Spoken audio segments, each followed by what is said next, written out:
Prisoner pen pal update? Yeah, we're really close. Nice.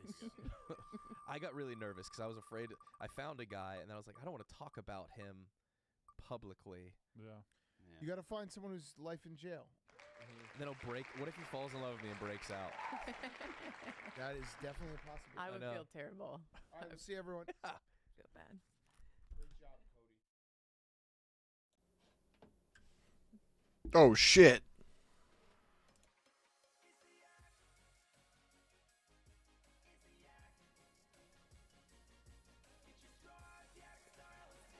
Yo.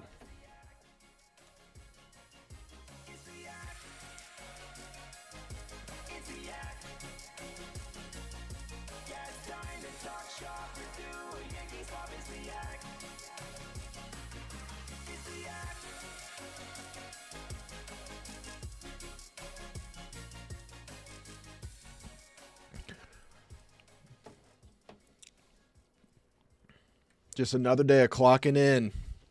Oh, yeah, City are playing right now. Everybody.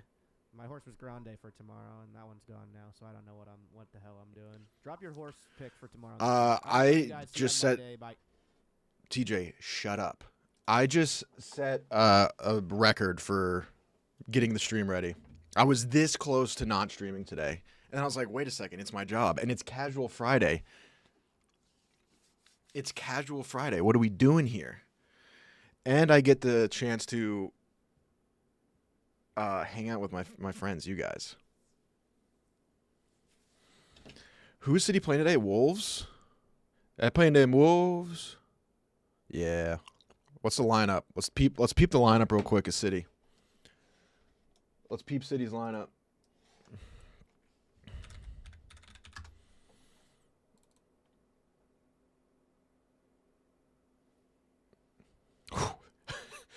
Wait. Okay, good. I'm full cam. I just pulled up Twitter. Oh, baby. Oh, if you just saw what I'm looking at. Humana. Okay. Manchester City.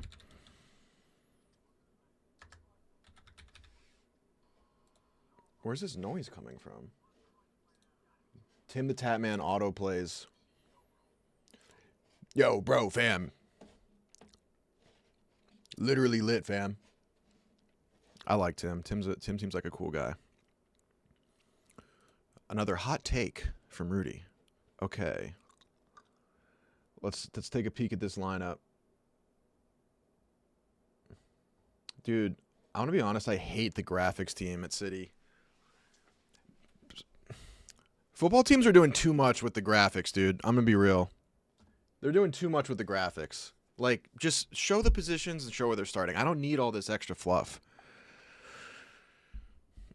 Jets or Blues tonight? That's a tough one. Hold on. We're on soccer right now. Order of operations. Yeah, just put the numbers on the field with the formations. Okay, so Ederson's back. Oh my God. This is literally exactly what I talked about in pitch picks. I don't love this. Before I go into that, I will say this. I am an Ederson believer. I'm an Ederson believer. An Ederson understander. I think Ederson should stay. I really like Ederson. But I said that he's been injured, and this is his first game back. And with the team playing well, I would prefer if they just stuck with Ortega. Because Ederson, though I prefer him as a keeper overall, he does play riskier. And yes, he can help us more offensively, but him just jumping back in, I feel like we're asking for him to do some fuck shit. He does play the long balls. I mean, there's a very, very much better chance that it works out okay, but I'm a little wary of that. Okay, Nunez right back, Diaz, Gvardiol, O'Reilly left back, love that. Kovacic, Gundo, Bernardo. Oh, we got the unction. Oh my God, we got the unction in midfield, dude. Oh. And Bernardo, dude. Is Bernardo playing right wing? This, like, show me the positions they're playing, dude. All right, so they're doing a 4-2-3-1 according to FotMob. The two holding midfielders are Gundo and Kova, which can be okay, but can also be disastrous. And then they're going Bernardo, KDB, Doku, and Marmouche. Okay. Okay, so that's not the worst thing.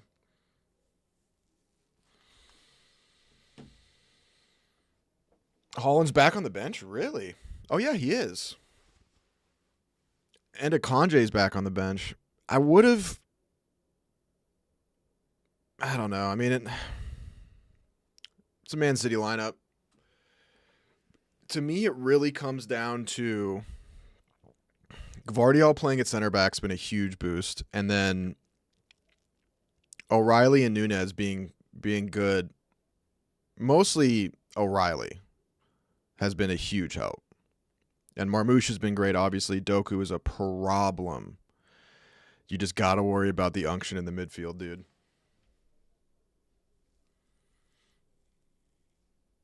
I'm a Chelsea fan, so I'm hoping you guys drop points here. Can't blame you. Cannot blame you. Cannot blame you. Cannot blame you. So what are the hockey games tonight? I mean, I think City will take this, but with this team this year, you never know, my boy. All right, what are the NHL games tonight? Blues, Jets, is that it? I almost went perfect on my predictions last night. I said the Avs were going to win. They won. I said the Vegas was going to win. They won. And I said the Maple Leafs were going to win, and they won. People did not believe in the Maple Leafs. I was like, dude, at a certain point, it gets to a point where you just enough of this. Like, it always goes kind of the opposite of what you think. Like, back in the day, like years past, people were like, there's no way they blow this. There's no way they blow this. And then they blow it. And then this year, everyone's like, okay, they're going to blow it. It's like, that's when they don't blow it.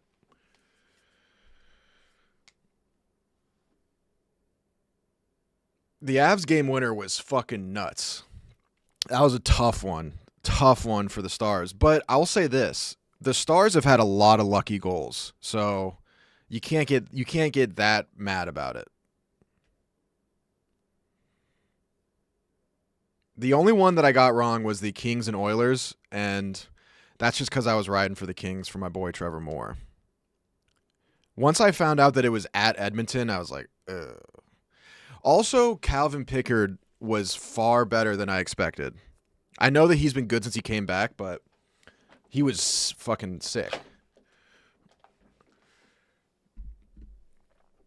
Unbiased Caps winning it all? Maybe. I mean, right now I can't predict anything.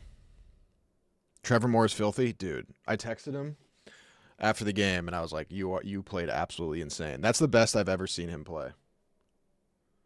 Rudy, can you comment on Cody's brain? I mean, what is there to say? He's like a human Rorschach test. It's Casual Friday, guys. So we're going casual today. I want to let the people in the office know my interests. So I wore my new shirt. I got a new shirt. The universe has no borders. Let them know that I can be fashionable, but, you know, some of my interests. Some space shit.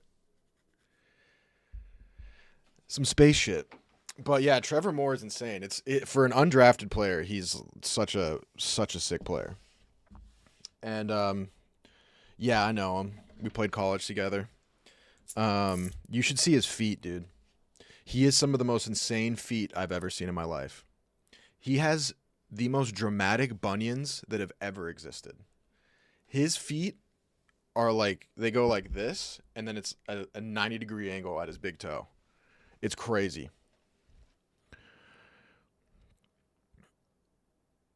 Jordan Peterson was on Rogan recently. He said he has a dent in his head from a meteorite that hit him in the head when he was a child. Brother, what? Well, don't you know that when I was a child, I was struck in the head by a meteor? And what you understand about meteors is that they don't discern. They don't care who they hit. They're a natural object. They're a function of the universe. And you can learn a lot about why women deserve less from a meteor. Meaty whore sounds like Mook's type. That's a swish for Glauk. Hey, everyone right now, stop what you're doing. Everyone give Glauk27 a round of applause. Let's stop what we're doing. Everyone stop. And acknowledge a member of our community. Everyone clap it up for Glauk27. Don't you know? Oh, man. I made a choice when the meteor hit me in the head. I said, you can either be a pussy or deal with it by doing benzos. I chose the benzos. It's going to be one of those days, eh? Gonna be one of them days. Happy Friday, guys. I did write down some notes. I did write down some notes about Puck. There's one thing I did really want to show you. This felt good to see. Let me find it. In the Avalanche Stars game. Where is it? Dude, there was a moment where I was pretty scared last night where I was like, dude, the Stars are going to win this and I don't even know how. There was one point where I just like looked up at the score and I was like, wait, we're losing 4-3? The Avs were just shelling them and we're somehow losing. It was crazy. All right, where is this goal? It's the Rantanen goal. It's not that one. Credit to the Stars. I mean, they get their chances and they bury them. Is this it? Yeah, this is it. Okay, a couple things I want to peep here. So this is the Rantanen goal. I grew up on Green Mountain, Rudy, wake up.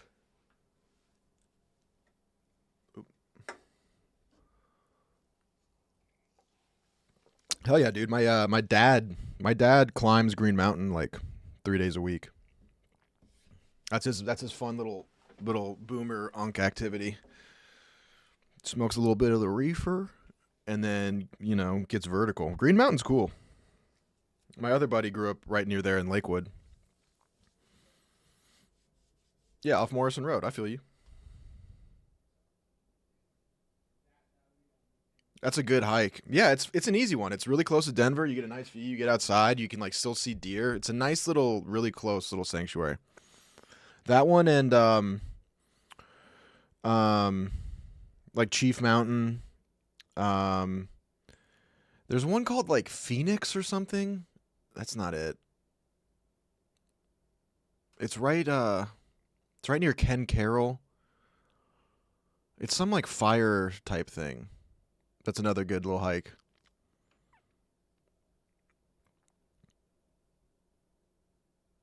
I also haven't tweeted out. I was very unprepared. I was really not. I was basically not. I was not going to stream because Sass could only play Warzone for an hour and a half today. So I was like, let's just do Monday because that's not a long enough session, and then we can also get Mook. And I was trying to finish the YouTube video after I got copyright striked by YouTube. The woke agenda wins again. So then I was like, okay, I'll go do this anus vlog we were gonna do. But then they were like, dude, like you should just stream. It's like good consistency. And then I was like, all in my head, I was like, oh man, like I need to finish this YouTube video. And then I was like, wait a second, streaming sounds awesome. Let's do that. Trying to skip work in a second week already. That's exactly what I had to avoid.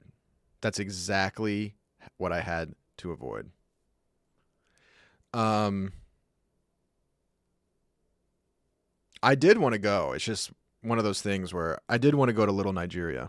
I'd rather go to big Nigeria, but I also wanted to go to little Nigeria.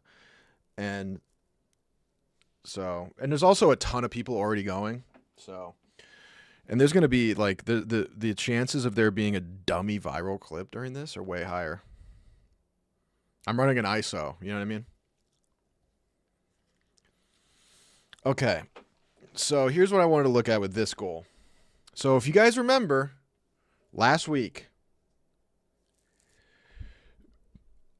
that's funny, Farmer Stooley. I won't repeat that, but that was funny. Last week, if you remember, I talked about the Boldy goal, and I talked about the goaltender's 5-hole and how if you're a lefty, you have an advantage to shoot 5-hole in the triangle under the goalie's heel. And if it sets up right for you, it's basically a guaranteed goal. Very hard to stop for the goalie. So this is the Stars' 4th goal. Some kind of breakout going on here. I didn't really see the beginning of it. I kind of want to break down the beginning of it, though. So, breakout, pretty good. Step up from Manson. That is a nice, healthy elbow. Dump it in. Puck gets dumped in. Gerard goes to retrieve, rims it around, jumps and avoids a hit like the cute little pirouette ballerina he is. God, Sam Gerard is so cute. Sam Gerard is the cutest pro athlete I think I can think of. Do you know that he's like a world-class opera singer? It's pretty sweet.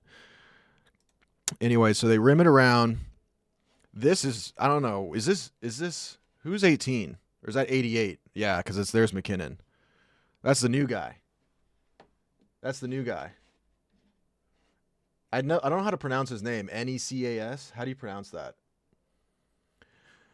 And when I say how do you pronounce that, I'm saying I don't want to say it out loud. It's one of those things where if I'm not streaming, I can say his name correctly, but I know as soon as I start streaming, I'm going to say it wrong. Nasha. That's how I'm going to go for it. Anyways, he goes for, I don't know what he's doing here. I think he might be going for a change, but he's trying to stretch the play, I guess. This is confusing. Anyways, whoever the left winger is gets pinched here. McKinnon is in a fine position, but he gets pinched. Puck goes back. These two take a loop-de-loop. And then they outnumber the puck. I don't feel like breaking down the D zone. What I wanted to talk about was that Rantanen ends up wide open in the slot, because these guys are rushing offense. Now, you can't get that mad at Nathan McKinnon, this line, cheating to offense. You kind of got to take the good with the bad. Like, they're your goal scorers. So they're going to cheat more of that. This is the kind of thing you cannot have out of your third and fourth line. That's just sort of how it goes. You know what I mean? It's still a mistake and a fuck up, but it's less of a fuck up when it's these guys, because they're expected to score goals. So they kind of have to make that a priority, whereas your third and fourth line, their priority is not getting scored on. And then if they can score, it's a bonus. That's sort of in general the rule of thumb. Anyways, the whole thing fucking breaks down. Rantanen comes down Main Street, and what does he do?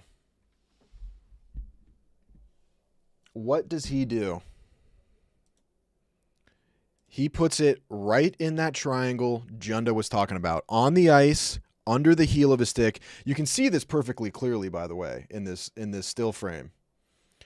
This is 4K quality. This is like the videos that you see at gas stations in high-end investigations, where it's like, did you intentionally, is there a soap for a lens? Soap? What am I saying? Is there a sponge for a lens on this camera? Like, it's the big 2.5. We gotta up the camera quality.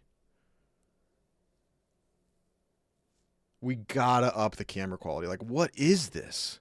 Anyways, he shoots under the heel of the goalie's stick, like I talked about, in that little triangle to the left as a lefty. Bada bing, bada boom. Told you.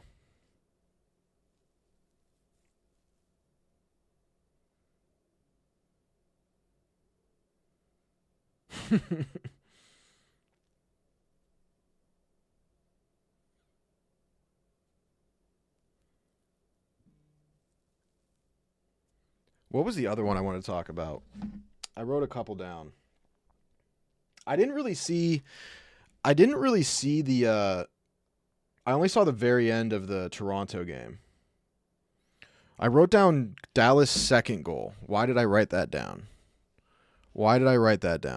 Man, not being able to just watch it is really a pain in my penis. Dallas' second goal. Where that at? This is Dallas' first goal. Oh yeah, that Bishop play was scary. He didn't get tripped by Drury. But that didn't look like it felt very good. He got put in the quiet room. Oh, this is Rupee Hintz's goal. Yeah, let's talk about this. Let me look at it real quick. This was an absolute snipe.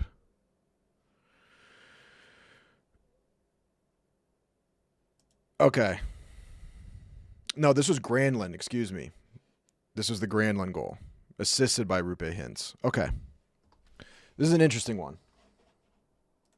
So, hold on. Everyone pause. We got to pause. Big question here from Hunter1209. Kate Upton or Pamela Anderson? Who's got the nicer rack? Well, it really depends on this. Are you a VR guy or are you a pickup basketball guy? Just answer that question. Are you a VR guy or are you a pickup basketball guy? That's the question that will give you the answer to this. It's a personal preference thing. They're both gorgeous, beautiful, talented women. But if it comes down to if you're a VR guy or you're a pickup basketball guy. If you're a pickup basketball guy, you're Upton. If you're a VR guy, you're Pam Anderson. Both are great.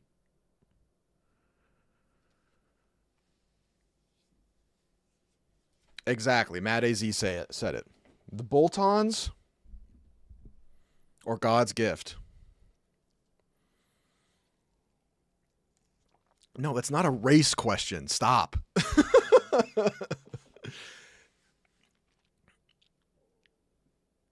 That's the answer. That's the question. Dude, I remember when we were in Chicago for hockey one time when I was playing college, we went to a steakhouse on the river. It was really nice. And Kate Upton was there. And how we were behaving was criminal. Not literally, but it was disgusting. We were literally like staring at her. It's just a beautiful blonde woman. For like literally the entire hour and a half, we were just like whispering like, "Oh my God, there she is." Like doing this. Like, "Oh my God, like there she is." Like, "Oh my God, it's Kate Upton."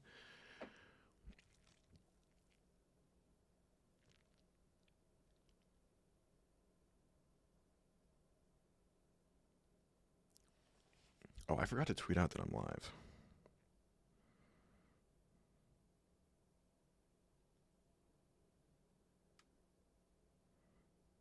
I don't even know what to. I might just have to have task Maresh with that.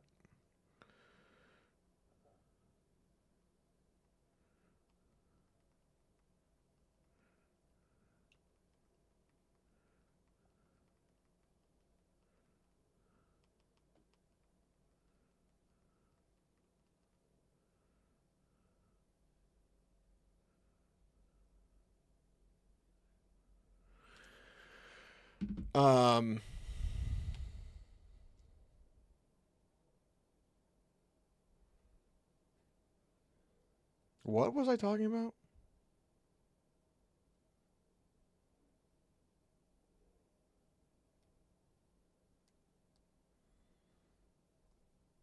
What was I talking about? Hockey.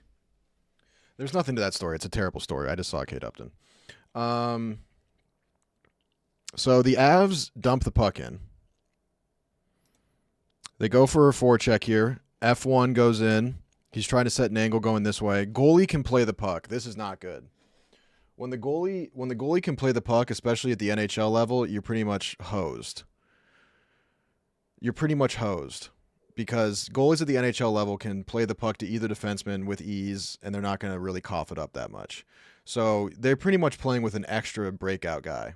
So when you're this far and you can't even put any pressure on the goalie to at least make him go one way or the other, he can go whichever way he wants right here. So this is not a good start. This is not a good start for the forecheck, meaning that like you can't be that aggressive. So Nichushkin comes in. They reverse the puck. F2 comes in on his D-man, which is typically what you do. F1 on this D-man, F2 on this D-man. Third guy should be lingering somewhere here in the middle. They rim the puck around. And then this is not the best positioning by whoever this is. He's on his guy, but he should be on the left side of him because right now he has leverage to go forward and he can make a pass into this area. If he's in front of him, even if he makes this pass into this area, he can at least push off him and be ahead of him on the back check. But right now he's behind him, which is not ideal. Okay? Now this D-man pinches, which I don't love. I understand what they're doing. They're thinking that they can force a turnover here and then maybe put it from high to low really quick and then maybe get a 2-on-1 at the net here. But it's sort of an all-in pinch. Now, playing with a lead, I don't love this play. So exactly what I said. Landeskog gets on the right side of him, but he still gets this pass across. And now Nichushkin is behind this guy. Whoever this is doesn't have a good gap. And their left wing weak side guy is stretching the play, meaning that he's on the Avalanche blue line. Not this blue line, but the other blue line, meaning that he's got a one-on-one essentially with the other D-man, and you're in fucking no man's land because of this gap's terrible. Nichushkin should be up here. Whoever this is should be like in this region. And Landeskog's got his guy, but essentially right now it's a 3-on. It's essentially a 2-on-2-ish. This guy versus this D-man, and then the other guy who's stretching. So they get the puck here, and whoever this is has a fine gap, but he's not really doing anything. He can't interfere with this pass. Nichushkin can't really do anything, and now it's a 1-on-1, and it's a breakaway. And whoever this is does not do nearly a good enough job. And I think it's Makar, actually, which is shocking because he is so fast. He is so fast that it's stunning that he gets got like this. I would love to see what actually happened out of frame with this. Maybe he didn't see him on the backside, but he turns way too late. He should be skating forward right now, and they time it beautifully. They time it beautifully to give the Stars credit. So it's pretty much a breakaway. Left-handed shot. Now, there's a couple things you can do here. Makar's fast enough where we may be able to get this one. So like I talked about last time, you should try to seal this move, meaning that you should cut into the middle as quick as you can to cut off Makar. You should try to cut off Makar by cutting into the middle at sort of a diagonal so that then he's behind you and you protect your stick here. Because as a lefty, you have a better angle on the shot, but your stick is more exposed to get a stick lift from Makar. But with the amount of speed he's carrying, he just pulls it to his backhand. So if it were me right here, I would have... There's a couple things you can do. You can pull it to your backhand like this and then try to do a deke, or you can seal this, and then I would probably shoot low blocker. Because if you change the angle this way and you're a lefty, you have a nice little angle right above his pad right here, right below his blocker. If you can go posting in, you're a real one. So anyways, he doesn't do that, which is fine. He pulls it to his backhand, Granlund. Okay. Now, the other thing you can do right here is you can hold it on your backhand and then try to go forehand. And then when he opens up his legs, you try to go 5-hole. You can see how he commits. You can go all the way around him and just sneak it in. But NHL goalie, that's not much of a move. Or you pull it to your forehand so that he slides this way, and then you go opposite friction. You reverse on it. You hit him with the reverse Uno remix, and you go top right before under, like right in this little gap above his thumb and to the right of his shoulder, which is a common move. And so, yeah, he's holding it. Makar is doing the father stretch my hands. Please, God, don't let this guy score.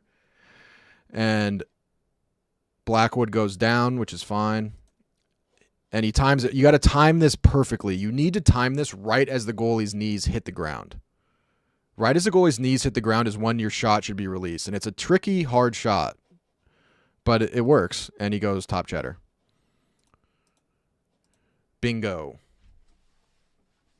Bingo.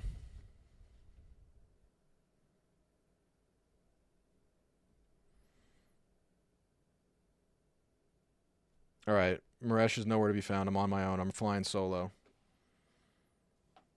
I got to tweet this out myself.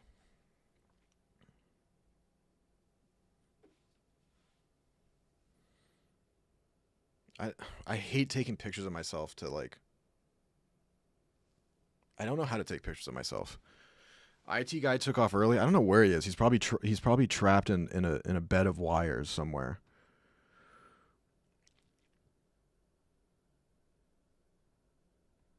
What can I tweet? What can I tweet?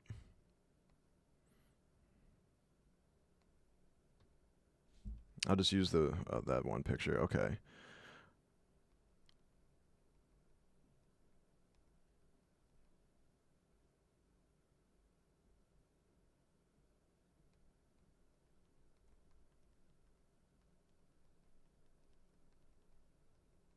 It's my first casual Friday, and I'm wearing my favorite space shirt.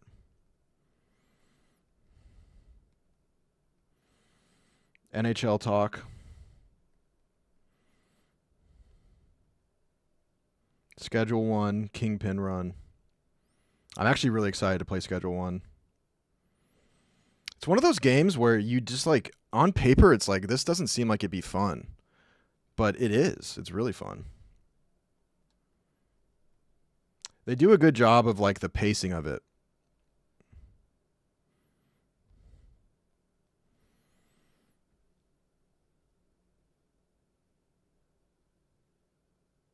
How many of you guys have been rocking with Schedule 1? Oh, shit. I tweeted from the wrong account. Fuck. This is a disaster. I should have gone at a little Nigeria. Oh, well, we'll just leave it. My Outie account has more followers. Leave it up. Leave it up. Dude, Smokes' hair is coming in nice.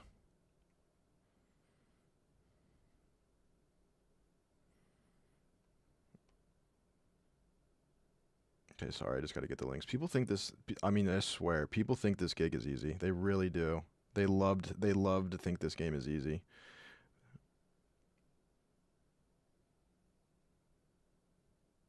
Oh, no, Maresh did tweet it.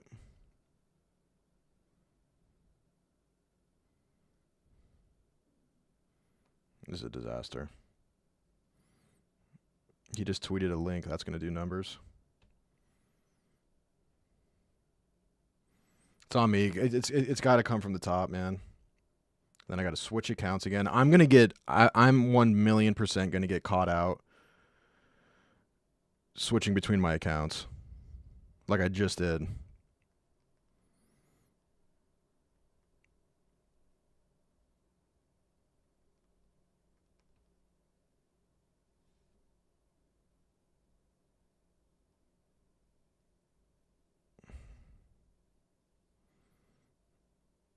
I need to switch accounts again and retweet it from the other account.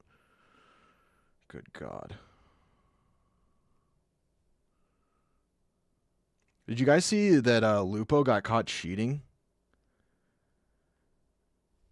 in chess? That shit was sad.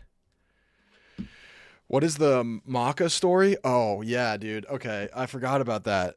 So, KB on the Yak the other day was talking about how his new thing is he's trying to achieve thicker, wider loads, which is something that I think every man should strive for if they have the means. Who doesn't want to improve in every way, and that includes your penis. And so during COVID, we were talking about vitamins in the anus studio, and I embarrassingly told him, I was like, dude, during COVID, I got so bored that I just like got on I was in some weird Reddit thread of a bunch of guys who pride themselves on the optimization of their loads. And I was like, well, you know, that'd be a nice thing. That'd be a nice thing. Who doesn't want that? Who doesn't want to be a triumphant water hose when it comes to the bedroom? And so I found this concoction, and I think it was maca root, ashwagandha, lecithin, and then like zinc, magnesium, the regular ones. Anyway, so I told KB about that. So he got on the maca root. That's where that came from. And then I did this for like years. I just kept doing it. I just started it and kept doing it. And then during that time period, I was streaming and all this stuff, and I had a really hard time sleeping. My sleep schedule was destroyed. And then I was like, I should probably like look into some of these vitamins. You know what I mean? Because they're not like the typical, you know, magnesium, zinc, where you don't have to really worry about that. Like them, you know, having negative side effects. So I looked into it, and then I realized that the ashwagandha I was taking it's like a amphetamine, like a miniature one. Like it gives you energy. So I was taking ashwagandha every single night, and I was like, why can't I sleep? It was just keeping me up at night. So that was a fuck up. And then one of them is like, you're only supposed to do in like month to 3 month cycles, like that's steroids, because it's really harsh on your liver.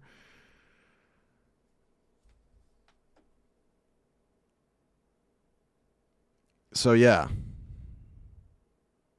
You didn't get the casual Friday memo. I wore a suit. That's on me. That's on me. I didn't promo the stream well enough. You know, listen. But we're here, and we got to make it work. So anyways, that's another story. That's 0 for 2 on stories. It's 0 for 2.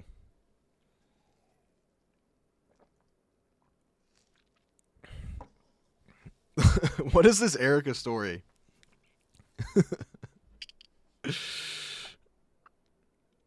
Hunter just only wants to talk about boobies. That's his vibe. Okay, so the other Colorado third goal.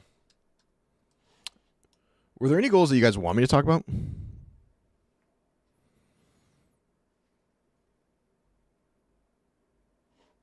I'll ask Tate.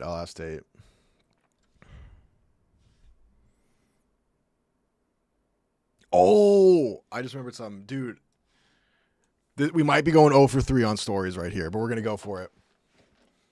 We might be going 0 for 3 on it, but we're going to go for it. I had a dream last night. About Xandra Pohl. You guys know who Xandra Pohl is? She was friends with Alex Earl. She's a DJ now. The board is jubilant at your ascendance. And Hunter, you're going to love this talk. Okay, you don't know who Xandra Pohl is? I mean, come on, dude.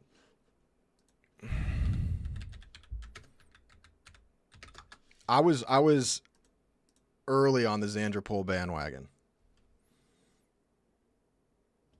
This is Xandra Pohl. I had a dream last night. Bad start. I know, dude. Who wants to hear the guy being like, oh, hear about my dream? But we're going to go for it anyway. Fuck it. So I had a dream last night where Xandra Pohl shut up. You guys are stupid. Anyways, I had a dream last night where Xandra Pohl, I was somewhere, doing some shit. And like someone was like, oh, she really wants you. Like she really wants you. And I was like, oh my God, no way. Xandra Pohl. Like she's so cute. I love her. This is great. And then this other guy came up to me who's my friend, and he's like, yo, dude, I don't think that's a good idea. I'm like, why? What do you mean? She's great. Like, this is perfect. And he goes, no, dude, you don't get it. She's a lesbian. And I was like, come on, no. And he goes, no, dude, this is a trap. This is a psyop. She's also Mossad. She's a Mossad agent. And I was like, oh, dude, no, I can't get honey trapped like this. So I didn't do it. And I woke up and I was like, why did I have a dream where I was going to hook up with Xandra Pohl and then my own subconscious made her a lesbian and a Mossad agent? Like, what is going on in my brain? And then, like, my knee-jerk reaction being like, oh, that makes sense. It's a psyop, dude. She's an asset. Like that's a hard thing to to understand. My anti-Semitic subconscious won't let me have a wet dream. I mean, that's the conclusion you might have to drive. 0 for 3. Yeah.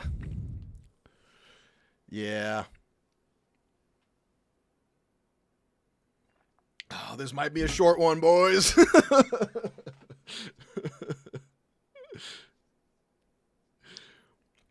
This might be a short one. Edmonton second goal. Thank you for the lifeline. Edmonton's second goal. All right, let's find it.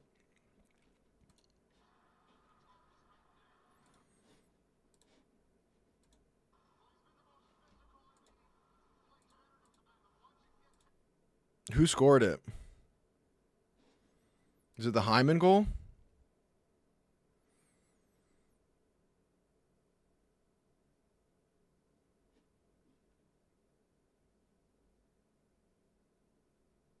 Nuge? Okay.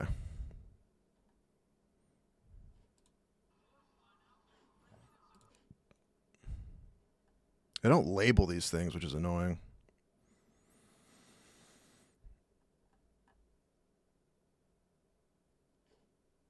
Where the hell is this?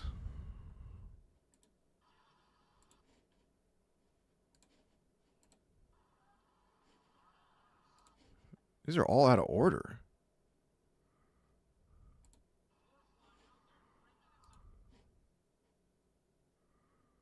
I know which one you're talking about.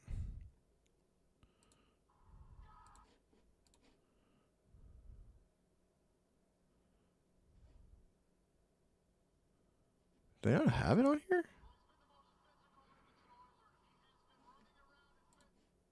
I guess I got to go to Edmonton's page. Blutman posted it. Thank you.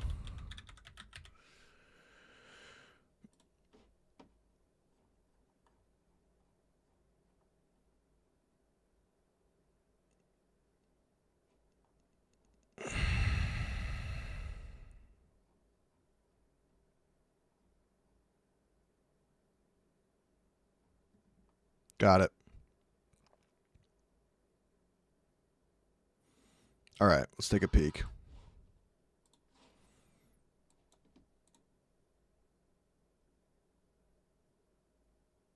Ooh, okay.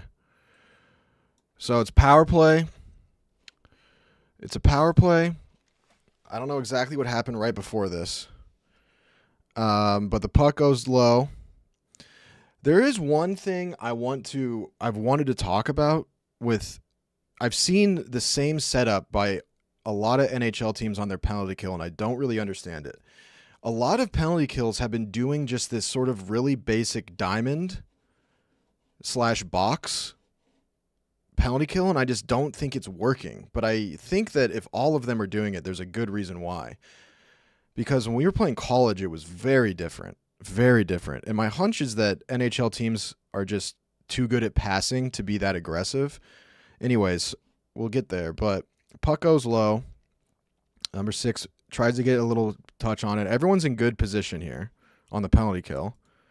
Switches to the other side, gets the puck up to McDavid. Here's Trevor Moore, my boy. I'm really hoping he doesn't get caught lacking here, but I have a bad feeling he is. So this is all good position.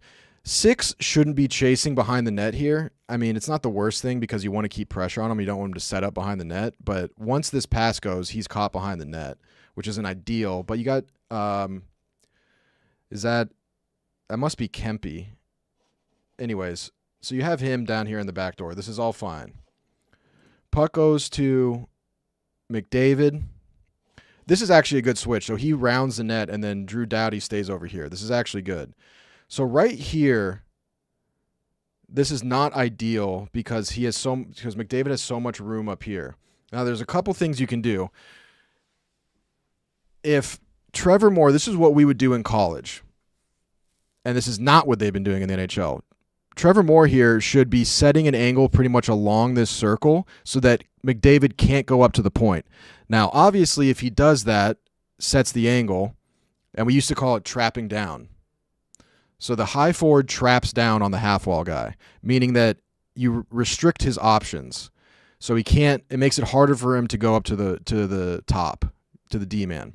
So we would have Trevor Moore here trap down.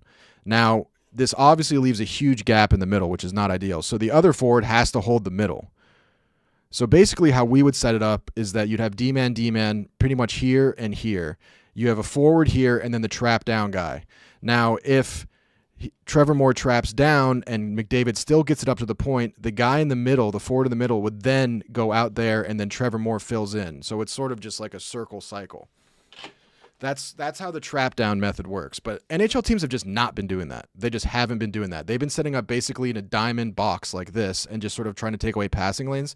And I think the reason why is because trapping down on guys who are in the NHL, they're just too good and they'll pass through you. So you may as well try to just take away passing lanes as you can in the middle, and then if they bobble the puck, try to just get it. I think that's why. So anyways, they don't do a trap down here. And in that case, Trevor should be taking this middle area here. But it just gives them so much room up top. So he can go up top if he wants, and then they just walk down Main Street, and you have to hope you block a shot. But it's just not, either way, it's like two evils. It's not great. Anyways, so then I think this is Kempe. He's now got to come out on Connor McDavid, and I suppose try to force him high because you don't want this puck going cross ice. That's the number one thing you don't want on the penalty kill is skip passes. And what a skip pass is that, so like McDavid has a few options here. Forget about this D-man. Like a regular pass would be to his guy right here or to his guy right here, basically passing to his neighbors. Just the easy pass to the guys near you and next to you. That's a normal pass. A skip pass would be if he passes over one of these guys to one of the guys on the far side. You do not want to skip pass because that's basically a backdoor pass probably. And then the whole coverage is fucked. So you just don't want to have any skip passes. That's a sign of a good penalty kill, is that you just don't allow any skip passes. So McDavid gets the puck right here. Kempe's coming out on him.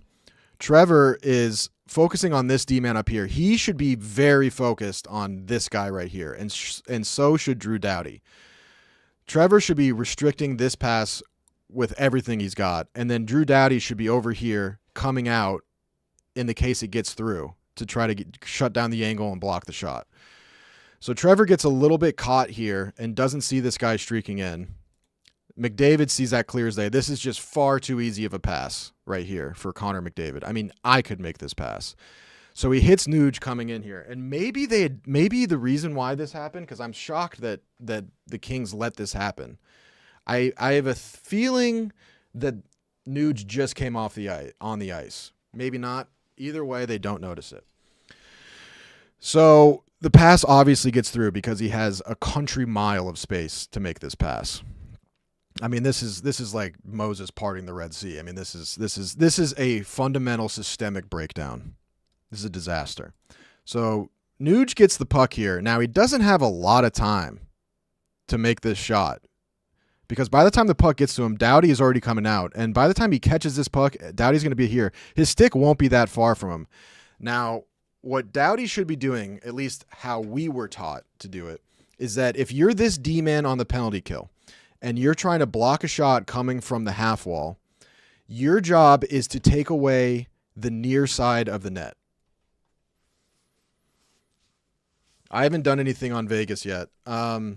Your job is to take away the near side of the net because the reason why we were taught that is what you don't want happening is that if you try to block the shot and you give away either side, you're basically acting as a screen for the goalie. So what we were taught, by Monty, coach of the Blues, when he was my coach, what he taught us was that if you're this D-man on the penalty kill and you're trying to block a half wall shot from here, your job is to take away the left side of the net, the short side. And the goalie's job is to take away anything on the far side. And the goalie is supposed to trust that you're covering the short side. And that works better because then you essentially have two people working in sync. And so the logic is that the player is going to obviously try to avoid getting their shot blocked, so they have to shoot far side. And if the goalie knows that they have to shoot far side, it makes making the save far easier versus just coming out trying to block the shot and the goalie doesn't know what side they're going to go to. That's the logic. It doesn't always work in practice. It's hard to do in practice, but in general, that's what you should try to achieve, is that the defenseman takes away the short side and the goalie takes away the far side. Because at the end of the day, penalty kill, you're trying to, if they're jubilant at your ascendance. Thank you, David Bivens. You're probably going to give up some looks. The goal is to try to limit those looks, like limit the danger. That's the goal. Is there any difference depending on the goalie's handedness? We never had a lefty goalie, so no. But no, it doesn't. I don't think it does matter. It doesn't matter. And And typically the reason why the defenseman should take away the short side instead of the far side is because then you're on the short side, you're in a better position to make plays in the corner. So that's sort of the logic on the short side. And a lot of the time, the shot, this player typically a lot of times in power play will be a righty. Jubilant at your ascendance. Will be a righty. So he's probably, like, what you don't want is a one-timer going short side. That's a harder shot for the goalie to stop. Like a one-time, if this guy's a righty and this is a one-timer, if he twines this top right short side, that's like legit impossible. But if he tries to one-time it and go far side, that's a little bit easier for the goalie, because then you're at least, if you're crossing, your body is at least crossing the far side, whereas like you have to get all the way over to the short side. So you're limiting the distance the goalie has to move and get set. That's why the defenseman takes away the short side, because he's already there, whereas the goalie's not there.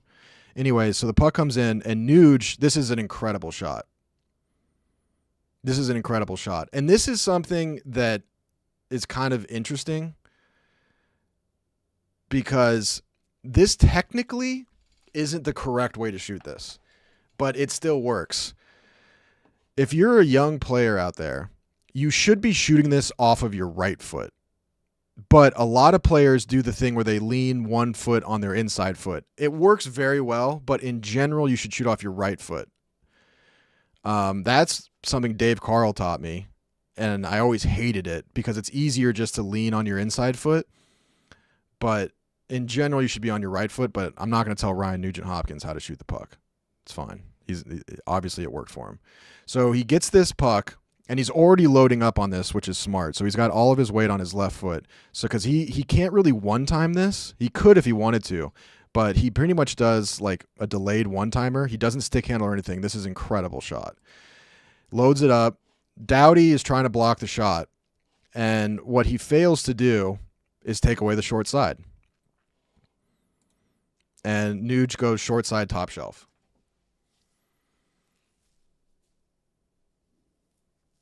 Now this is really nitpicky, like, you know what I mean? Like it's the fundamental breakdown is allowing this cross seam pass. The skip pass is where everything goes wrong. I'm not like saying like Doughty fucked this up, you know what I mean? But like in general, if he takes away the short side, this puck might still go in if Nuge can then adjust. It even helps, even if he takes away the short side, it helps even more because he's a lefty. So then Nuge having to change his angle to try to get it to the far side would make it way harder on him. Now, Doughty may in this situation be trying to take away the short side, and Nugent-Hopkins just gets it by him. That happens. So, I mean, the real breakdown is allowing the cross seam pass, and it's a great shot.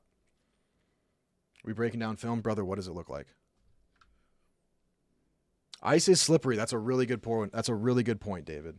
People forget that. I've heard if you're going to block a shot, you got to block the shot or else you leave your goalie in no man's land. That's kind of true.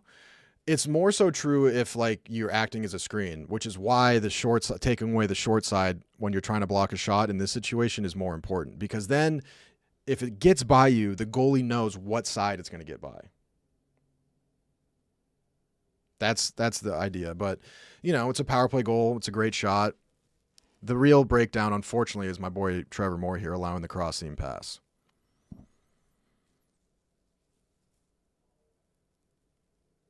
Brandon Walker forgot ice was slippery. I mean, he be doing that. He be doing that. What was the other ones I wanted to look at?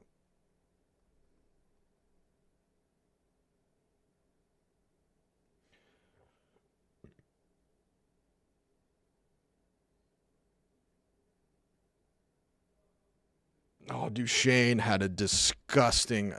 Matt Duchesne again. The D-zone.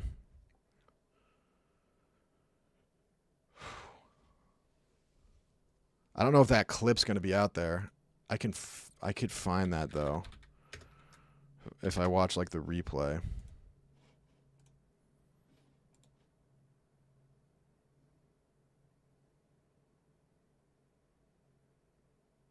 Anything to do with that shoulder own goal? I don't really think so. I mean, that's like a fluke play. I can look real quick. I remember seeing that last night and just thinking, I mean, that's just a tough bounce. I mean, that kind of bounce is crazy. We can look at this Rupe Hintz goal, too. Okay, this is another power play one. This is another power play goal. This will be interesting. Okay. This is Dallas's first goal. They're on the power play. Now, here's the really big issue is Mackenzie Blackwood, the goalie, loses his stick, which is a fucking disaster for a goalie. Not because like the stick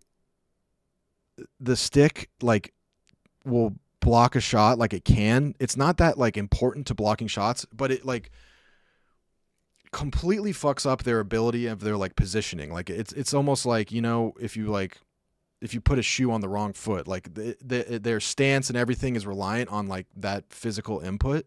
So it just feels really awkward for them. And it's just in general not good. And then also their 5 holes wide open.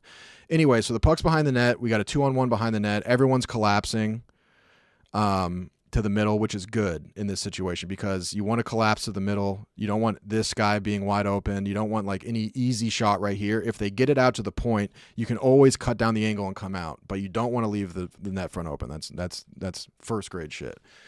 So they move the puck over. They do a skip over to whoever this is in the corner. He protects the puck. We have a tight box here. This is fine. You're giving away the top, so they move it up top. He walks the line, Dewey Cox style. Good, very good position here. Has a nice distance so that he can come back to the middle, but he's in the shooting lane. Now,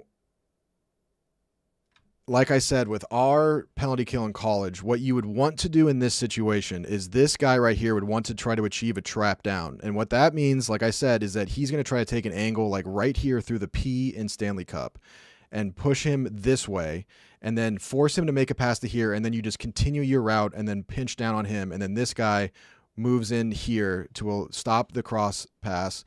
This guy's like right here to try to block this pass, and then he's pretty much almost on the crease to block this pass. So you would try to do that. Now, that's kind of tough to do in the situation, so you just kind of have to front him, and then everyone just takes their guy. So he walks the line, and he does what you want him to do. He puts it back to the half wall. Like I said, in college, what we would do is this top forward would then trap down on him. But NHL teams just aren't doing that. They're just doing this box where they're then falling back to the middle, and then you have this box right here. So he's got a ton of room up here. And this is a good play right here because on the power play, you want this guy to circle, we used to call this circling high. So the guy in the half wall, when the D-man walks it across the middle right here, the guy in the half wall circles high like this and then curls in right here and then catches the pass while he's in motion. So you make a bunch of distance between this penalty killer and you, and then you also are carrying speed coming in, which makes it really hard on this guy because he has to think about blocking the shot and he might make a move by you. And you can do a give and go. So if he's carrying speed through here, he can shoot it, he can pass it, and then do a give and go. The board is jubilant at your the ascendance. circle high thing is really hard to defend with someone who knows what they're doing. And yeah, exactly. He's flat-footed. He's in a bad position right here. Not really by his own making, but it's just how it happened. You know, I don't know how he would have changed that, but it's not an ideal situation. So he comes down here, blocks the shot. Now, right here, actually, with where his feet is, if he fakes this and pulls us to the middle, this guy would be yard sailed. But then he's on his backhand, yada, yada, yada. Anyways, he goes down to the goal line. And this is a play that, you know, looks incredible, but is something that they have for sure practiced, and you do this all the time in practice. So, lefty here on the goal line. The pass on his forehand is taken away, but this works out perfectly because 24 is a lefty. So this pass is going to go to his forehand. Manson is going to take away his forehand pass. All he has to do is swivel and then backhand it right here. This guy's going to be wide open if whoever this is doesn't collapse in on the heart. This guy right here is called the heart. Sometimes teams call it the bumper. We used to call it the heart. And your job basically here is to stay in the middle. So goes down to the goal line. And then Manson does something that typically you're not supposed to do. Typically, you're not supposed to do. You're not supposed to leave your feet because then you can't recover. It's like a nuclear option. You know what I mean? It's chemical warfare. Once you go there, you can't go back. And so once he's down, I mean, if you can make it work, it's a good play because it makes the pass a lot harder to get through if you're off your feet. But if they get by you, then you're just literally laying on the ground, dead, prone position. Someone res him. So they do the swivel backhand, and whoever this is worried about. I mean, look at Manson right here. I feel bad, but this is just a tough visual. Is this Manson? This is a tough visual. This is a tough visual. Just being on your ass. And so it's just that easy. This is bad. Wide open. And then goal. They almost fuck it up, though. And they still get a goal. And this should be a lot cleaner. In a perfect world, this hits him right in the tape and he just goes top left. But the pass is a little bit off. So the unfortunate thing here is that this guy is trying to block this shot. And it's not a clean shot. And hindsight being 2020, he would have been better off just letting him get this shot off and then boxing out Duchesne, which is what he was initially doing. So now he's reaching for someone else that isn't his guy.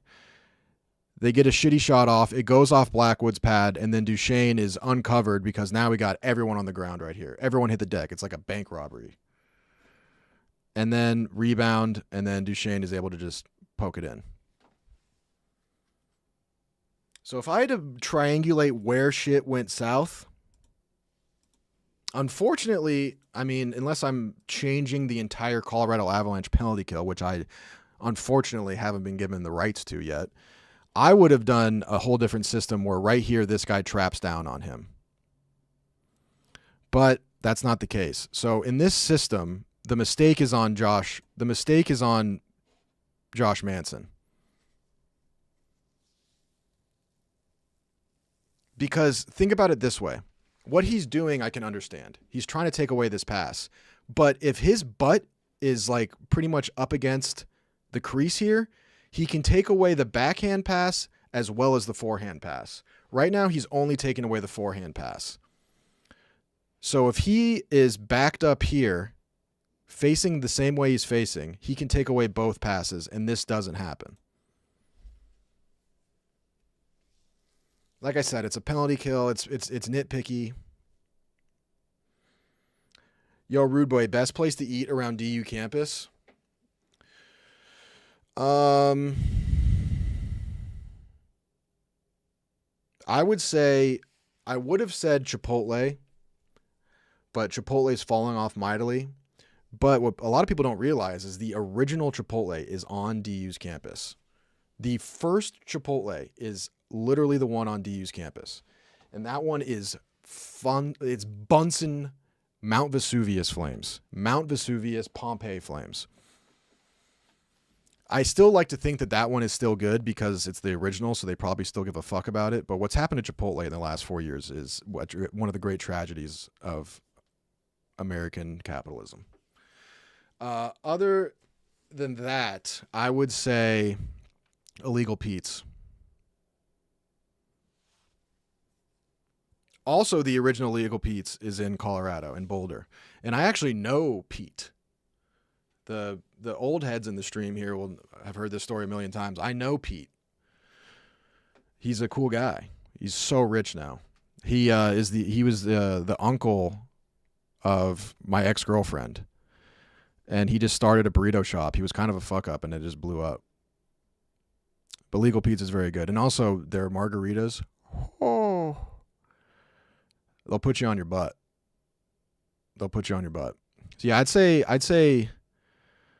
say Pete's. I mean, a classic is Mustard's Last Stand. It's not that good of food, but it's sort of just like a classic Denver spot. It's not that good, but it's got a lot of character. But I would probably say Pete's overall. Show your feet, foot cam. Did you just try to do /foot cam as a command? Did you just try to command foot cam? Miguel? Did you just try to use computer coding to get a foot cam. That's bold, brother.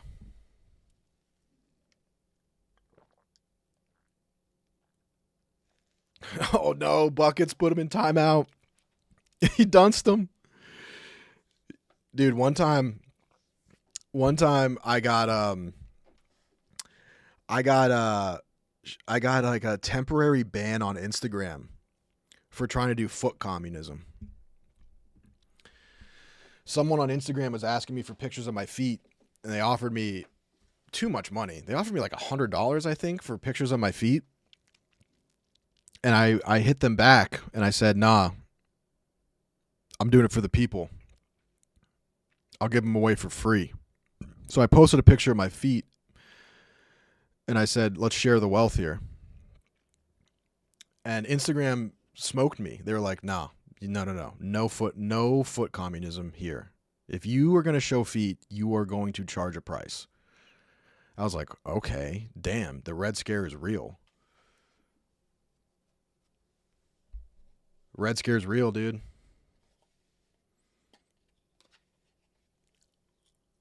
Those dogs belong to the state. Exactly. We can take a peek too at the bounce in goal.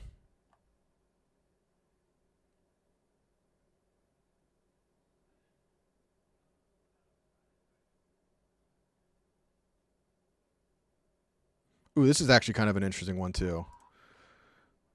This is the Nesha goal. Rude Dog, did you play with Bobby Brink at DU? No, but I know who you're talking about. He was I think a year after me. The year after I graduated. He's a couple years younger than me, so I was gone by the time he got there, but I know I think I've met him. He's a nice guy. Yeah, the tariffs on the feet. Crazy. Anyways, so this is the Nesha goal. Off rip, this looks like a disaster for Dallas. 5-on-5. We already got a guy on the ice. Okay, they move it to Makar.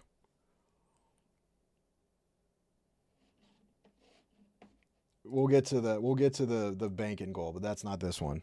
So Makar is doing his Makar shit. Now, the reason why the Avs are so difficult to defend against, especially when it becomes to McKinnon and to Makar when they're on the ice, is they interchange as if they are not playing a position in terms of forward and defense. Like Makar will go low, McKinnon will go high. It creates a disaster, an explosive disaster for the defenders. Anyway, so Makar gets the puck on the half wall here and does his Makar stuff where he kind of fumbles this puck, but he goes behind the net, does his little mohawk thing that he's so good at, rounds the net. We have Hell in a Cell going on right here in front of the net. And in the playoffs, it's kind of interesting to see because in the regular season, you never see this. But in the playoffs, what happens a lot is that if like a guy ends up on the ice, the defender will end up sort of just laying on them, and then they just call it a wash, essentially. Like they usually don't call it, and it's just basically a wrestling match. And there's just two guys rolling around on the ground trying to get up. It happens a lot in the playoffs. I kind of love it. Anyways, so everyone's in pretty good position here. 24, which I believe is Rupe Hintz, is sprinting towards Devin Taves, who is cocked and ready to let an absolute scud missile one-timer go. This is scary. Oh, my God. Ring the alarm bells. 5-alarm fire. So Rupe Hintz is trying to collapse in here. Rantanen is in a really good position. This is actually this is perfect D zone by Rantanen. His stick he collapses down to try to help out with the middle, but he's got an angle on Nate McKinnon still. So if he's trying to take away this pass while simultaneously being in a good position to try to block the shot or get in McKinnon's grill once this pass goes this way. This is perfect positioning. This is perfect positioning by Rantanen.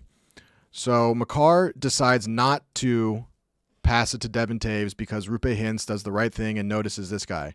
But the issue now is that you got two guys on Makar, and Rupe Hintz collapsing in to try to help out with Devin Taves leaves his man wide open on the weak side. So Rupe Hintz recognizes this, that Devin Taves is no longer a threat. He's probably just going to circle through and come and cycle back out high. I don't know what this guy's doing. This guy's not a threat. He's probably going to pick, in a perfect world, this guy picks up Devin Taves, 24 Rupe Hintz, comes back out on his guy. Rantanen goes on McKinnon, and 20 whoever goes on Makar. So McKinnon gets this puck here. He doesn't attack in. He sees that Nasha is circling high, like we talked about in the power play, where he kind of takes an angle and then gathers speed so that when he gets this pass, he's already got speed coming downhill.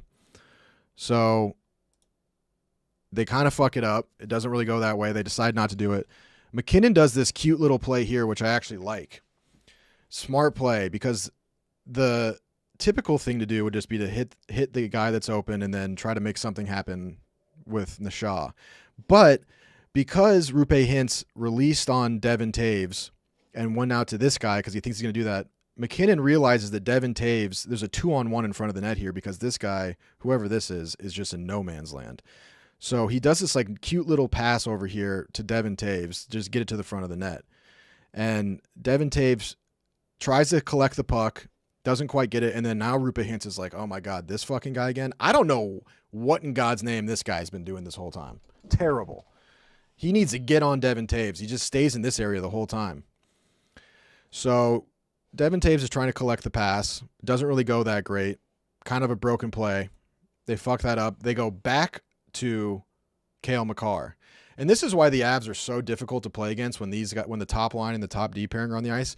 These are two defensemen right here that, like, they're playing it like a power play. Devin Taves is a defenseman. He's in the slot right now, and Makar is at the top of the circle. So coverage-wise, it's brutal. So then the guy that we talked about that was the initial threat, which was Nasha, is sneaking back door, and everyone now is all fucked up mentally because they don't know where they're going. They totally forget about Nasha. And once again, whoever this guy is get this guy a map, because he at no point is covering anybody in this sequence. Everyone's puck watching. They're worried about Makar, and he sees a nice clear angle to Nasha. Does a nice hard on the ice pass, straight backdoor goal. So if we're backing this up, this falls on 64. Everyone else manages the situation pretty well. So who's 64? So 64 is here. I assume that's a defenseman. I don't know who that is. Anyway, so Makar rounds the net.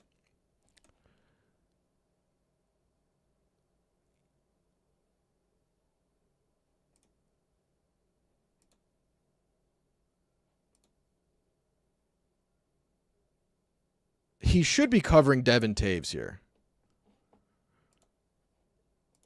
But he's married to this side of the ice for some reason. I don't know why. He should be covering Devin Taves here. And then he doesn't. So then Devin Taves gets the puck again in the slot. And then he's still puck watching. And then Rupe Hintz actually should be covering him here. So it's on Rupe Hintz and whoever 64 is. And then they both are puck watching backdoor goal. Granlund. 64 is Granlund. Oh, okay. Yeah, I just don't. On live, I just don't want to say Nasha's name, just because I just don't. So that just goes to show how tough it is to cover that top line. Oh, there's oh my God, a second angle. It's like there's a Zapruder film. This will give us a nice little peek. Basically, this comes down to everybody's puck watching. And this is Rupe Hintz's guy.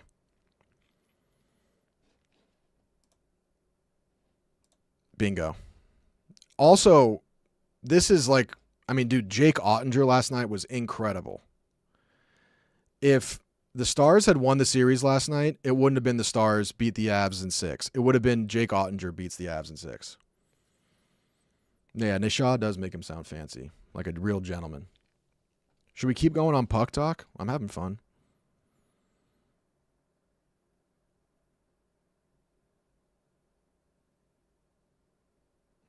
Okay, this is the other one I wanted to talk about, which was the Rupe Hintz goal.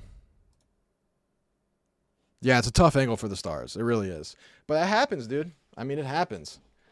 You know, like it's easier when like I'm breaking it down by frame, you know what I mean?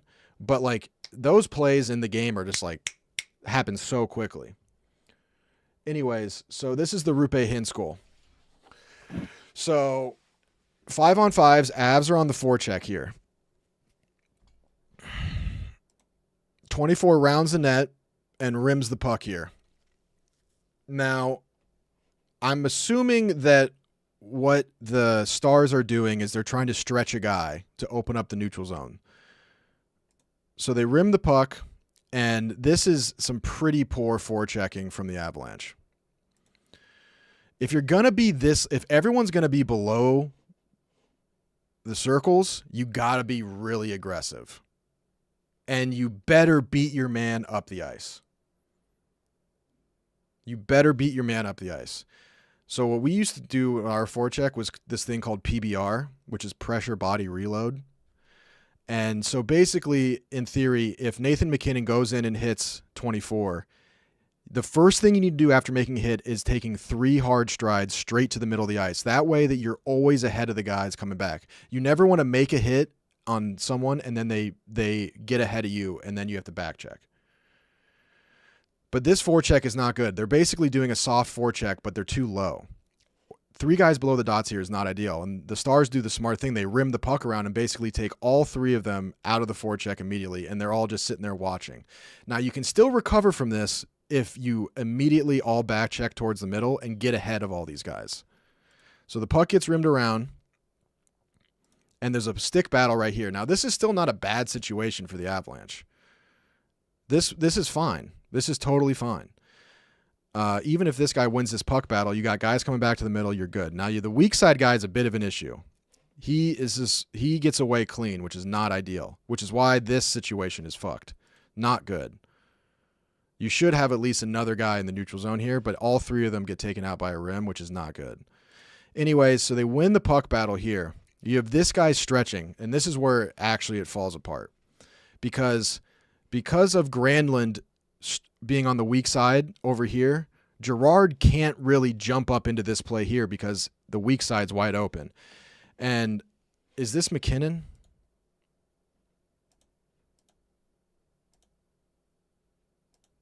Yes, it is. So MacKinnon here gets kind of lulled into sleep thinking that there's not much going on here, and he's not skating hard back. What ends up happening is Rupe Hintz now is busting his ass to get ahead of MacKinnon over here, and MacKinnon doesn't notice that's happening. MacKinnon doesn't notice that's happening. So then all of a sudden he thinks he's in a good position, and he doesn't know that Rupe Hintz is busting butt cheeks past him, and he's got a head of steam.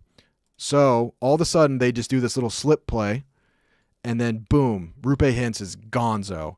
And because Granlund was stretching the play out here on the weak side, Girard has a brutal gap right here. He's basically flat-footed, and Rupe Hintz has a full head of steam. And now Nashaw, I think, whoever this is trying desperately to stop this from happening because he can see how much speed he has. And Girard is fucked because Nathan MacKinnon didn't realize that Rupe Hintz was busting his ass. And basically what this is called is a ladder play where this guy stretches it out. He's not moving his feet. It's kind of like a power play breakout almost. And the guys from the other end of the ice that broke the puck out have so much speed coming up that it's called a ladder play where you pass it laterally. And so these guys are coming up with speed, and he just pokes the puck out here, and then these guys are flying. And then because you stretch this guy out, this defenseman has to play this guy, so he's pretty much out of the play. And then the other defenseman is flat-footed, meaning that if you can get this puck to these guys with steam, he's in a really bad spot. So that's what happens, because MacKinnon doesn't realize that Rupe Hintz is flying. So Rupe Hintz comes in with a full head of steam, and Girard is doing his best to try to manage this. And at the end of the day, it's not the worst scenario because this should be a save from an NHL goaltender. It's not an ideal situation, but he has an angle on it. There's no backdoor threat. He can set the angle. He should save this.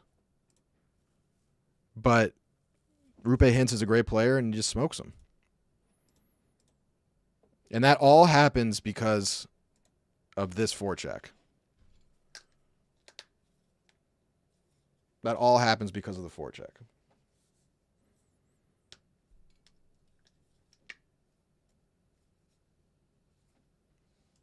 But it's Nathan McKinnon, you know what I mean? I mean, in a perfect world, he doesn't let that happen, but it's Nathan McKinnon, you know?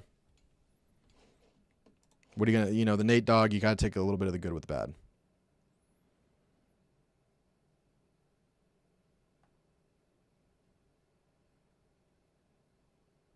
The Avs in the second period were just shelling the Stars. They hit the post and all this stuff. It was crazy. Can we get a breakdown of Eichel's breakaway goal? I didn't see that one. Let me find it.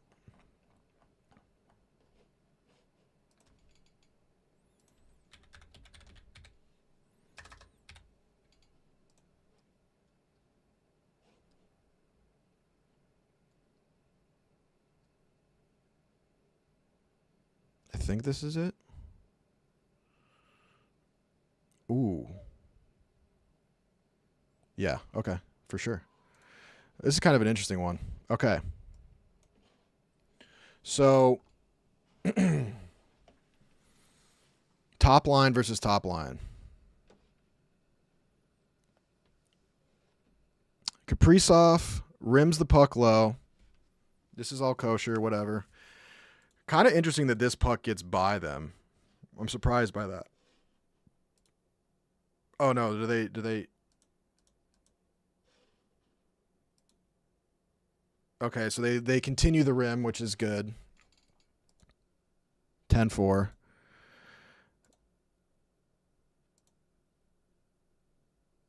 This is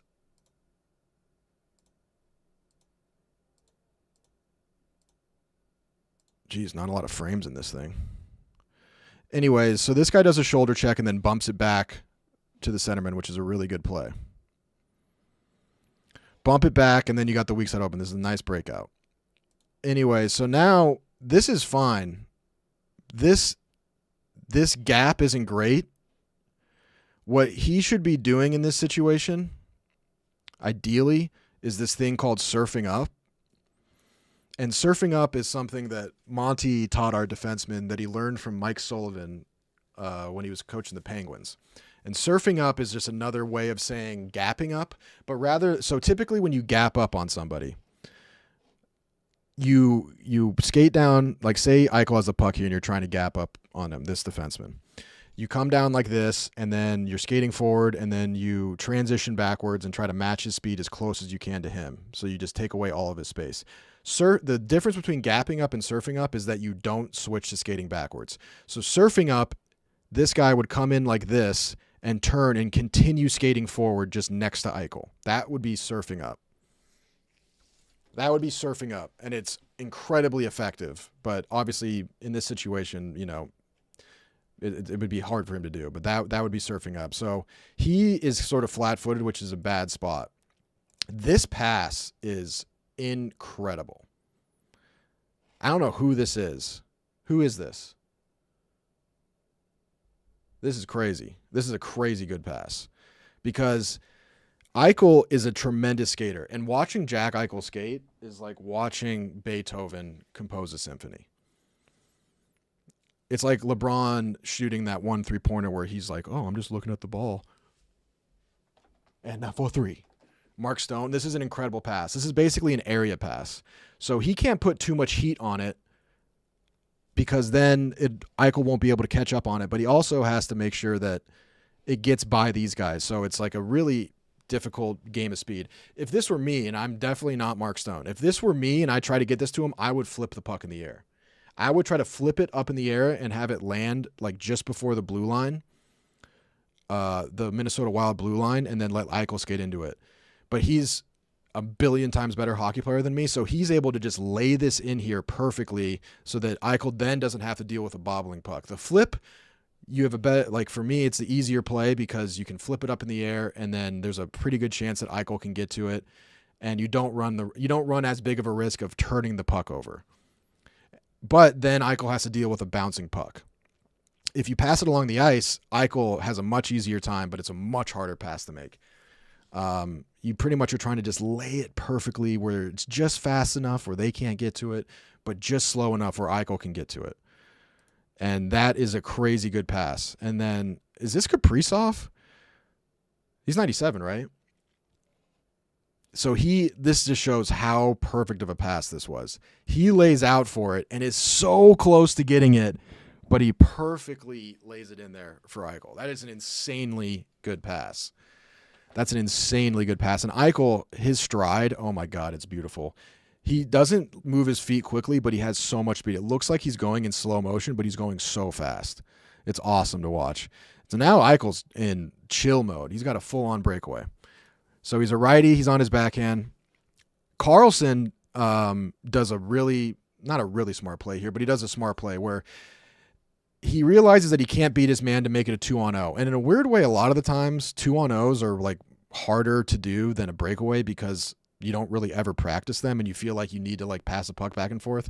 A lot of the time people don't score 2-on-0s. So he realizes he can't catch up to Eichel. He should just let him have the breakaway. So what he does is he pretty much does like a rub route. You're not getting sued for using footage. I'm just using stills, brother. These are just photos. That's how. I would love to just watch it, but we just have to use stills. Anyways, so he basically does a rub route, which is like a soft pick. And so he's just skating and then pretty much trying to slow down this weak side defenseman. So Eichel has more space. Smart play. It can be considered interference, but no one's ever going to call that. So he's just slowing down the weak side defenseman to clear space for Jack Eichel. Eichel is on his backhand. He's a righty. I'm a lefty, so I can't really think of like what I would do in this situation, but obviously you want it on your forehand at some point, and he's just reading what the goalie's doing. He stops moving his feet, which is interesting. And since he stops moving his feet and just glides in, that to me telegraphs that he's going to go for a deke and not a shot. If you wanted to shoot this puck, you're much better off skating as hard as you can with your feet moving. That way the goalie has less of a time to set an angle and it makes it easier to shoot. But he doesn't move his feet, which means he's probably going to go for a deke. He doesn't really do much of anything. He's just sort of waiting for the goalie here. And right now, with the way this is set up as a righty, I would probably think that his best chance is high glove.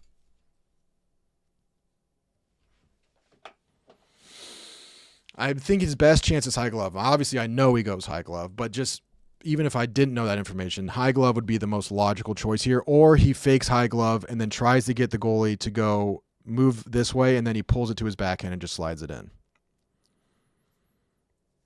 If I'm Jack Eichel here, if it were me, I would try to do that because I wouldn't feel super confident about getting this up here, and I would think that the goalie would be expecting high glove. So if it were me, I would continue on this route, fake, like come, maybe give like a little jubilant at your ascendance. Thank you, Luca Blue. I'd be a little, so that he kind of commits, goes down to his knees, and then you pull it to your backhand and then slide it in. Or if he follows you a bit, you can go to your backhand and try to put it top shelf. That's what I would feel most comfortable doing. Would you include the noises with the move? Absolutely, you have to. That's how you sell it. Oh, what is that? There's like a NFL, what do they call it? NFL Wired or Mic'd Up. Like there's that one NFL Mic'd Up. I can't remember who it is, but it's a defender covering, it's like a linebacker trying to tackle a running back. And it's someone just does like a shimmy shake, and you can hear the linebacker mic'd up, just like he gets shook, and he just falls over. He literally just like falls over. He gets shook so bad, and in the mic'd up, you hear him just go, "Oh!" It's so funny. He goes, "Oh!" and he just falls over. His ankles get broken, and he just gives this weakest little "Oh!" It was so funny. Anyway, so Eichel comes in, and he doesn't really do much of anything. I mean, like, The goalie just kind of gets a little bit too low. Eichel likes the angle, and he just goes top shelf. Sometimes it's that simple. I will say this. This shot makes sense for Eichel here because he's backed up a lot. The goalie is backed up a lot. If he stayed on top of his crease, like even if he's like 6 more inches out here, this shot becomes a lot harder.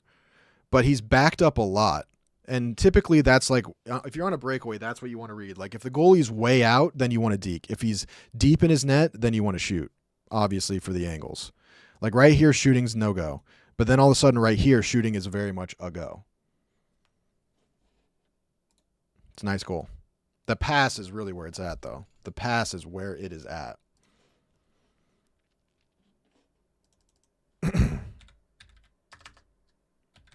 Mark Stone is such a good hockey player. It's crazy. Can you answer the question as to why they don't put giant fat people as goalie? I mean, goalies are big guys, and they pretty much are big fat guys with their pads, but you have to be able to move side to side. It's a lot of it's a height thing. Like Jake Ottinger, for example, is like the ideal goalie build. Athletic and just a really tall dude. I think he's like, how big is Jake Ottinger? 6'5"?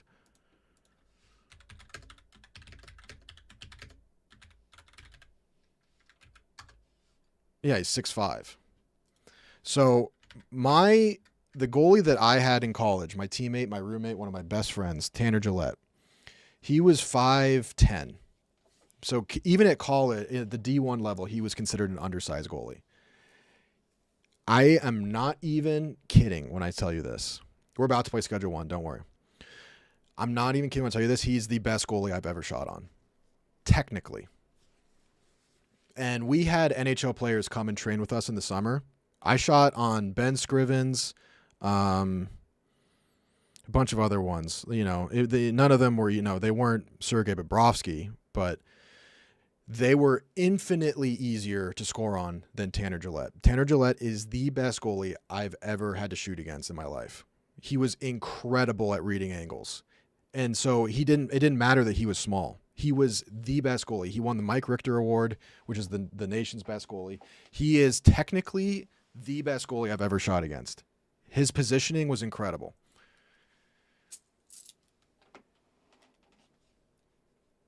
And it is like one of the biggest tragedies.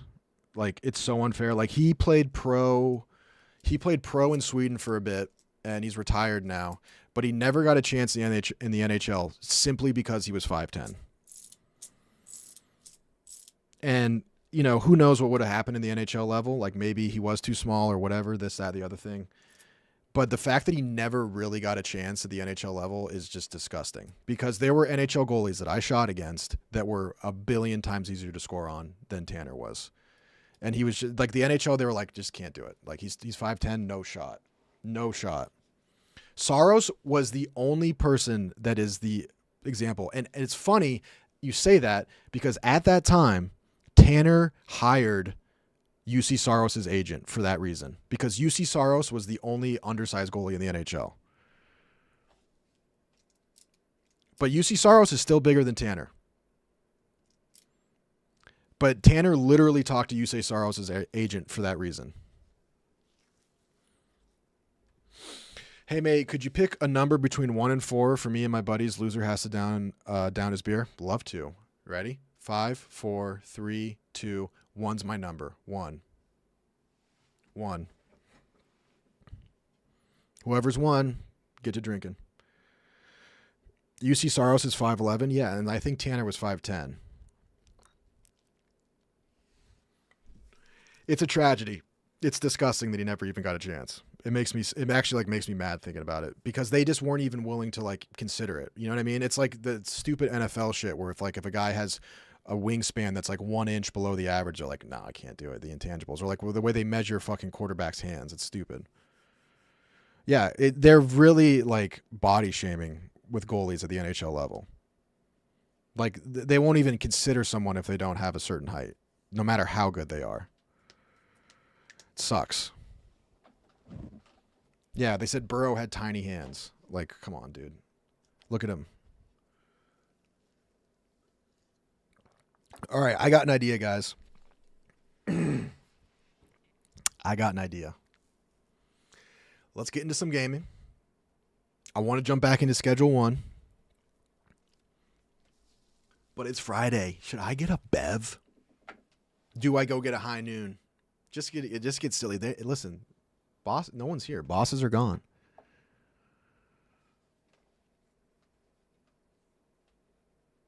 I don't even need to see a yes. I don't even need to see a yes. Listen, I'm going to put you guys into a Google Zoom meeting. You guys talk amongst yourself, discuss whatever you feel like you need to discuss. Okay?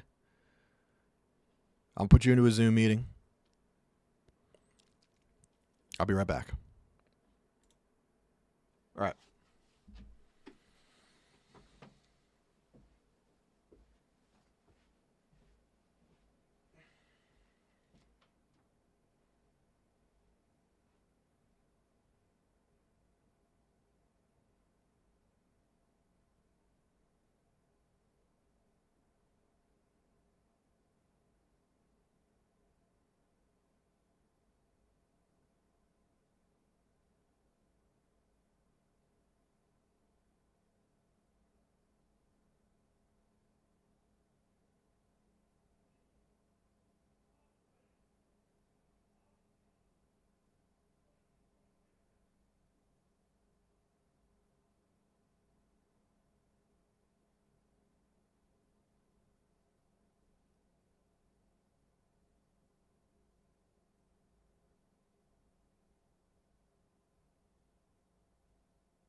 Okay, sorry guys. I had to walk across the entire office. When's the summer interns getting here? I think actually pretty soon. Emily, thank you. Whew, I was hustling for you guys. Okay, Schedule 1 time, boys. Schedule 1. We just got the new crib. Hold on, let me back it up. First, before we get into Schedule 1, I want to FaceTime Nick real quick and check in on the boys, see how they're doing in little Nigeria. So I'm going to FaceTime Nick real quick.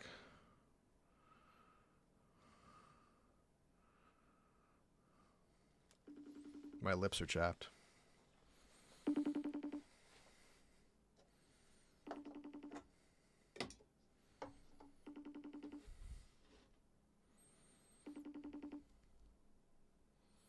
I gotta get these stickers off my case. I'm over 30 years old.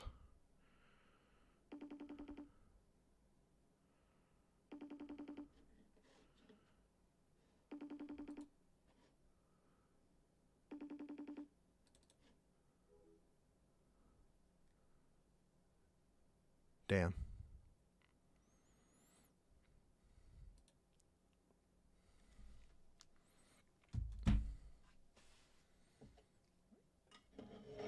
Bricked.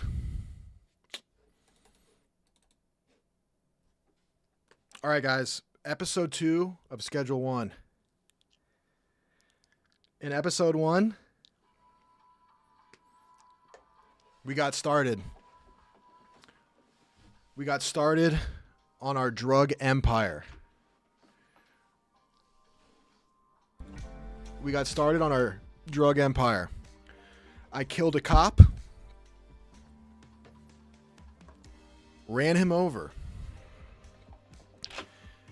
Then the heat got too hot. The fuzz came. We had to get out of Dodge. We had to run. We had to leave town. We got to the new town. Tried to set up shop again. Set up the business. And then my trailer got blown up. Literally blown up with explosives by the rival drug dealers. So then we had to go get a hotel room. We set up there. We did some more business. We saved up enough money to get a brand new spot above the Chinese restaurant. And now business is booming. Now business is booming. Everyone celebrate yourself for a happy Friday. It's Casual Friday. I'm wearing my space shirt, and now we're dealing drugs. Life is irie. Everything is irie. I haven't tried Balatro yet. I just don't know if I don't get it. But I'd be down to give it a look. Damn, we're going back to the old school ways, having a couple cocktails on stream. I'd love to try it. All right.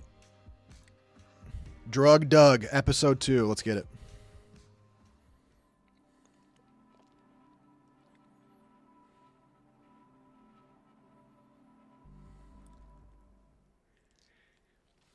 All right. So we just got, this is the new apartment. Let's lock in. I need to list, we just got the seeds for sour diesel. So I don't know if I want to list anything yet. We need a little bit of money, but I think I want to grow some sour diesel. Oh, I messed this up.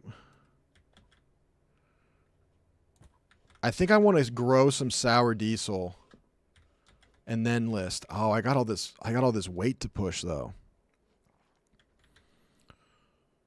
We don't have any sour diesel seeds. So what we can do is list OG Kush, make a call for some sour diesel seeds, and then while we're waiting for the sour diesel seeds, we can make some sales.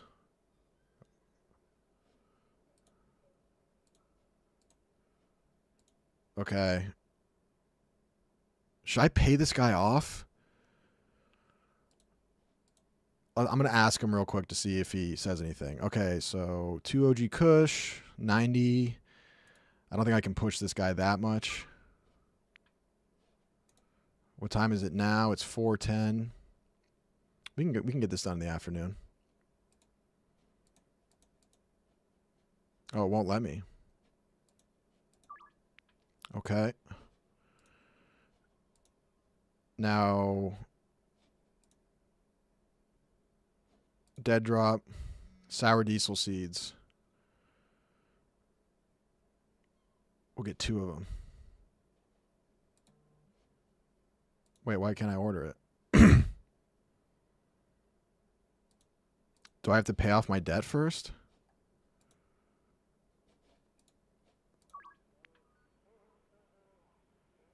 By placing cash in my stash. It's behind Dan's hardware. Fuck, okay. 3 OG Kush for 130. It wouldn't let me do anything else, so I think I gotta pay him. I think I gotta pay off my debt first. Okay, so I need 5. 5 OG Kush. I don't know if I even need any more customers right now. I'm kind of like having a hard time keeping up with demand.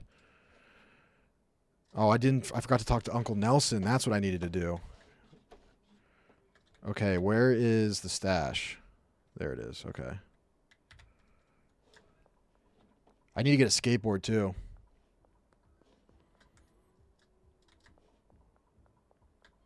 You don't like how I say diesel? What does that even mean?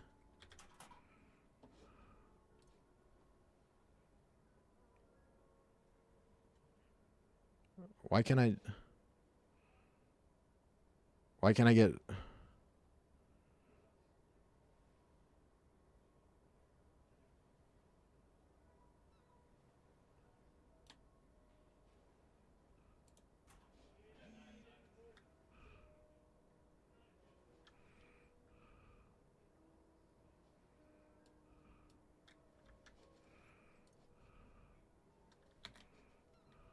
I'm rusty right now. Hold on. How much do I owe him? 20 bucks? There you go. Okay, cool. Okay, let's go make these deals real quick.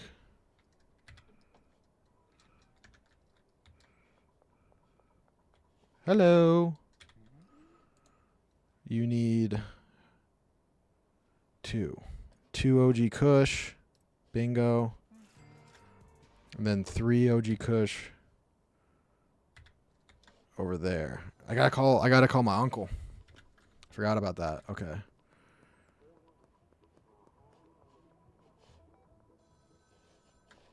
Shit.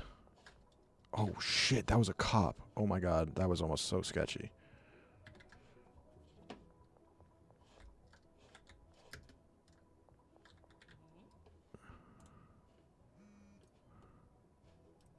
Whew. Okay, I need to delist this real quick. I'm getting anxiety. I'm getting anxiety. I'm getting anxiety. Getting anxiety.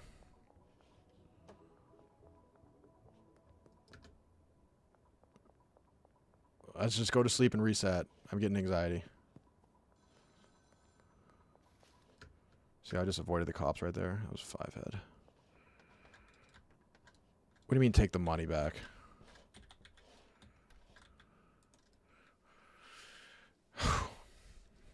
All right, I gotta get loose again. I can't move like a nervous drug dealer. Okay. We gotta talk to Uncle Nell.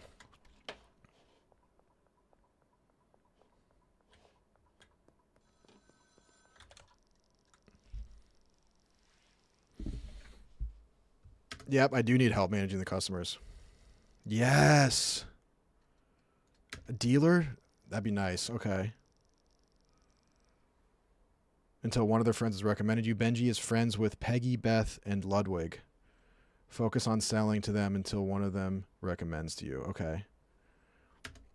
I want Ludwig to go to jail. I don't know why.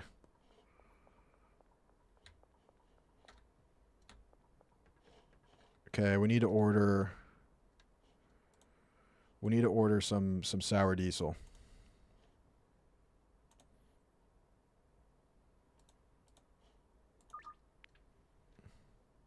Okay.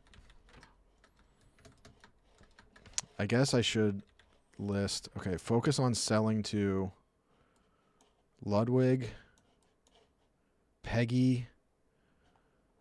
All right, well, I guess I got to just wait for them to. I just got to wait for them to hit me up. Is there anything else I can do? I could grow more OG Kush. Austin, it's not who I'm looking for. 4 OG Kush. Oh, I can push the price on this guy big time. $90. Nope. Bricked it. That's okay. That's okay. Should we just go pick up the seeds?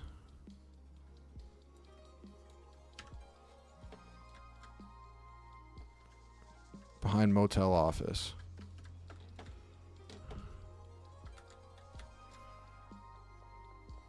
I need to give him a free sample first. I already did that with Ludwig, I thought.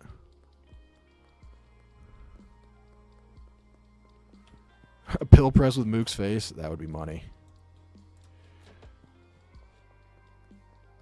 That's not a cop, is it? No. What cop has pigtails? Jordan. I could have sworn I mean, I know I talked to Ludwig, but I don't know if I sold to him. Clearly not. Okay. Who else we got? Hit my line. I got it. Is my shit still listed? Yeah, okay.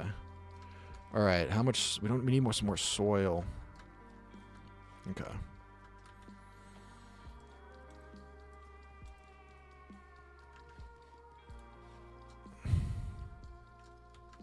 Put the OG over here.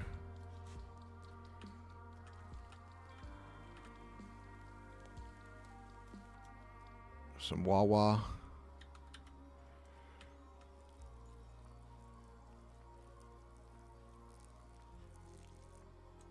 And now we sow. We reap what we sow. Okay. Take out the garbage.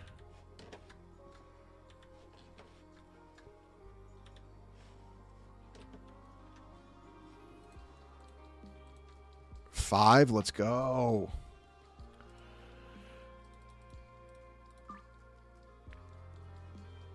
Damn, he took 280. Actually, that wasn't that much of an upsell. Okay.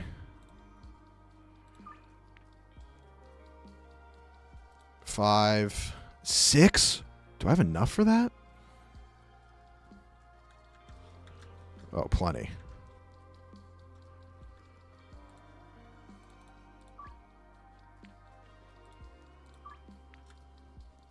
Okay, I need 11.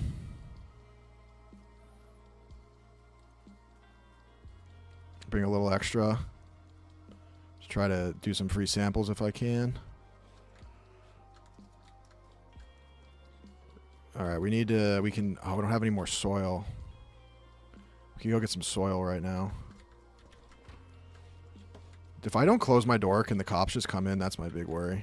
Who's this? Who are you? Nope. Geraldine? Ew. I know. I can't get caught with this much weight. Hold on. Oh, shit. Is that a cop? The board is jubilant at your ascendance.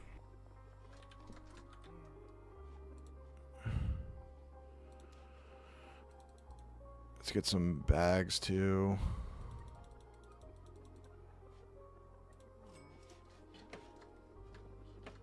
I'm going up here because I'm safe up here. Okay, there's one right there. Let's get rid of that one. How do I find... I need to find Ludwig and Beth and Peggy. Wasn't there a cop over here? Oh, I thought this is the lady I thought was the cop. Kyle. 5. Nope. Bingo. Okay. General Poon. Wow. Okay. This is a far stretch. Man, I need to get a fucking skateboard, I think. I really think we're overdue for a skateboard.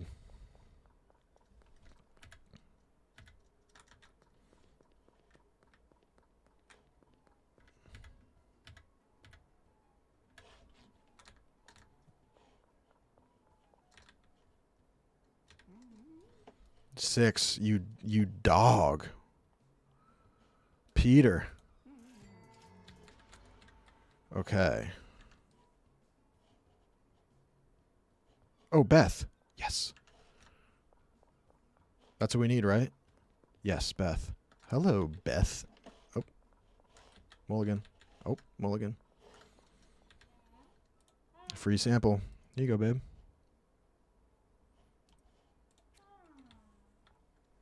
Sakadine, Sakadine. Don't even get the skateboard until you get the gold one? Really?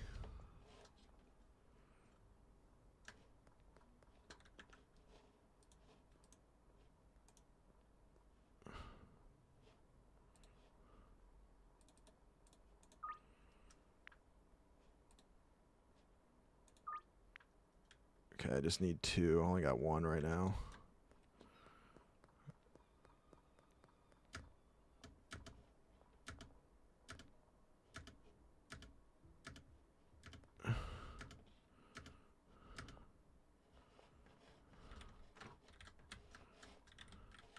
Come on, Rudy.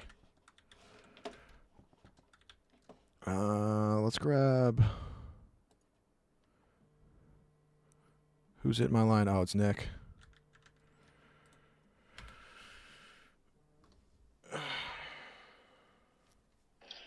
Yo, dude. Yo, what's up? I'm streaming. I just wanted to see how it's going. It's going really well. We're about to have some some spicy goat. We're gonna bring some back for you though. Oh, you bring some. Look at this spread. Describe to me the flavor profile so far. Very good, very spicy. But we had some snail that would shock you. Shockingly good. Yeah, we'll bring some back. Don't you worry. All right. All right. Good Later. luck. All right. I guess we got some food being delivered. That's nice. Okay, hold on, Junda. Hold on, Junda. Hold on, Junda. Look at those forearms, dude. Kidding me? All right. I need to go 2 OG Kush. I should take 1 more hopefully I find Chloe and Ludwig. So we'll just take 1 more. So we have 2 extra for him.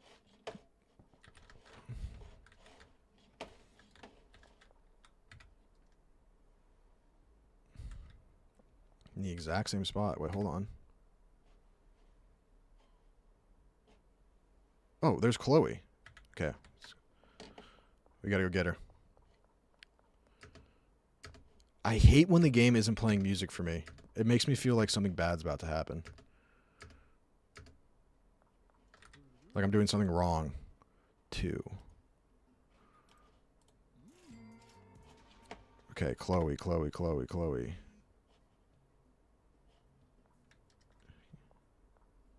Oh, I've never been over there yet. I'm kind of nervous. Are there still cops at this bridge? Shit. Shit.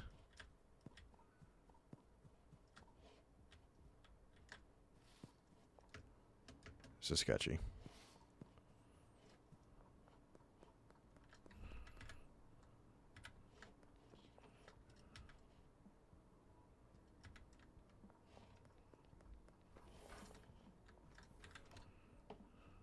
That was huge.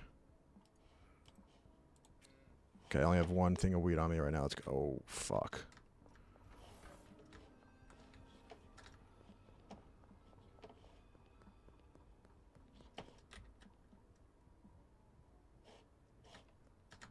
Sketchy. Oh my god. I'm literally Danny Ocean. I'm the greatest criminal on earth. Look at this little bridge.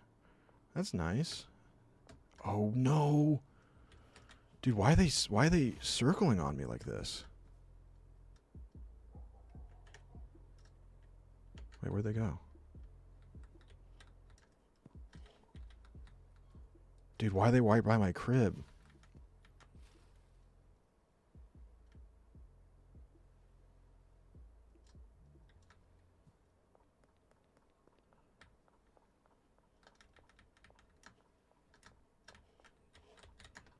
Whew.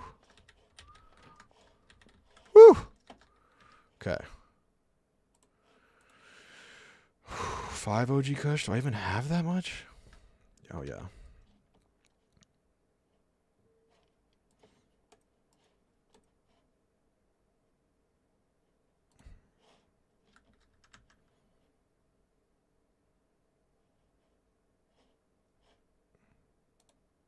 I mean, I guess I can do this. Inventory management is a problem. I feel like it is. I'm trying my best, but it's just not going great. Kathy, no.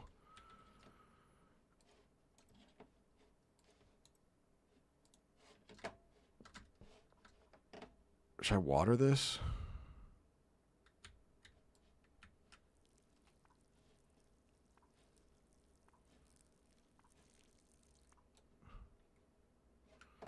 I think I'm just going to let that one slide.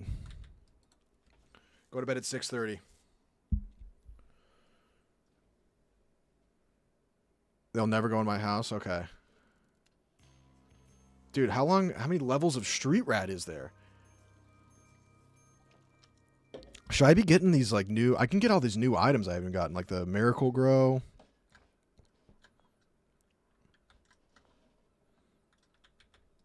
Needs water? Really?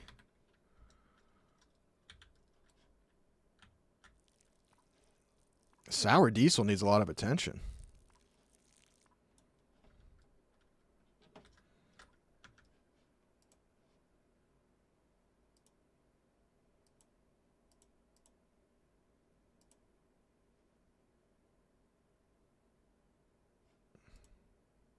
See, I've already sold to Ludwig.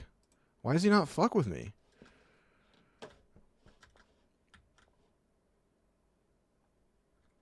So should I be waiting for the water to go all the way down? Let's just harvest it. Fuck it.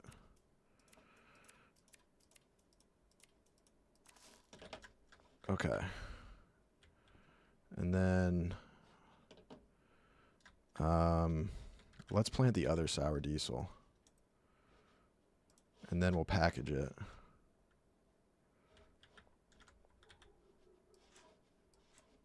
I feel like I'm not doing well this session. I only have one of my grow tents going. I need a fucking dealer. I just don't think I can keep up with demand right now. Sour Diesel, let's get it.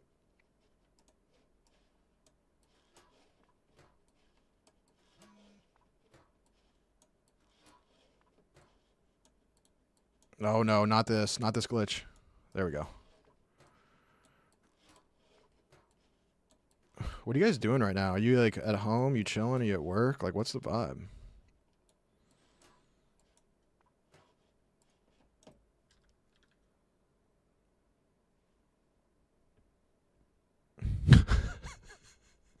First thing I see is just put the bud in the bag, bro.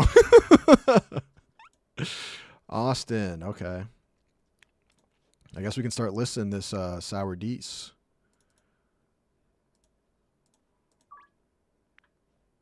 Damn, I can't push these people as much as I used to be able to.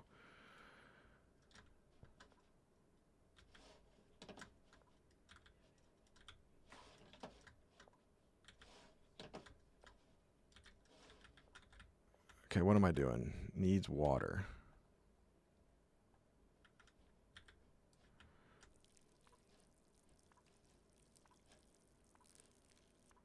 Okay.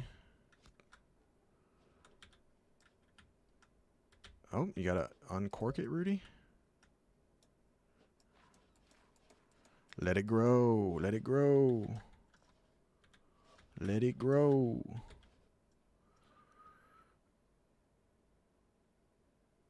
I'm out here folding laundry. Hell yeah, dude. How's the taint smelling today? Pretty fresh today, I think. Depends on how sweaty I get at this game. Okay, we got to list the sour Dees. A little bit more expensive. Get us some more money. Dude, why haven't... Maybe it's because they want the sour diesel? Do I have to give them another...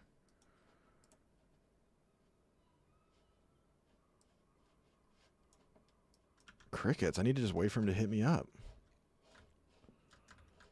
I have another... sour diesel seed, don't I? OG Kush seed? Damn. Okay. I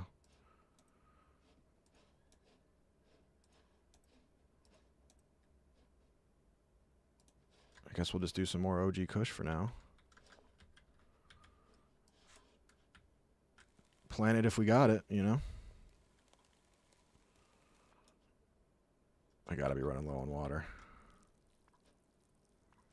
I need AI to automate all this, dude. I'm moving like a peasant over here. I'm hoeing the fields.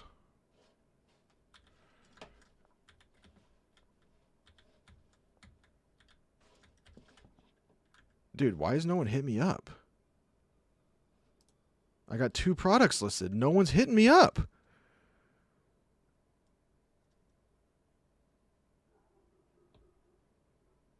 Damn, that sucks, David.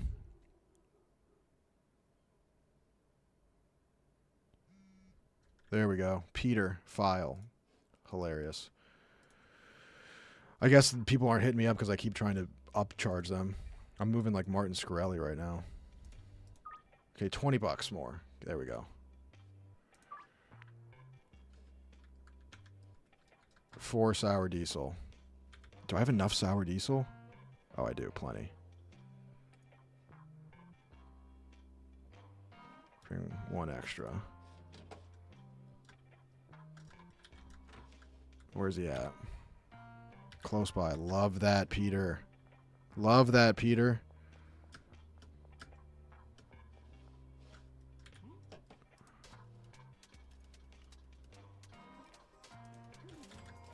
See you, buddy. Big money. Damn it. Why does this basketball keep bouncing? Swish. Oh.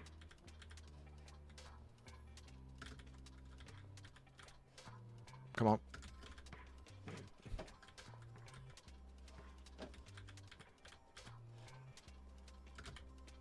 This is harder than it looks.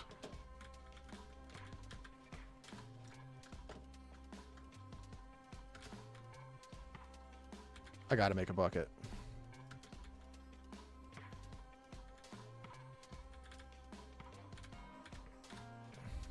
Come on, Rudy.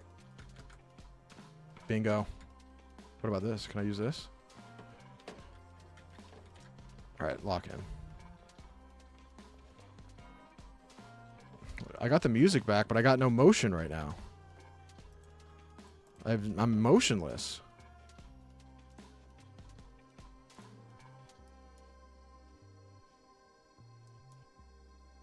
Meg Cooley. She sounds like that's a hot name. Click throw? Where's the throw button? I need customers? All right. Miss Ming, my landlord.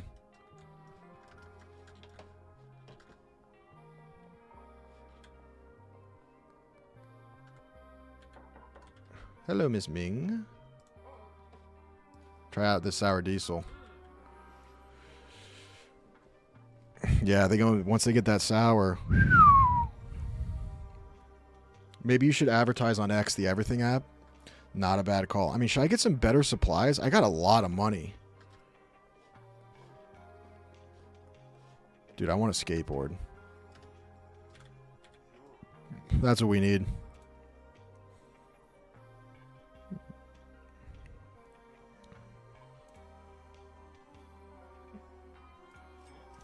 Just got a regular skateboard. How do we use it?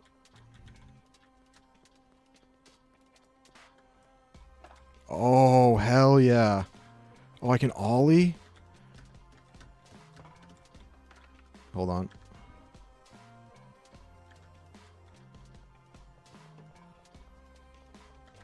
Damn, the skateboard is kind of tough. Okay, who do I need to hit up? 3 messages. Here we go. Ludwig, yes, yes, yes, yes, yes. We're not even going to upcharge him. Wait, how much OG Kush do I have? 5. But that's just in that one. I got a lot of OG Kush. Okay.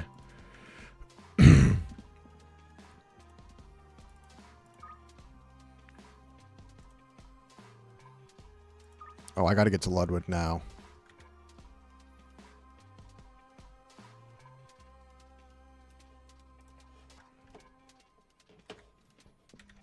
Where is he?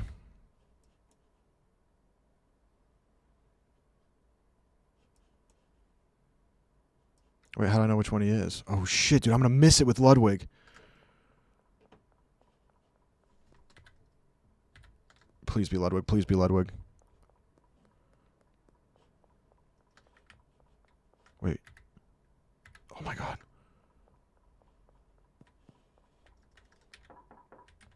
No. What? Ludwig, next to the barber shop. Oh my God, we need the skateboard.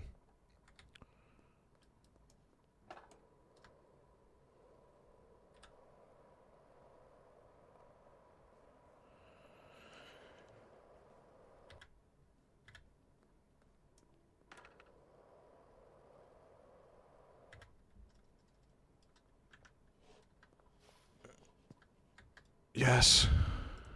How much does he need? 2. Woo! Okay.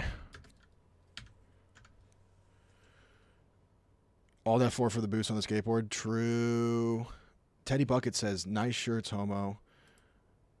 Teddy Buckets, 330.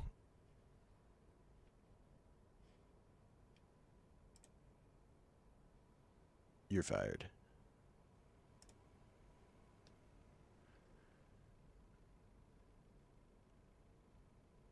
Okay, now we need to get back. I don't understand what that Sam next to Bud's bar. Get sent to the Shadow Realm, loser. All right.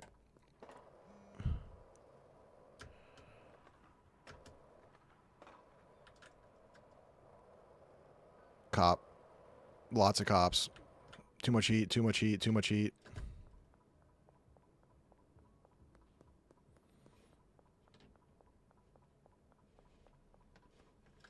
Oh, I got a new mission. Okay. Talk to Benji Coleman in the motel room number 2. Yeah. I'm going to be honest, I don't like the skateboard.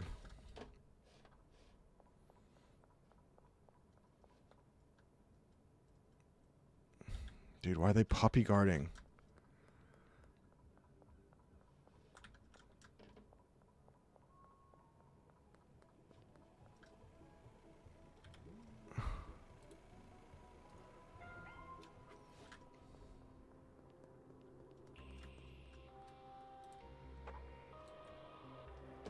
I'm not under arrest. What are you talking about? I'm out. Watch this ollie. No.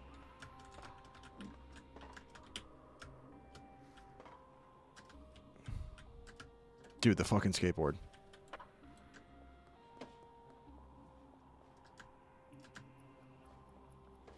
Did I get away? Wait, does that mean I got away?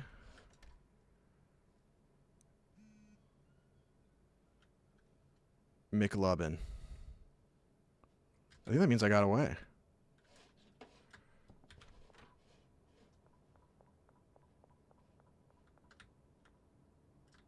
Oh, they're still looking for me.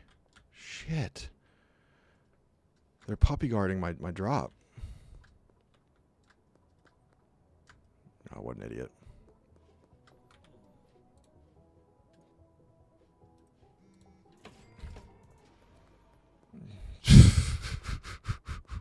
Clutch plays, dude. Still got the deal done. So I guess if they can see you, obviously, that means you can't get the deal done.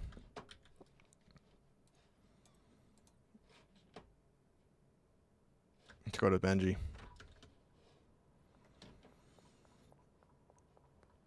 I literally did it right in front of the cops. We were just having a friendly conversation. That's my old hotel room. Benji. Yes. It's $500 signing fee. 20% cut.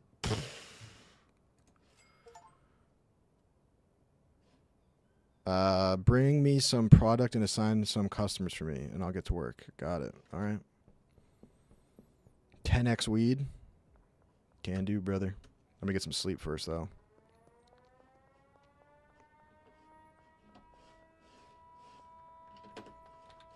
Skateboard, I don't like. Game saved. Bingo.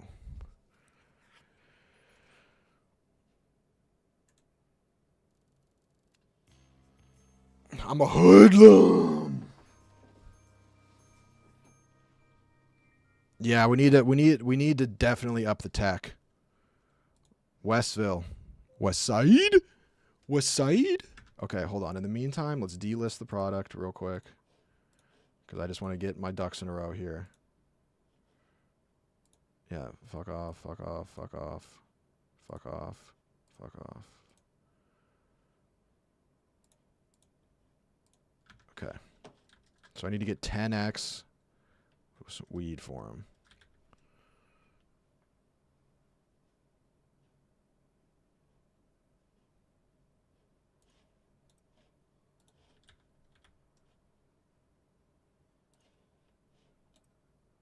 Five,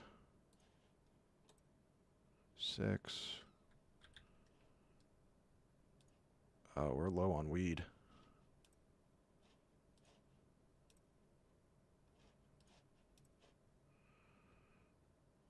Wait.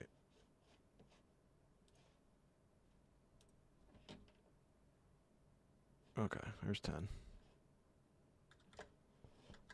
We got all this, though.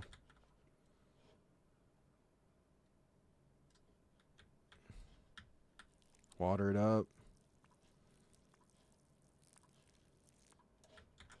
I don't feel as though I'm doing that great today. I feel like I'm kind of panicked. Listen, drug dealers have off days too, guys. I'm just not built for this life.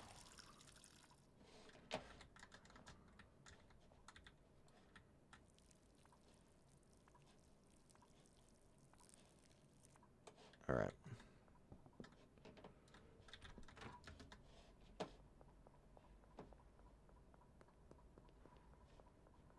So we unlocked more of the map.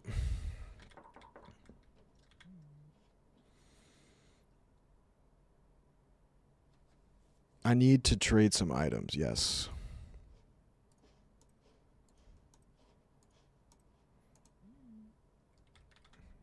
Assign 3 customers. You can assign customers to me with the dealer management app on your phone. Oh, that's nice. There's an iOS app. I need like 4 or 5 more 10s. Okay. All right. Let's do that before we assign the customers. Let's not. We need to keep supply and demand in a harmonious relationship. Okay. We have a lot of money. We got 3 10s. I'm going to harvest this weed right now. And at what point do I just get to sit by a pool and lounge? When do I become like the guy in Pulp Fiction? But I don't get gimped.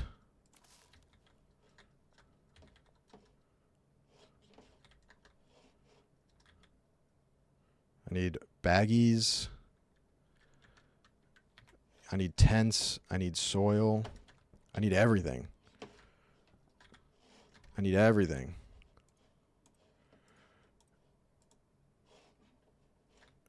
I need everything. Okay. But first we have to take out the trash. We got to do the little things.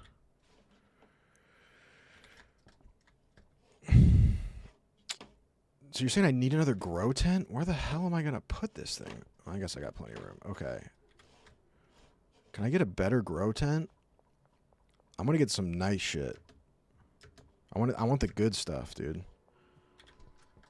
I want some SpaceX futuristic grows. Okay. So I can get fertilizer, electric plant cutter, pot sprinkler. One activated will water the adjacent pot or grow tent. Okay. So it waters automatically.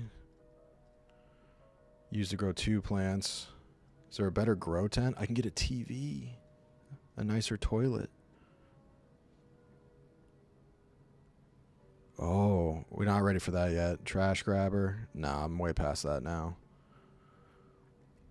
So $50 for that? $200 for that? I think I just got to spend it on the grow tent. I think I need 2 of them. Fucking A, I need to deposit cash. Toilet does not need to be the priority. I'm like that girl in Pennsylvania who poops on cars.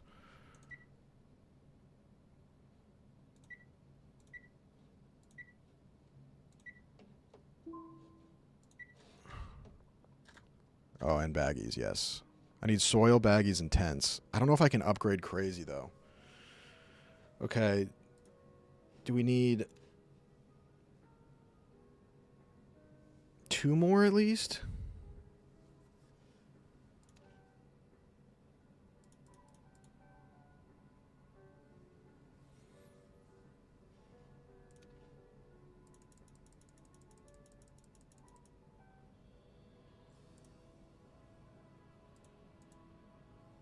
That's all my cash. 2 more tents, bro?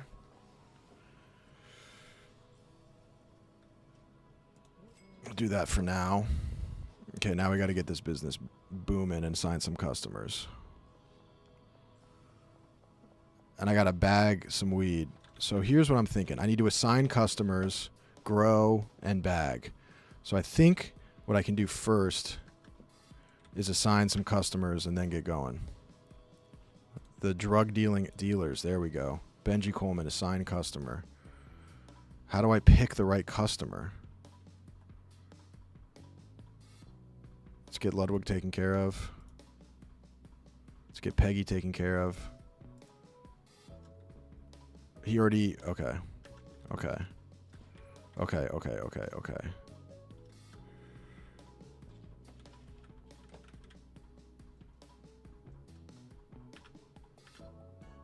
I don't know if I want him to see it on the...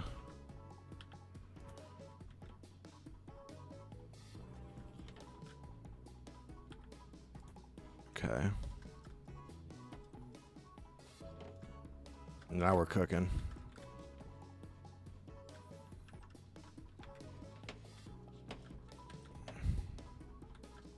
I'm all over the place right now.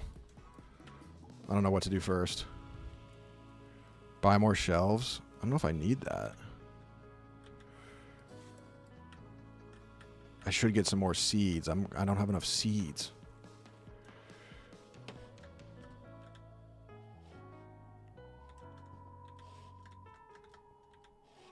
But I do pick up the trash. How many seeds do I have? I don't have any seeds. Oh my god, I'm such a fucking loser.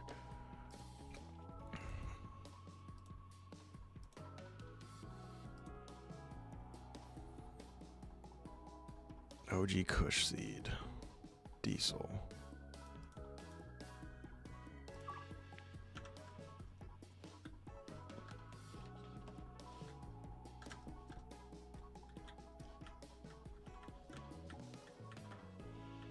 Okay, this is a tricky one already. There we go.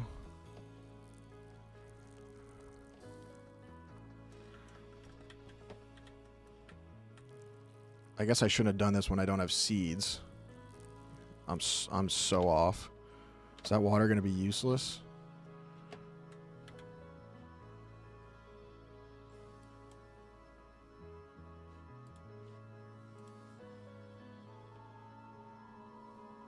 Okay, it's not ready yet. Oh my god.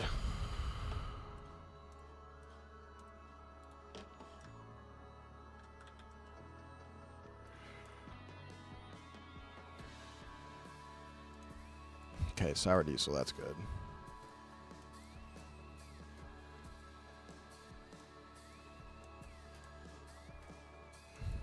Owning a small business ain't easy, man. I need the Dave Portnoy Barstool Relief Fund. Bingo.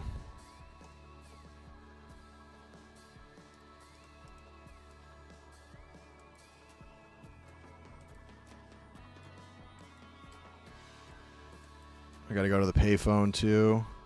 Music's bumping. Drop is ready. Let's go. Perfect amount of bags too. I should just buy way more bags. I do that every single time.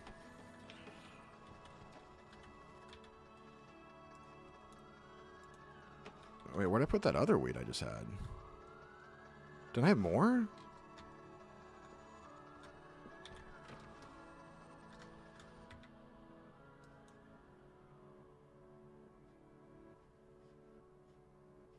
Way over there? Okay.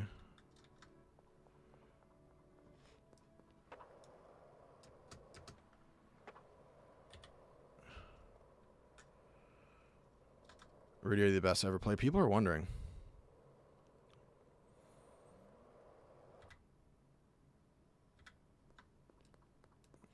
I hate how when you look at the map, you get off your skateboard. Dude, I'm so bad at skating. Dude, turn.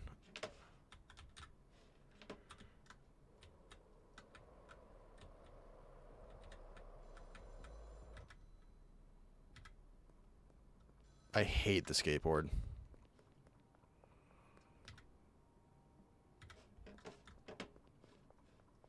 Why is there a crime scene here? I don't like that.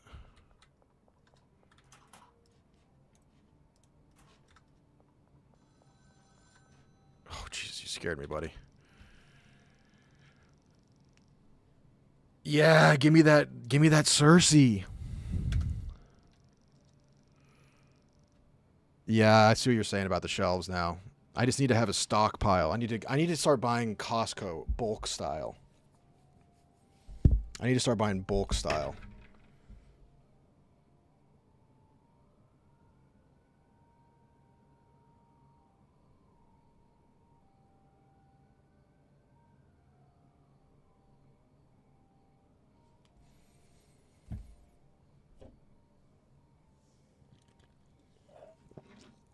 Yeah, I paid back the seed plug.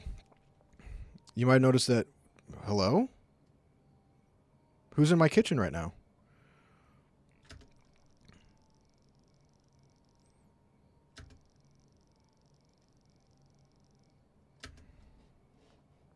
Okay, shouty. Mixing station 10-4. The skateboard was has been an absolute bust. Oh, I gotta use the mouse to steer. Okay. I really need a wireless mouse. This desk space just really isn't cutting it. It's really all. It's not me. It's not me. It's the equipment I'm using.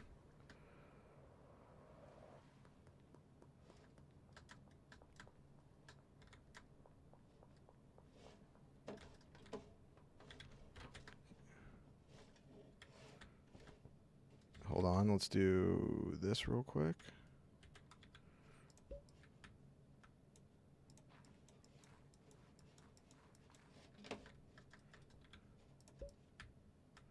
Get these puppies in the oven.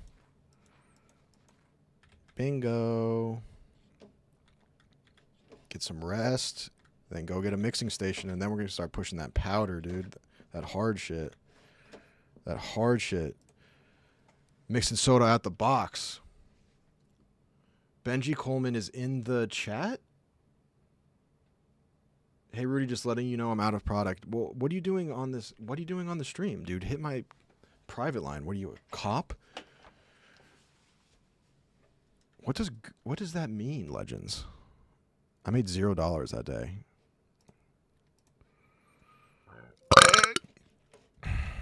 Okay. Mixing station.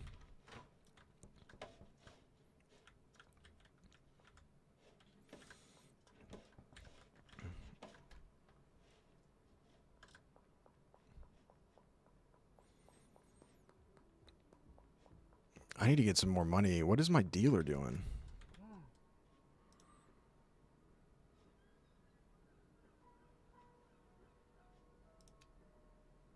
I need better online balance. I'm only going to have $46 left, dude. Hold on. We need to get some product. Like, what is this guy doing? He needs more OG Kush. Okay. Do I have to go collect from him? Yeah, that's what I'm not doing. I need to collect and give him some product. I told you I'm out of product. Says Benji Coleman in the chat. Okay. Get you your damn product.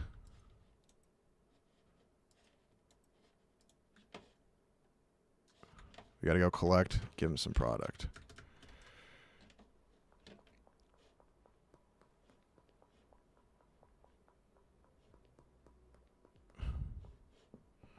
Open up, Benji. There you are. Okay. Give me that money. Yep, you get that. You get that. You get that. You get that. Hold that. Okay, does he have a customers? Is he good to go on customers? Good. Why does it say his only inventory is 1 OG Kush? I just gave him so much weed. All right. Let's plant this other seed, I suppose. I don't get why he can't swing by. Like, he works for me. I'm running around like an errand boy.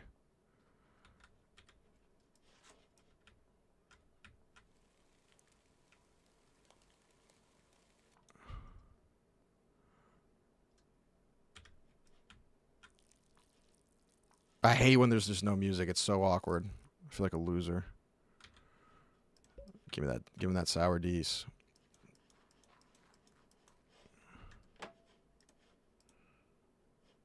Oh, I didn't list. Oh, God. No wonder. No wonder, dude. God damn it. The board is jubilant at your ascendance. Thank you, Big Russ. What? So I got to go do my own deals now? I don't have any sour diesel. I gave everything to Benji. We need a mixing station. Fuck them.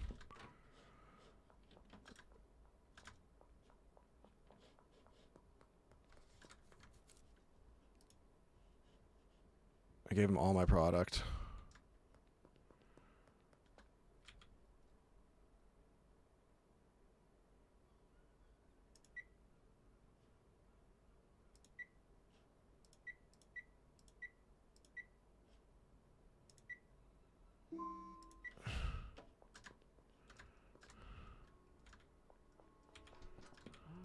If I don't list the product for me, does that mean just no one hits me up? Or does that mean Benji can't sell it either? That's what I'm not understanding.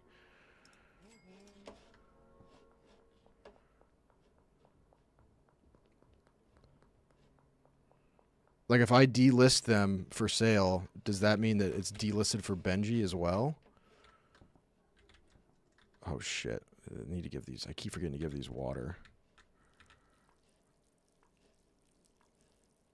I need a small business loan. I need a small business loan.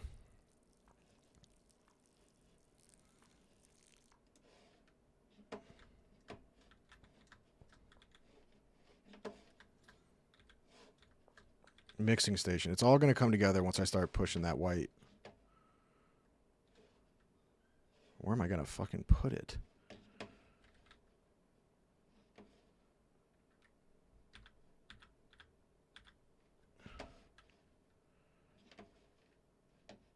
We need to move the trash can.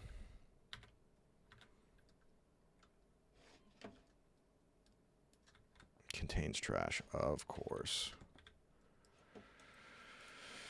Nothing's ever easy.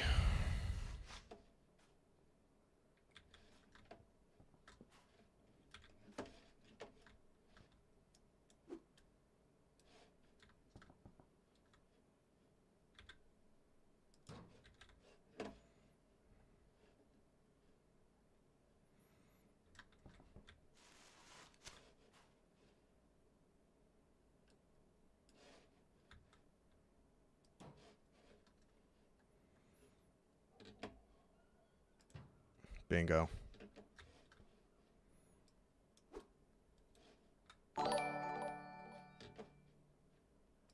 Horizonfios tipped $4.99 through Super Chat. Did you see that Elegriff clip, lol? I did not. Thank you for the super chat, Verizon Fios. Wait, can I get some money off this? Yeah. Come on, come, don't run away.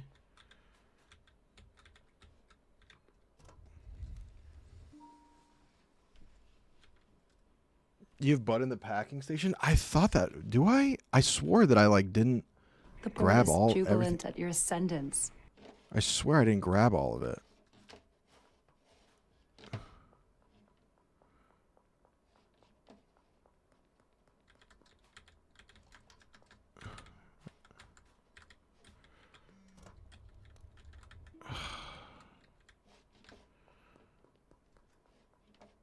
That was not worth.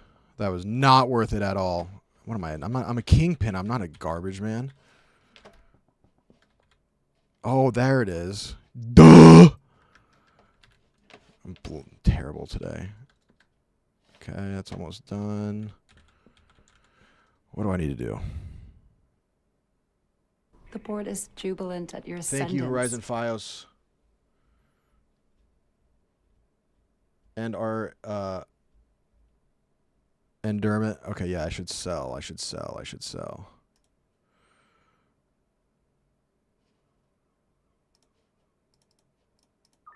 Hondo. I'm hoping I have sour diesel. I got to, right? 5 sour diesel? Ooh, don't know about that. That's OG Kush. Son of a bitch. Please tell me this is sour.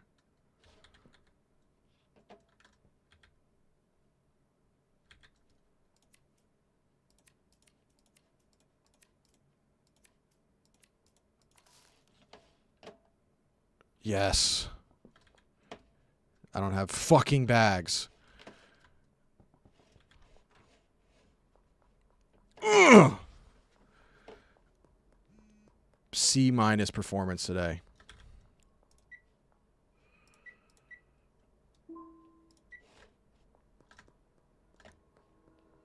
Electric clippers.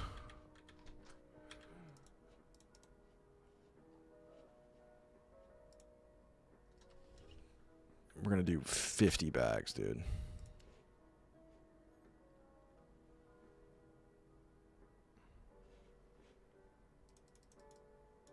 I need more shelves. I don't have enough space, dude.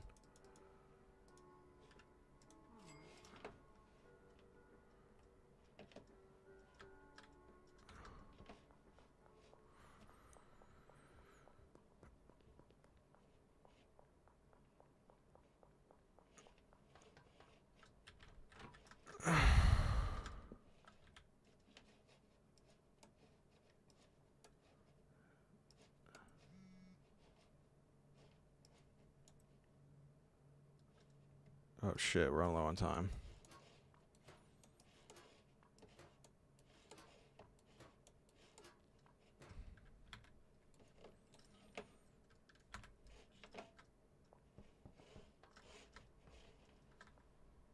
Where is he?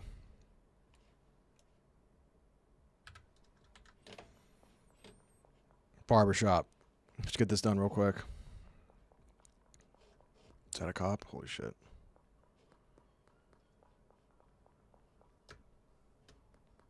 The board is jubilant at your ascendance. HNDSC. Appreciate it. 2 sour diesel. The board is jubilant at your ascendance. You guys are going crazy. Drop clips. Thank you. All right. The board is jubilant at your ascendance. Bam. Thank you. Oh, Slayer gifted 5. Holy shit, Slayer. Thank you. The board is jubilant at your ascendance. Slayer going crazy. Give it up for Slayer, guys. Appreciate that, dude. That's the too board nice. is jubilant at your ascendance. That's too nice. That's too nice.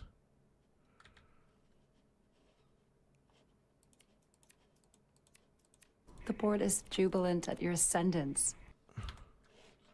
Big moves, Slayer. Big moves.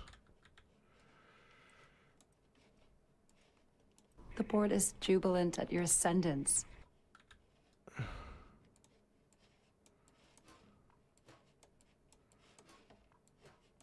The board is jubilant at your ascendance.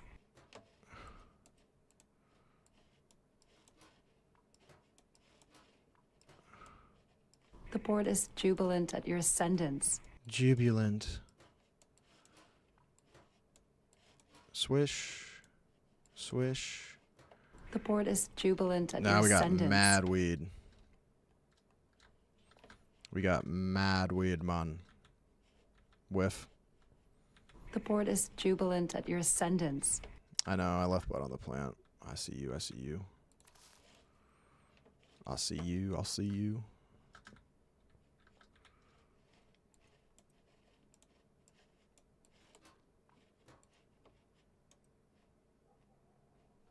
Okay. Dude.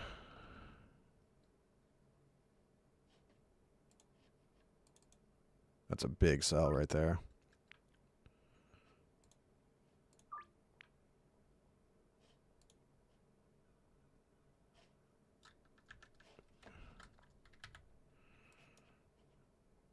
Oh, right next door too. Big one. Do I have 5 sour diesel? I got it, right? The board is jubilant at your ascendance. 3. Yeah, plenty. I shouldn't be walking around with all this, but fuck it, dude. Kyle. I love this dude. He's a sick puppy. Big one.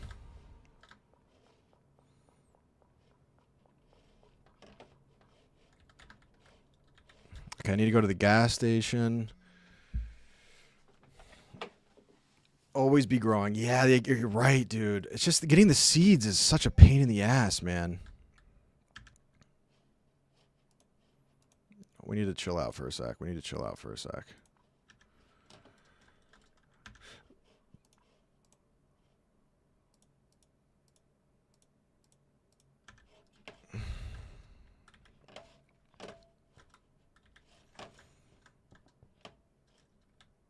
But we can still have...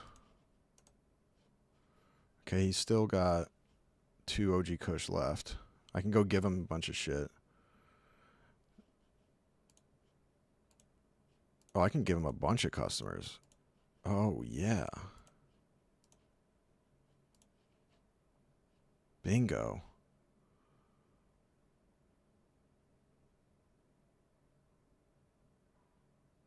Yeah, I need to order a bunch of seeds.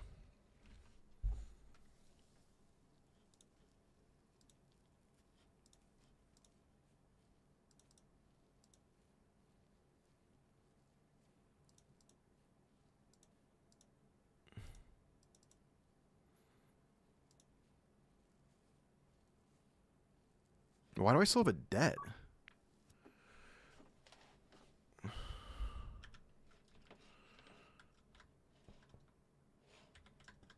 Okay, I can go collect some money, give him some more product. Oh my god, look at this.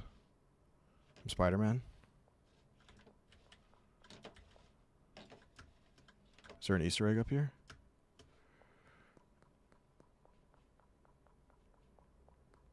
Okay, and then we gotta get the seeds. Give me my money.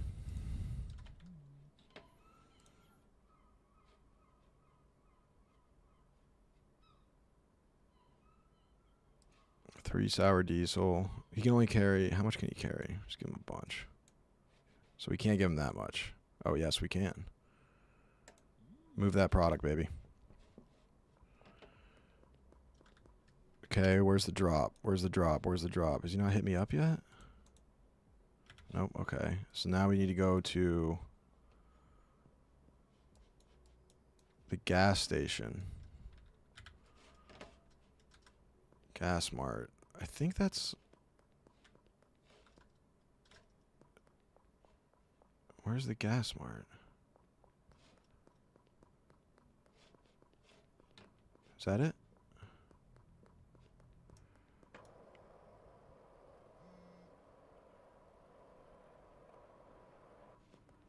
Bingo.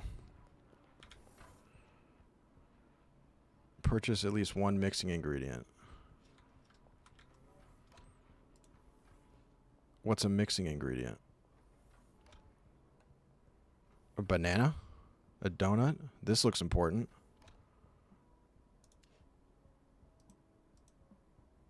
Three of them, I guess.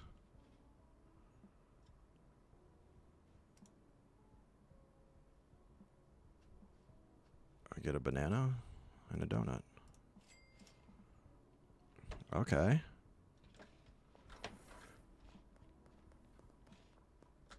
Arcade wall. Right next to home. Love it.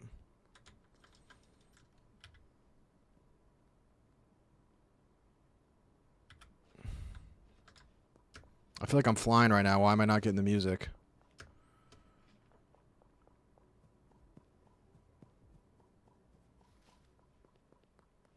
Yeah, is Benji skimming off the top on me?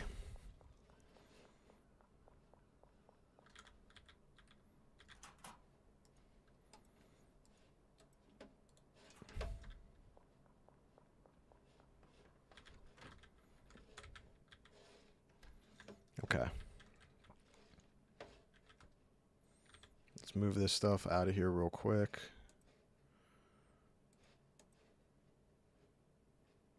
Just so we can do some growing.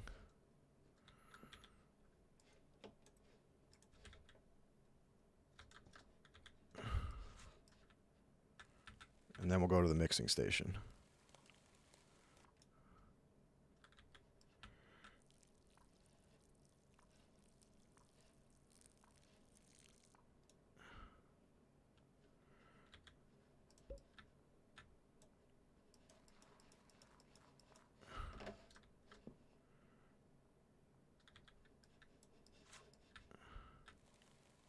Bada bing. Now we're getting somewhere, I think. I feel some momentum finally. You feel that? Oh, out of water. I think we're close to really getting into it to the next level. To the next level of this operation. We're still kind of small time, but we're moving up. We're moving up. I don't understand like the limit and the debt I owe the seed guy. I need to just get my own seeds, man. That's what I really need. Because now I only have one seed left. I have more tents than I have seeds.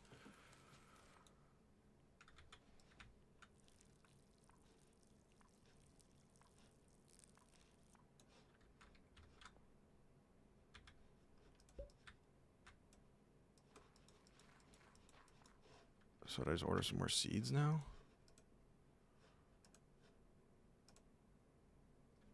See, like, why is my debt $270 when my order limit's only $29? I can't even get one. Like, why? I guess I gotta pay off my debt. Okay, let's do this real quick. Insert weed, insert mixer. I don't have any fucking weed. Okay, we gotta wait for this to grow. Where's the drop? Where's the drop? Where's the drop? Back there. Yep. Okay.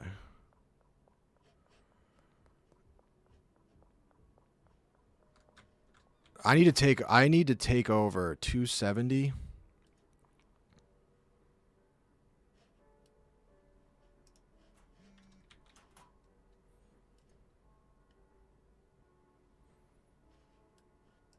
Okay, there you go. You're paid off.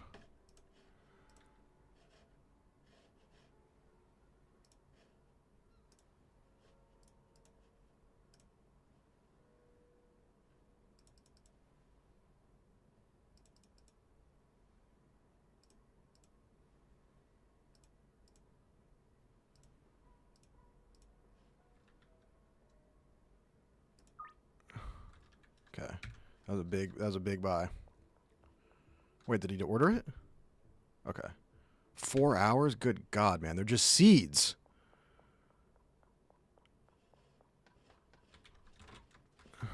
Okay, we gotta wait for these puppies to grow. Can't forget to put water in them.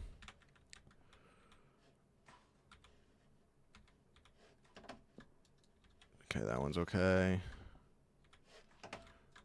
That one's okay. I don't fully understand that either. Like, once they're grown, I have to add more water to them. Like, I don't fully get it. Shocker. Oh, shit. I didn't even notice this one. I totally forgot about this one.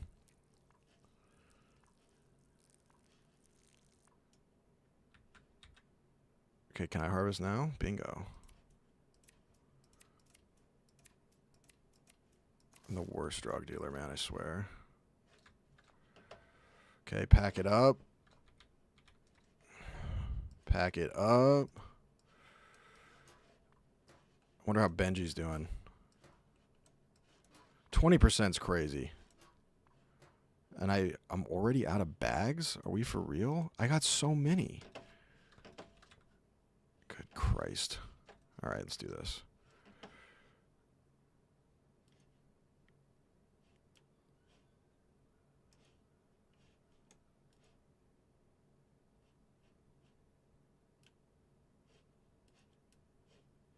Wait, does it have to just be raw weed? Oh my god. I guess it can't be bagged. Of course. We need bags. I do need more storage space. Maybe I'll get a shelf. I just don't have enough. My apartment's tiny. Man, can I put it in my old place? Small storage. And then we'll have $36 left. So we'll do 30 bags.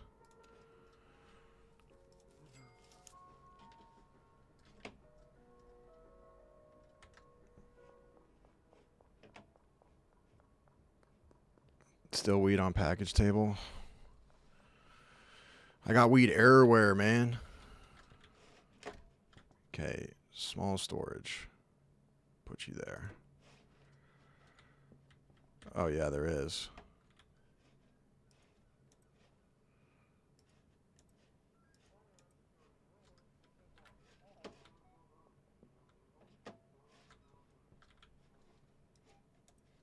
Okay, let's do this real quick.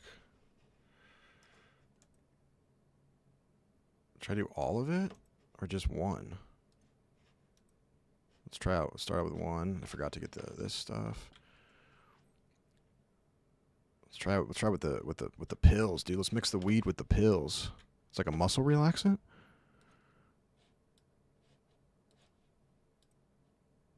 Unknown, refreshing. All right, let's try it. Oh, we have to like literally do it. Okay.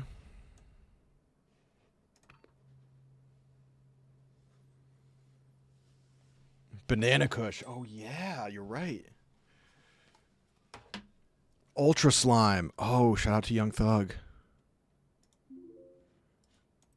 Woo! Woo! Okay. No, let's package up this Ultra Slime, dude. That new shit.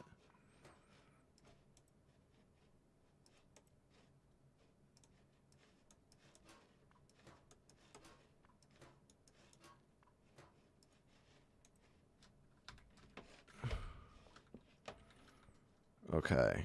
Harvest. Let's put some stuff away.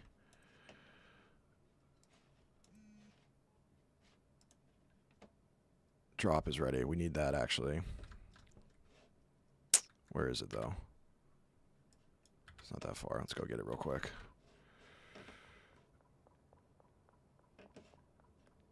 Keep remixing the... Oh, shit. I got weed on me. Back it up. Back it up.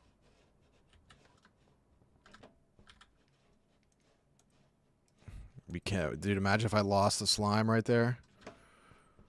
No thanks. So there's definitely increased cop activity at night.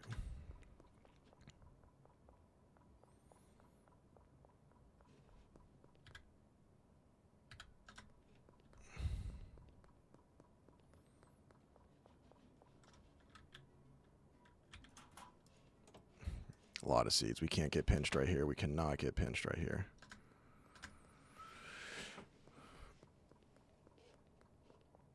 Should I collect from Benji right now, too? Fuck. At least he's out working.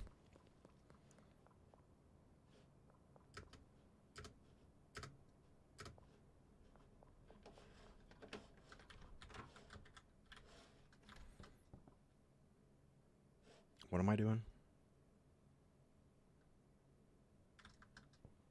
Harvest. Needs water. So does that decrease the quality if I don't water it when it's ready?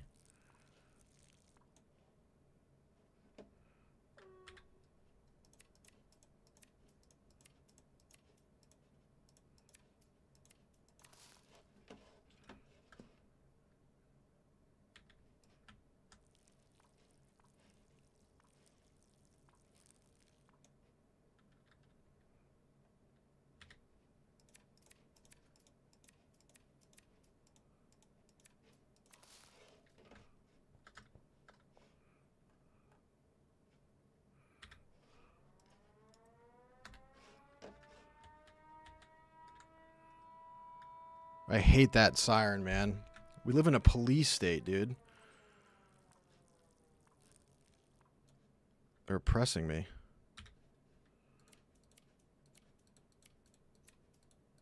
I wonder if I like what I'm curious too what happens if I like go to the arcade.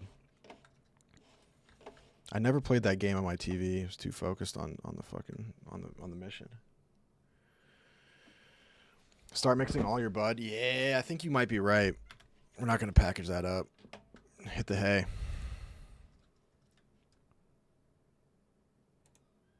Benji's got a lot of money right now. We got to go collect.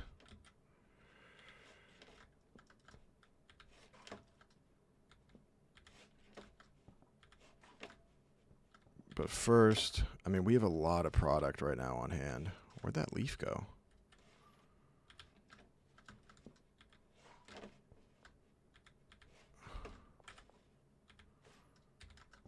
Okay.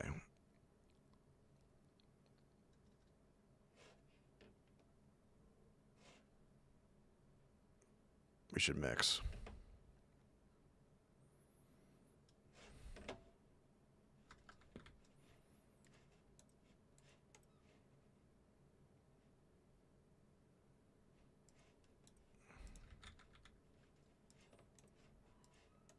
Let's make some goofy shit.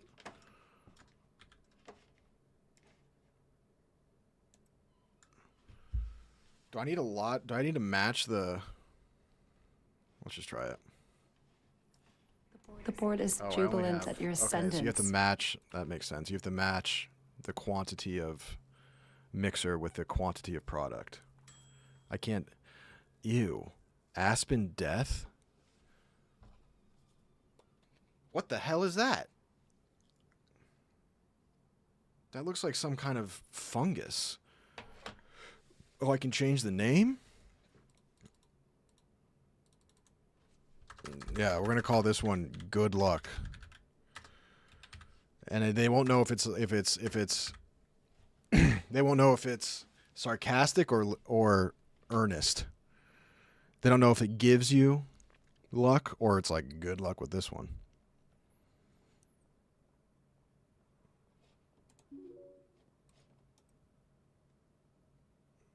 Let's try some banana action.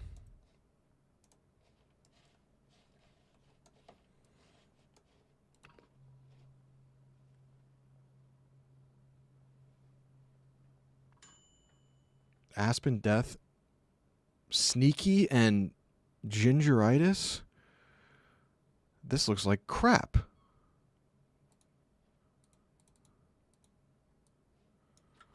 So we're smoking on that.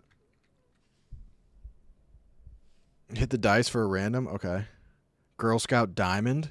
That's a little creepy. Ultra Piss. Love it.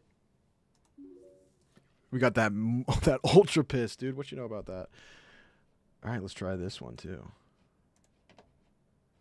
Oh, yeah. So if I mix more, does that mean it... What happens if I mix on mix?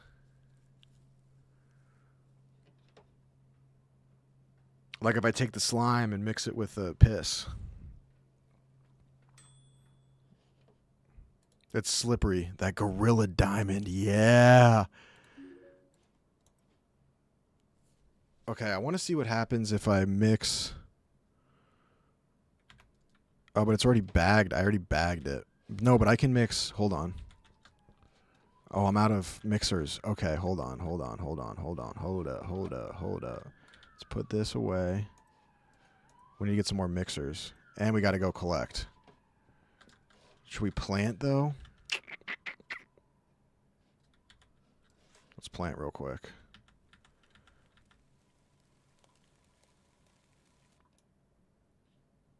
You can't mix two different buds, but you can mix a product that already mixed. Yeah, that's what I meant.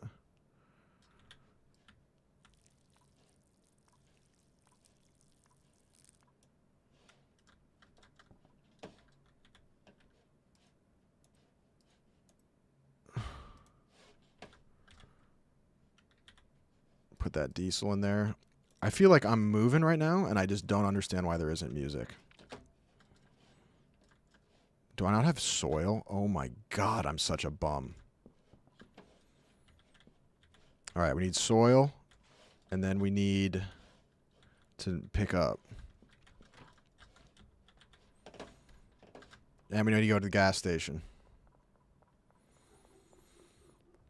But first, I want to plant the soils because then while we're out running our other errands, I need to go to the fucking ATM. While we're running, we go get soil, plant, while that's cooking in the oven. Then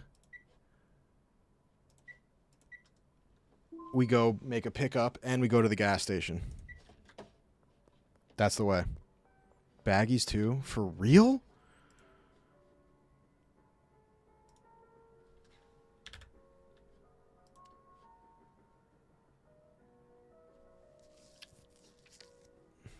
I mean, what's the point of...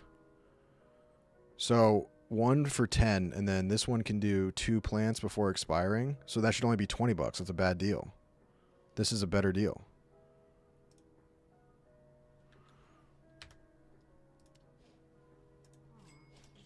I feel like I'm continuously making the same mistake of not buying enough. Buy the electric clippers.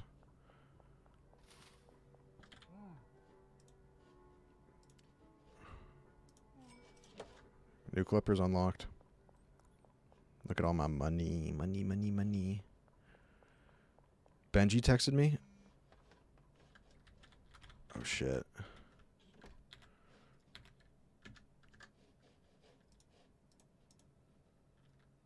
Out of product. Got it.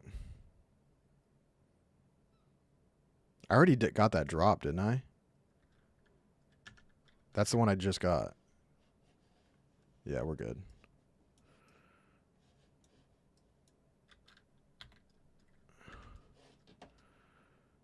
Okay.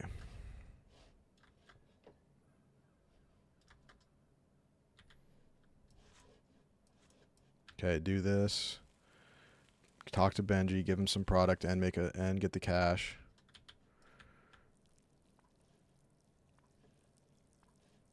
Now the question is, should I go make some mixes and then give him? No, we'll let him sell this. We'll keep working. We need to work on the mixtures a little bit more. Yo. What up? What are you playing? Schedule 1, dude. I'm pushing that weight. You didn't have to come all the way back here, dude. No, I have packages, selfishly. But I had to bring you back some kneecap, dude. What? Goat kneecap. Goat kneecap? Yeah. Hold on, should we try it right now? I have a belly full of it. We already ate it. Is it good? Yes. But you dip the, it's this pounded yam that feels like a perfect titty. Okay, now you're talking my language. They brought them out. Oh my god, it was the perfect titty. Like it was warm. But then you dip the titty into the kneecap. Dude, this bag is there's so much liquid. There's a lot of oil. Yeah. You'll love this pounded yam. The pounded yam you pinch and then you roll it in your hand like a dice to make it less sticky, and then you dip it in all this.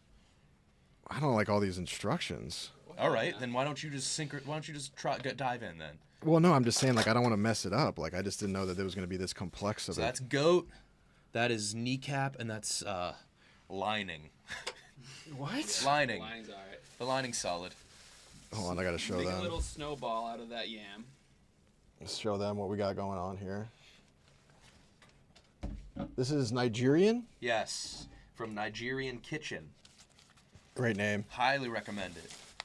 So I don't need utensils. I'm rolling it. Make a little You snowball. pinch off a piece of the yam, Is that which one's the yam? the white. Okay. So pinch it and get a little piece, Okay. and then roll it around your hand like a die to get it less sticky. Okay. I feel like this isn't necessary, but Zah said it was necessary. Okay. So, rolling it. and then now go ahead and just pinch up whatever you want with that. No silverware. I don't even know what I'm looking at. That's got to be the kneecap. That's the I think I see an ACL. Okay. So then No. What do you mean, nah? Is that what you did? Zah is not from Nigeria, no, but we went with a Nigerian guy as well. I can't even. You're pinching off some. No, You kind of just bite the kneecap. Just get the spice. This Don't is get- more for the fuck liquid. the kneecap. That's not what you do. Just grab liquid. Just dip it. Okay. Dip it around. Pinch up some of that stuff. Peppers in that. Yeah. Pinch some of that. There you go. It's fufu. Yeah, that's right. Who said fufu? Devin G. Fufu's right. All right. Here's that fufu. Mmm.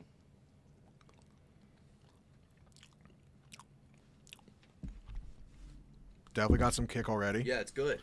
It is good. Chat, here's an Italian Pikachu. Ciao. It does ciao. Italian Pikachu. That's good. That is good. I was expecting like some crazier tastes. No, the goat is very good. Let me try some kneecap. Is this the kneecap of what? Oh my god. I think goat. Goat kneecap. Yes. That one's, I think it's a little bit, It's hot. I don't even know how to attack this. yeah, it's because a lot of it's just kneecap. Dude, I see hairs on here. Is it goat hair? If it's goat hair, that's good. No, it's definitely from the animal. Yeah. That's how you know that's how you know it's not fake. We all did it. But I just don't know what's edible on here. I don't know about that. Just bite. I'm trying. It's a fucking kneecap. It's mostly bone. I didn't eat the kneecap. Neither did I. Okay, I don't know about that. That's a piece of goat. That's very good. The darker piece of meat. Oh yeah. This is a I want to Nigerian eat it, but I just don't know how. Yo, Eat the stew. he's not eating cap. I don't know how. Well, the cap's in the middle, so just eat around the middle. But it's like That's not kneecap. That's just No, beef. it's just beef. That's goat. I know, but I couldn't even get into the kneecap. That's It goat. smells crazy in here. Yeah, it does. I think that's Rudy. Yeah, that's very good. That's great. That's very good. All right. Well, we'll stay in here while you finish all of it. All right, get comfy. Yeah. I need to grab a paper towel. Can you? No, you No, lick you fingers. gotta lick Oh, your for fingers. sure, for sure, for sure. You were supposed to wash your hands before you ate. Yeah. We won't tell the Nigerian. Liam, you want to try? Power washer simulator? No, Schedule 1 drug dealing simulator. Really? Wait, actually, it's a drug dealing simulator? Yeah, I'm pushing weight, The dude. board is jubilant what is at your Schedule 1? ascendance. That's a That's a ranking of drug, right? yeah. That's The that's higher or lower? Schedule 1 drug is like the government name for illegal drugs. Okay. So like cocaine and meth. So what are you selling? Just weed right now, but pretty soon I think I'm gonna move on to cocaine. Ooh. Yeah, yeah. Well, good luck. Finish that. Did you guys have fun? You can chill in here for a while if you want. Yeah, just gotta get this box opened. Yeah, come back in whenever. I'll move. Well, no, I'll do an unboxing right now. Yeah. Let me move this wall so that people can actually get comfortable. Chat, this is not for any video, so this is a personal collection. I've not gone over really any personal collection. Rudy, you go ahead and eat. Nice. I'm okay. I'm in gaming mode right now. I'll save that for later. Hi, everybody. Jason Tay. So right now, I don't really know what this could be. I decided to start sipping. I've already. Oh, nice. It's Friday. Yeah, exactly. I've already ordered the Italian Pikachu. I knew that was coming in. He's fat. Again, Italian Pikachu. This is from Pikachu World. Rudy, if you want to take. No, you're covered in goat. Did Kyle sneak out? Yeah, I think so. This.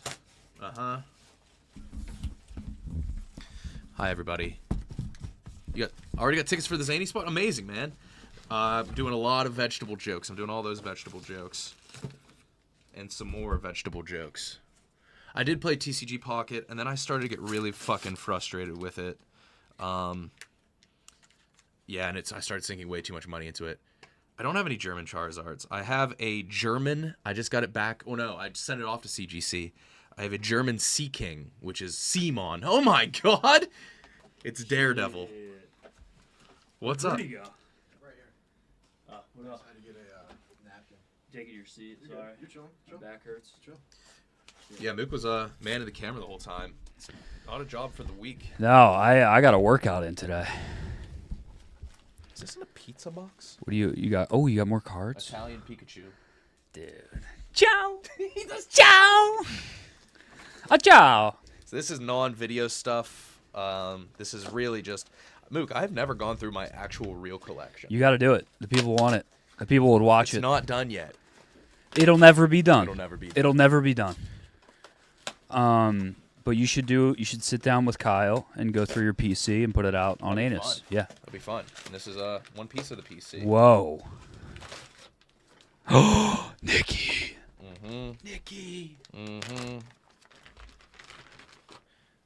Original Pokemon Red soundtrack on CD. Bro. That's actually so cool.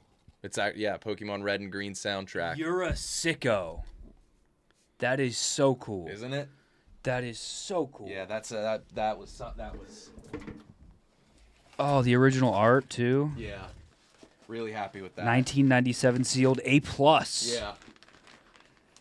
Yeah. Yeah. Oh man. Not going on vacation this summer. Box 9.0 seal A+, adhesive polybag fading on case spine. Yeah, the adhesive fucking polybag is fading. Your case spine is a problem too. No, really? That's what it says on the back. So I knew the adhesive polybag was the weak part of. Open it up, let's hear it.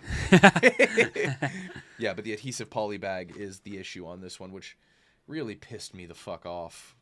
And fading spine. Do you even have anything that can play it? It's CD. But do you have a CD player? No. I'm not opening that. Yeah, you can't open that. You don't want to, dude. You don't want to. I need to hear. I do want, dude. I want to listen to Lavender Town so I can fucking Asperger out and have to call my mommy again. So there's no different songs on that. It's No, just, this is the Pokemon soundtrack of the game. You don't need to open it. Look at the record studio. Top right, top left. Composed and produced by No, right here. The record studio that did it. Pikachu Records. Pikachu Records. Pikachu That's Records. cool as hell. Fuck yeah. Pikachu Records. Yeah, man. Happy with that one. Did Rudy get his food? I'll do a personal collection video one I day. did. I tried it. You tried it? Yeah, it's good. I couldn't get into the. I couldn't figure out how to. The kneecap was tricky. I couldn't figure out like how to even. I stayed away from the. I'm not gonna lie. My American came out when I was in there. So we ordered. I don't want to spoil the video, but we ordered something very gross, and we were kind of mean to Kyle. We made him take the first bite of it, and the Nigerian we were with, Femi, was just like, no, that wasn't a big enough bite. And so we were like, yeah. And Kyle took the biggest, juiciest bite of this thing. Think of a gross animal. A slug. Yep. Oh my god! How'd you get that? Was it a slug? Snail. Oh, yeah. But it wasn't an American snail. This was a snail that From Nigeria. It was a snail that could truly, not joking, swallow like a crow whole. It was like So it was like the monsters in King Kong when they fall into the canyon. yes, awesome movie. Yes. Skull Island. Someone in chat just said, "I can hear Femi from here." He is so loud. He's a loud guy. Yeah. Is he Kyle, we're actually? talking Is about he your actually snail. here?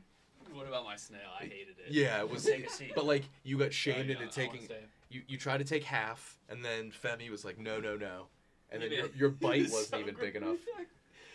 I can't stand that texture. I don't like squid type foods. No. So was the taste? Yeah, was it just a texture thing or was it taste? We brought too? Jerry with us too, and he had a line about the snail. I'm excited to put the video out. Dude, I picture like an African snail, like having some attitude. It's like, why are you eating me? I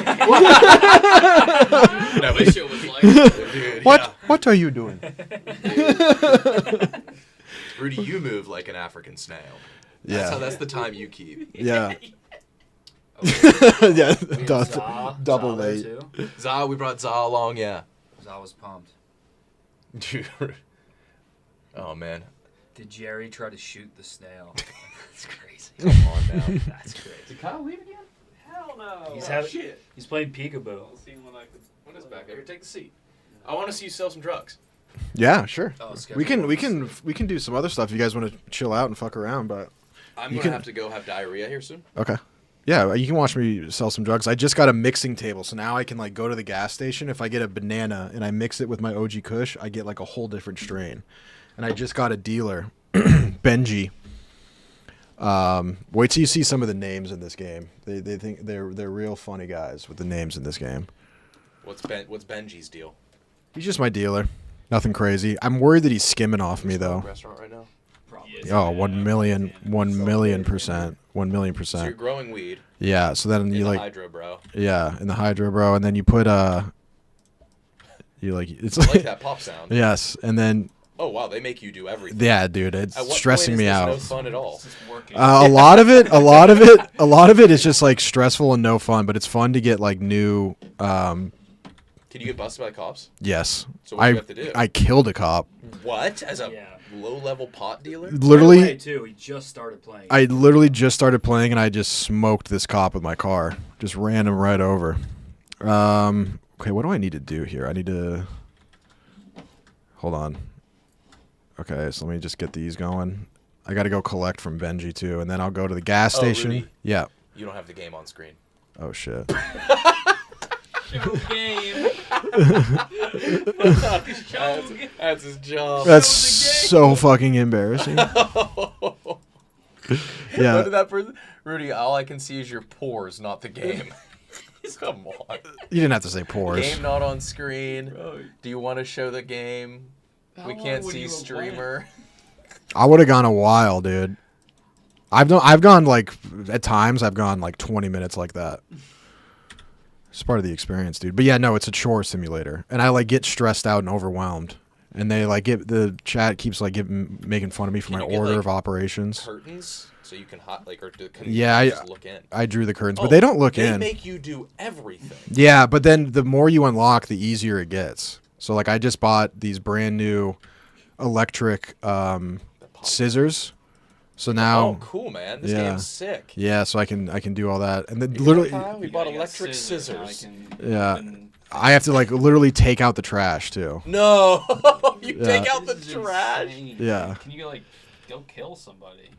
Can you leave this building? Yeah. I have to go around town and like, Can you sell weed to like chicks? yeah. There's one of my best customers is named Kyle. I gotta take a shit. Yeah. Is your garbage full? My garbage is full. So then you're gonna love this. I have to skateboard out. The skateboards. I just bought the skateboard. It's kind of tough. I have to bag the trash. No. Yeah. Oh, and then you. Oh my god. Yeah. Oh, this shit sucks. I mean, dude, you manage amusement parks. This is way up your alley. I don't have to take the garbage out. This is like. Yeah, but you have to buy like bathrooms and stuff so little kids can take shits. Kind of tiring. It is, dude. This is the new strains I made. I made one of them was called Slime. It's fucking sick. Oh, that's pretty fucking cool. All right, so I need to go collect and then buy some new stuff from the gas station. Oh, cops! Wait a minute. You're on. Why are you on your ledge? Because I'm crazy like that. Okay, I have a weed seed on me. Here, drop the seed. No, but I need to keep it. That was actually such a crazy play. Play it cool. Yeah. I ran from Stop tweaking in front of the I ran from Why are you them tweaking earlier. in front of the cops? It was sick. But yeah, I killed one like immediately. Didn't even feel bad, dude. All right, I gotta go talk to my curfew. Yeah, so at night there's a mandatory. I think I live in like a police state. Yeah, it does seem like. Oh. Collect 1,000. Let's go. He owed you $1,000. Yeah, and he takes a 20% cut. It's crazy. All right, go to the gas station. Oh, I didn't bring my skateboard. Fuck. And then my uncle Benji is. Is that who that was? So then you get searched by the cops if you. You have nothing on you. That's why I put that seed away. Yeah, that's right, bitch. Yeah, this is a police state. Yeah. They just wonder what stop. happened. It's just stop and frisk, dude. It's like Giuliani's New York. It's crazy. All right, so now I need to get some new stuff to mix. So we're gonna get the. You're mixing Coca-Cola with your. It's not Coca-Cola. It's Cuke. It's Cuke. You're mixing Cuke. Yeah, I'm getting that Cuke. What do you mean mix? So I take a weed and then I mix it in my mixing station with this stuff, so I can get bananas. Donut. Donut. Viagra. Yep. I haven't unlocked these. Horse semen. Hell yeah. Oh, this is a new one. I haven't tried this one yet. That's Viagra. And you're gonna mix that in with your Oh weed? shit! I don't have enough room. Fuck. Do you know what's I need more parasum? I don't know yet. I don't know, dude. I have no shelf space. This is crazy. All right, I already did banana. Buy a backpack. You already made banana weed? Yeah, so I think I'm gonna try this. Can I do 4? Okay, that'll work. And then I want to try this. I'm gonna get 2 of these. Do you have Addy? No, I wish. Down there. Oh, what about in real life? Oh yeah, I do have that in real life. Cool. What are you doing with it? That sounds like I'm gonna be giving some to you. Did you cut it with banana? Sometimes. What's mega bean?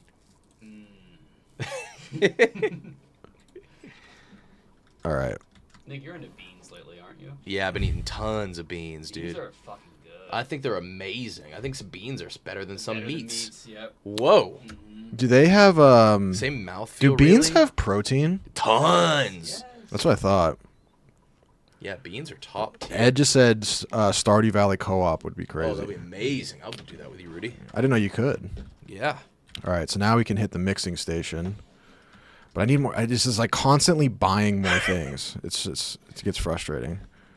I like this because it's like a worse real life. Yeah, it really is. And that's what I want in my game. So what I can do, what I can do here is I can take Gorilla Diamond. This is the stuff I just mixed. I said that like Scooby Doo. Yeah. Gorilla Diamond. Gorilla Diamond.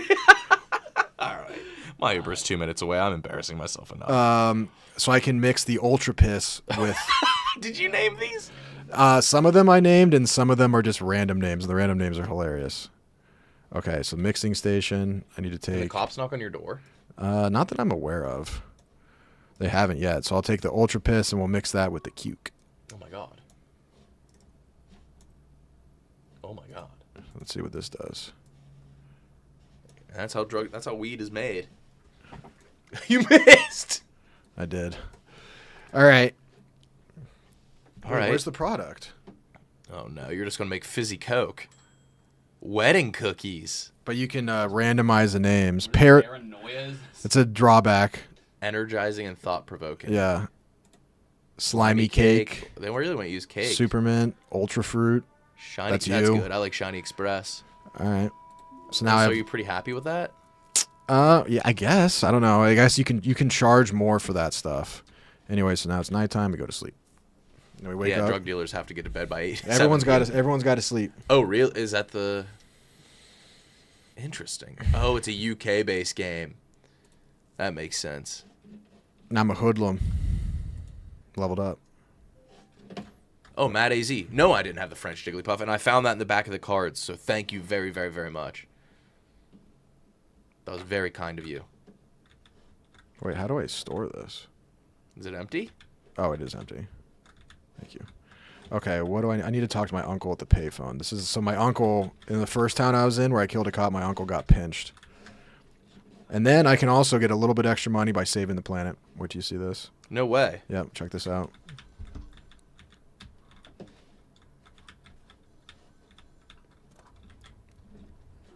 And that got me a whopping $11. All right, where's the payphone? That's your first mix done. There's a wide range of different ingredients with unique effects. Each one will affect the value of your product differently. Keep trying different mix recipes, and you'll be able to make some seriously valuable product. You know everything you need to get yourself established. I'll call you later and get ready to manufacturing some harder stuff. Ooh. Okay. Mix a strain at least worth $60. Yours was 58. Fuck, really? Yeah. Damn it. So just add double the cuke.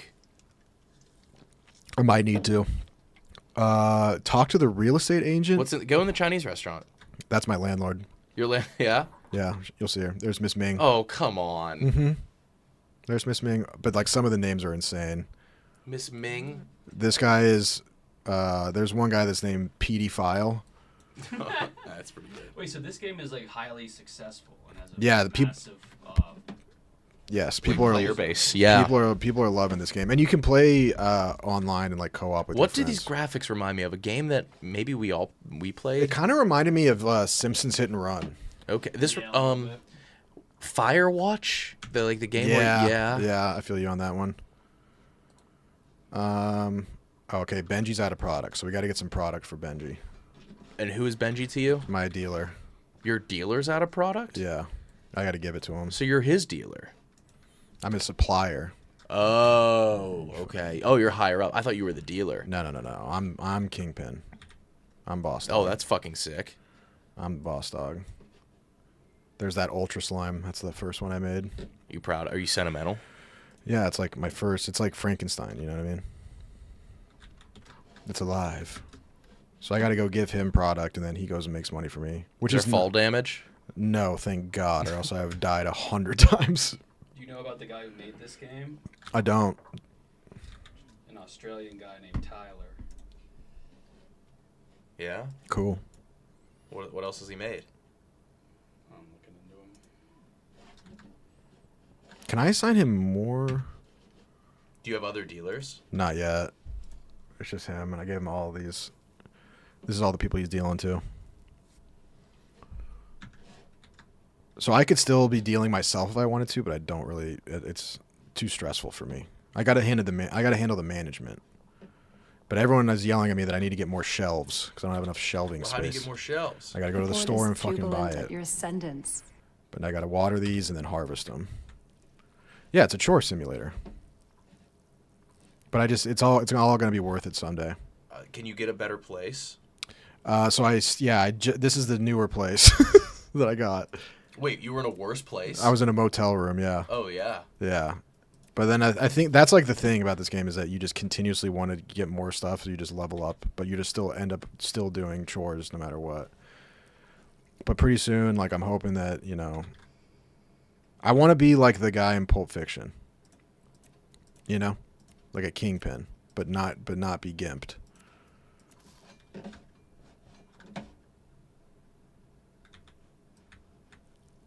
Yeah, he's had like no budget and he made like $60 million in a couple weeks. From this? Yeah. How much is the game? I don't remember. All right, boys. Later. I'm running home. See you guys. Enjoy. So, you want a game? You want a game tonight? Yes. All right. Moria? Sure.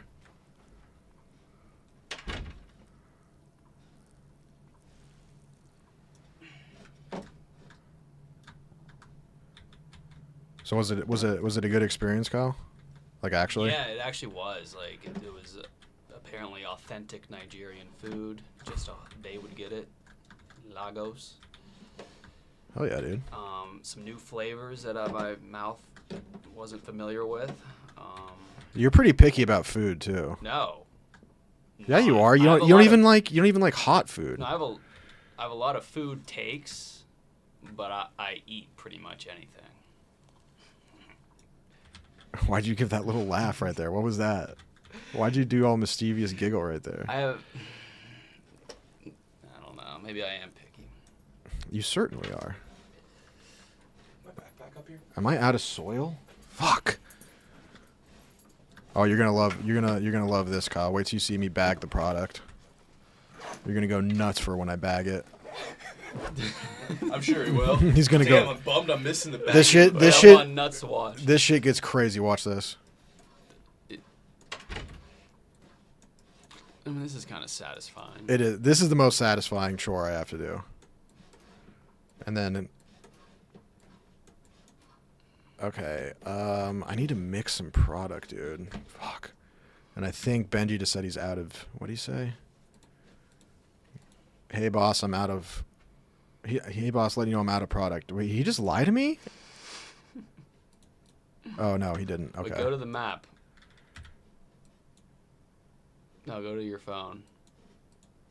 Go to map. Oh. Yeah, it is your phone. Yep. All right. I'm into this. Yeah, I don't know. It kind of just like happened, and then now I'm playing it.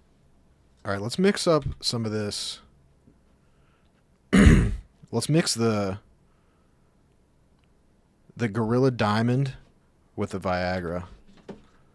Get real slippery and sexy. It wouldn't be horrible. Actually, let's try sour. Sour diesel? Yeah, let's try 1 sour diesel with that and see what happens. Oh my god, what if I oh my god, I almost just missed. Yeah, there's nothing in that.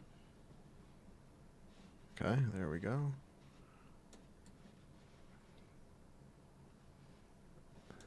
That was crazy how I just did that.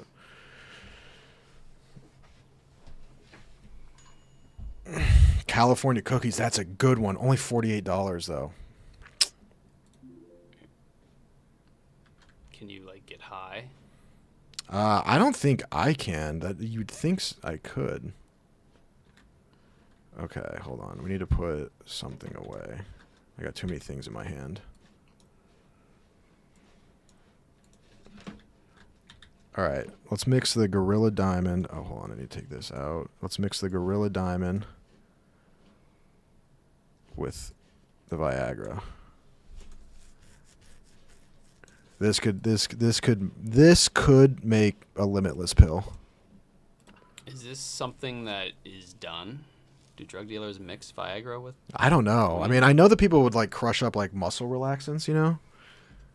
People but actually do that? I've never done it, but I've heard of people. Aspen Death. I hate that name. Gorilla Queef. That's a good name. $71. Let's go. Nice. Okay, let's go. We got to give some product to Benji. We got to. Oh my God. Hold on. Did I?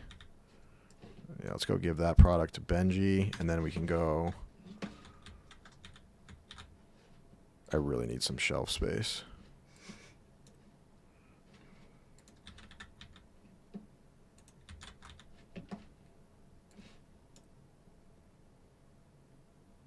Okay.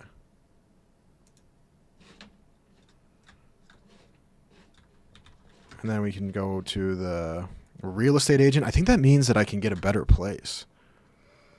The board is I guess so. jubilant at your Hardcore sentence. Slayer. Holy shit. With the 1, 2, 3, 4, 5, 6, 7. Is that 10 gifted? Holy shit. The board is That's jubilant actually at your an sentence. insane amount of money.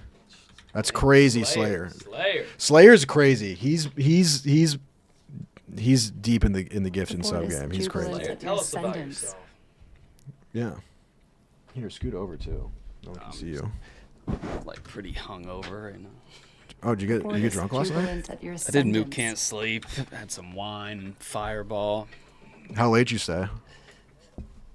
Like 12:30, which The is. board is jubilant at your Oh sentence. my God, the cops were right there. That was close. Slayer, thank you again, man. That's crazy. How was the Goldfinger graduation? That was great. The board is Did he jubilant pass? at your He made, sentence. no, he's such a fool. How far did he make it? He's a foremost fool. How far did he make it? The board is He actually no, he jubilant at your did, sentence. but it wasn't like a real win for him. Yeah, he didn't come out looking better. The first question, he didn't even like. We asked him board how is old his mom jubilant at your was, and he was like, I think sentence. early 40s, and then he ends up finding out she's 56. Oh, you can't be that far off. Like I could understand like not knowing off the board top of is your head the jubilant exact at your number, sentence. and then I like feel doing like- and then doing the math like quickly. With a parent, you should be at least a year off. Tops. Yes, I agree, like You one have or to- two. You have to have. But even in board that is process, you jubilant can at do the your math really sentence. quickly. Yeah, he couldn't do the math. Which Yeah. was another issue. What are we doing on stream? Rudith just joined from Clemmer's stream. We're dealing drugs, dude. Unlike that fucking nerd Clemmer. It's an indie game called Schedule 1 that an Australian dude made, and now it's blown up. He's worth $60 million, and a lot of people love this. I can't believe we made 60 million. But yeah, we're dealing drugs. I'm a kingpin. Shout out to Clemmer though. What's he doing? NBA stuff? What were we just talking about? Oh yeah, what was some of the ones that it stumped him? I mean, those things are designed to kind of make you look stupid because it's like a bunch of stuff that you did know but this have forgotten. No, it was like Jeopardy questions that like Maresh made. Okay, because I was gonna say I realized a while ago if you asked me to do long division, Oh no, there's some things that like I wouldn't have gotten. Like I don't know. like if someone pointed a gun at your Yeah. head and said long divide, I couldn't divide. I wouldn't be able to do it. But what were some of the questions, like the Jeopardy ones? What was like? What's like the? What's the shit that's in the air? Oxygen? Or Primary shit. It's not oxygen. Hydrogen. It's not hydrogen.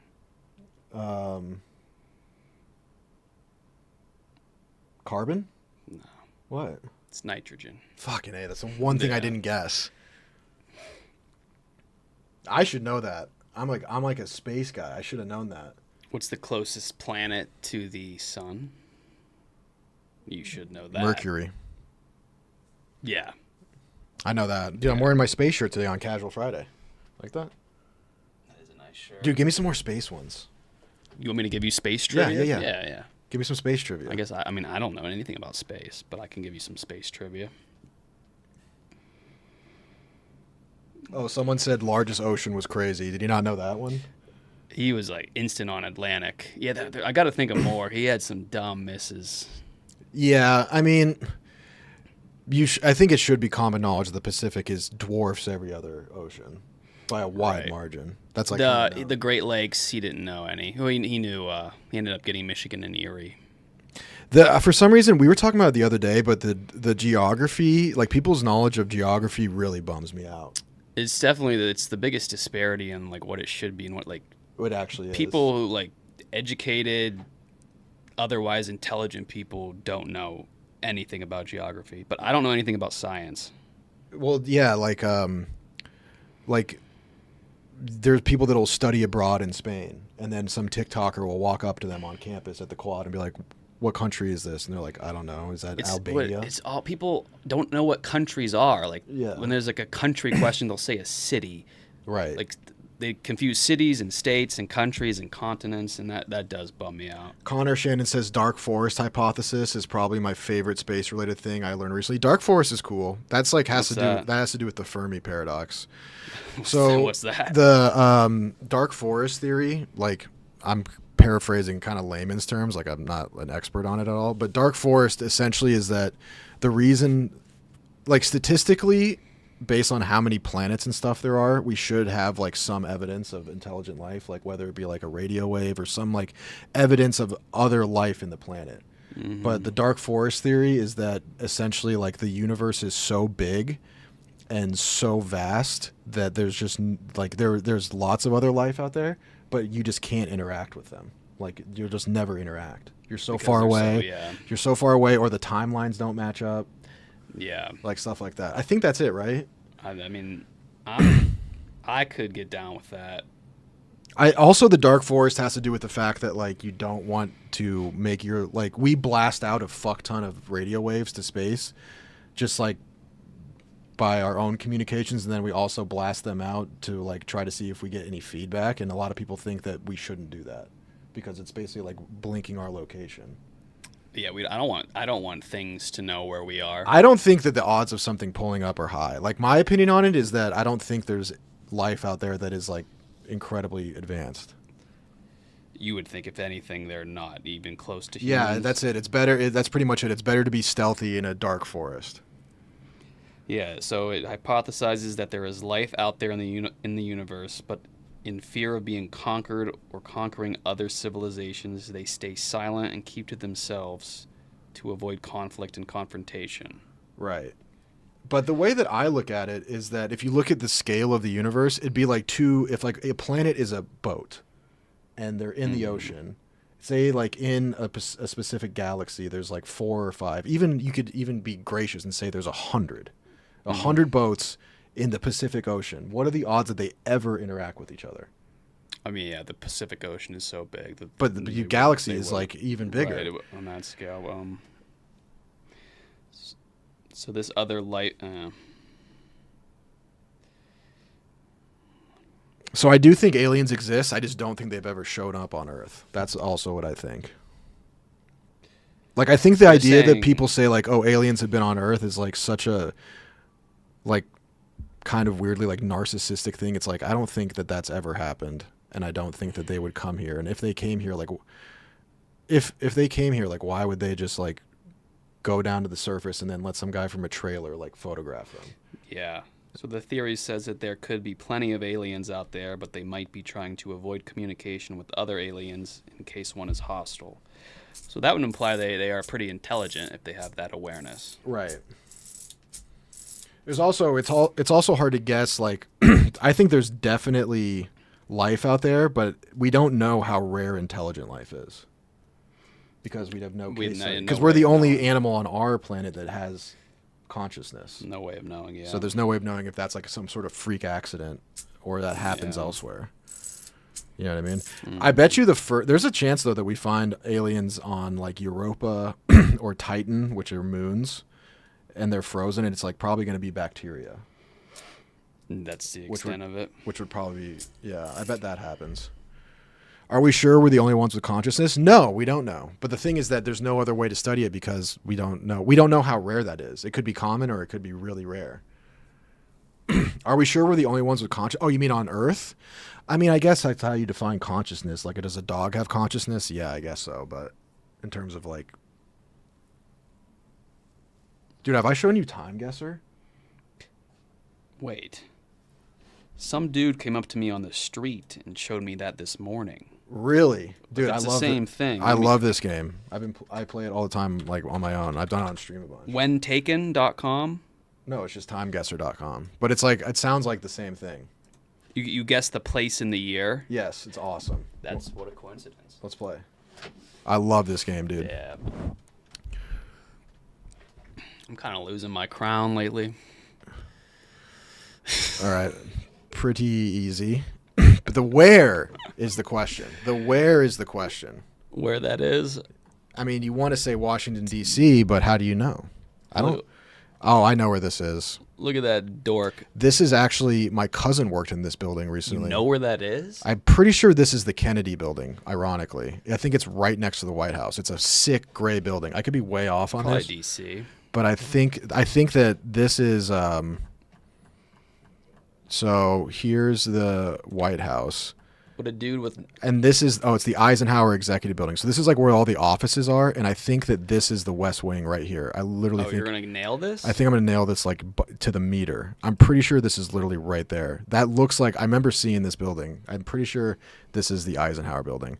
If this isn't... If this... epic. If this is in Biloxi, Mississippi, I'm going to look like a fucking I hope fool. it's the wrong country. What year would this be, though? What year was he alive? 1963? He was the early 60s, right? I'm pretty sure he was. He was 2 before Nixon. Oh my God, I was 6 meters. Oh my God. I was 6 meters You nailed off. that? Yeah.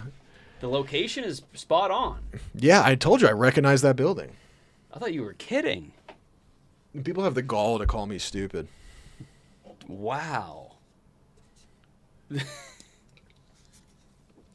I mean, it's a very notable. Jay literally played this on the act. Yeah, he did. Okay. It's a very recognizable building. It's a really cool looking building. It's this crazy color gray. Yeah, my cousin worked there under Biden, addressing the woke agenda. Yeah, you're pretty right there. I think that it's like a really, it stands out. It really stands out. It looks kind of British, weirdly. Stop. Just take your W. What do you mean? Just act like you guessed. But that's not a W. That would be way cool if you're like, yeah. Oh, just off vibes? Yeah. Just like this innate ability. That was unbelievable. I think I didn't react positively enough because I'm feeling like, yeah. But that. But was I mean, cool. it's a lot of it just like, I don't know, like I just have a personal experience there. Oh, this is Zaire, right? Or, I have no idea. So this is Muhammad Ali, no? So he was, the Rumble in the Jungle was in Kinshasa. I mean, now unless he took a couple trips to Africa. I didn't even know about that. Oh, wow. Kinshasa just showed up on the map already? It's one of the biggest cities in the world. I did not know that. Oh, this is a cool... So, yeah. Look, geographically, that's really cool. So that's the DRC and the Republic of Congo, 2 different countries, and the capitals are separated by one river, but you really can't traverse. There's no bridges or anything. Interesting. Brazzaville? That's where Mook's going to be tonight. Yeah, we're calling it Brazza. You want the Brazzas? If I had to guess when this is, I don't know much about Muhammad Ali. I'm so bad at the thing that dates. fucks you up too is like the color versus not color and like this looks like colorized. Yeah. But you know what I mean. Like this photo was manipulated. Yeah. Well, yeah, after the fact you're saying. Because Muhammad Ali was pretty back in the day, no? So is he in Kinshasa or Brazzaville? He was in Kinshasa for Rumble in the Jungle. I don't know if this is a separate thing though. I'm guessing. Any clues? It was. I would have to guess maybe near the airport because he's like on a bus, like maybe he's leaving, or coming or going. People are saying early 70s. I think it is early 70s. You still get a ton of points even if you're within like a mile. We're having if this is right, then we're sitting pretty. That's still good. Wait, where was it? It was in meeting fans for a high. We were still in the same country. Fight with George Foreman's. Yeah, he was in. We'll take it. He was in some other small town. 74. Oh wait, is that what you? No, but he must have just gone over there. Did a little pit stop, 700 miles away. Damn, I never knew about that Rumble in the Jungle. That's interesting. Yeah, so he was older, like he was in his 30s, and he was one of the biggest. Like he was such a big underdog, and because he was old. He was old, and like the other guy was. So did this kind of have the vibe of like? Does that kind of like how like McGregor did the boxing stuff, and it's like no one ever expects him to beat. Like, is it one of those retirement sort of cash grab things? I think it was. I think I don't want to talk too much on it because I never even watched anything about it. But yeah, I think he almost didn't do it, and then he wore the guy out with the rope-a-dope strategy. I remember learning about that. The thing I like about this game in particular is that it tells you like what the context is. Yeah, sorry, 1974. All right, we're having a great round. Red is a really good round. Usually my goal is to go for 30,000 for a score. Okay. I think, but then a lot of it's just luck. Like you get like a really easy one, and then you'll get some really hard zoom ones. In on those dudes. Dude, man, I haven't. Okay, hold on. This is a big clue. But in Asia, they wear masks a lot, just in general. I mean, that looks like some Chinese shit, right? I don't know, man. This looks like Cambodian shit to me. They fuck with water a lot. Whoa, look at these things, Kyle. Do we have a flag? Flag would be nice. I mean, this looks like Cambodian. The men look, yeah, I can see that, like Thai, Cambodian, Lao. Yeah, look at that thing, dude. I like how the inanimate object has a little umbrella. It needs to be sheltered from the. This is a crazy vibe here. All right. I mean, yeah, my guess would just. I mean, there's no way of knowing, but I would guess it's gotta be like something. Wait, where's Cambodia? Cambodia's down by Thailand.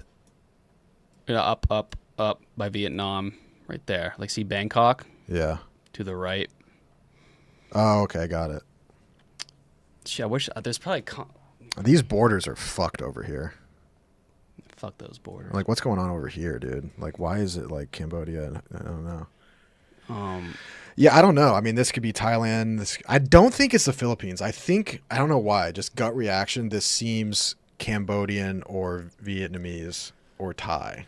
Yeah, and it looks like I don't think it's Malaysian. Looks like it's like 2026. I know this looks like this might be not have happened yet. I would love to know what the colors, the quality.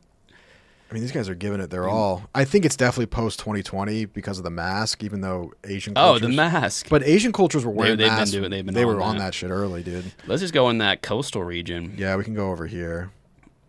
The Bay of. I mean, you got to think this is some sort of. People are saying South Padre. Yeah, this is Corpus Christi, Texas. I'll go. Let's go near. You want to go Vietnam? Yeah, I guess. I don't know. I mean, there's no. Wait, one last thing. Yeah. On that like sea craft out. Yeah. Oh, is there any flags? I don't see any. I mean, maybe just based on these colors, right. Blue. Wait, there is one, I think. Right here, maybe little one looks like red and green. This one's got. I don't know if that's a flag. Go right again. Nah. I don't think so. You just put it anywhere in that general area, and let's go like 2020.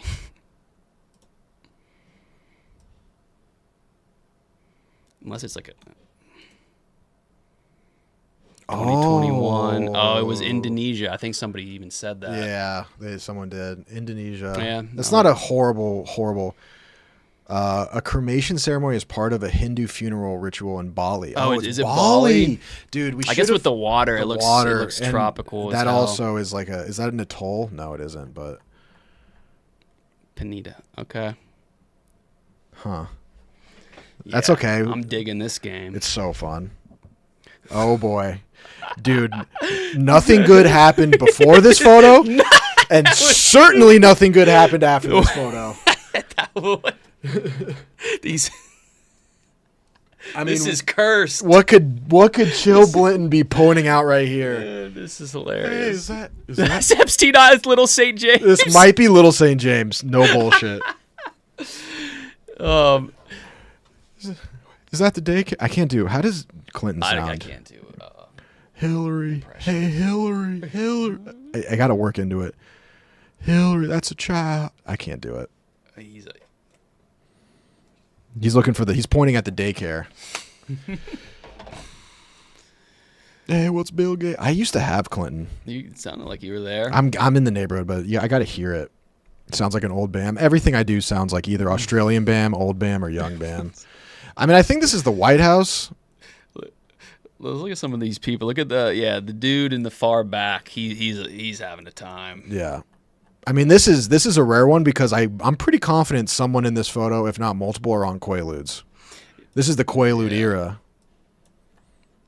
Man, so 90s. I fucking love it.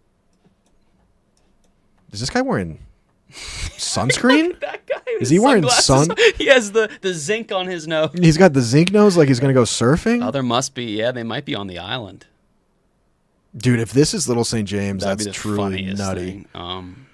I mean, is this the White House? The thing I liked about Bill Clinton, I watched a documentary about him, and he just loved fucking chicks that weren't his wife. But on top of that, you know, he was a good-looking guy. Like, that's how they describe him. He's like a handsome, charming dude, and this politician, and like, you know, good personality, yada yada yada. But he would cheat on his wife and had access to, like, you know, the higher ends of society. But he still would just fuck just the most medium-looking chicks. Like, he would still, like, when it came to cheating on his wife or adultery, if you were just a medium looking chick, he was gonna fuck you. Like, he loved mid pussy. It was hilarious. Like, even think about it with Monica Lewinsky. Like, she was just his secretary. She was just like a mid, like a not a mid level, but she was just a secretary in the White House that was just a medium intern, just like a medium level intern. Yeah, that's. I mean, I think he just solely prioritizes the pussy. He just was like it's like he was that kind of dude where it's like he just loved.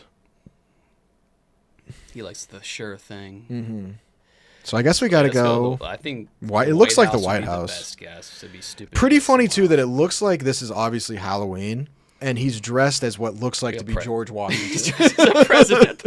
He's like, guess what I'm gonna be this year? I'm gonna be a president. I feel like, what type of like suit is it? Like, I don't know, but I think he's White House.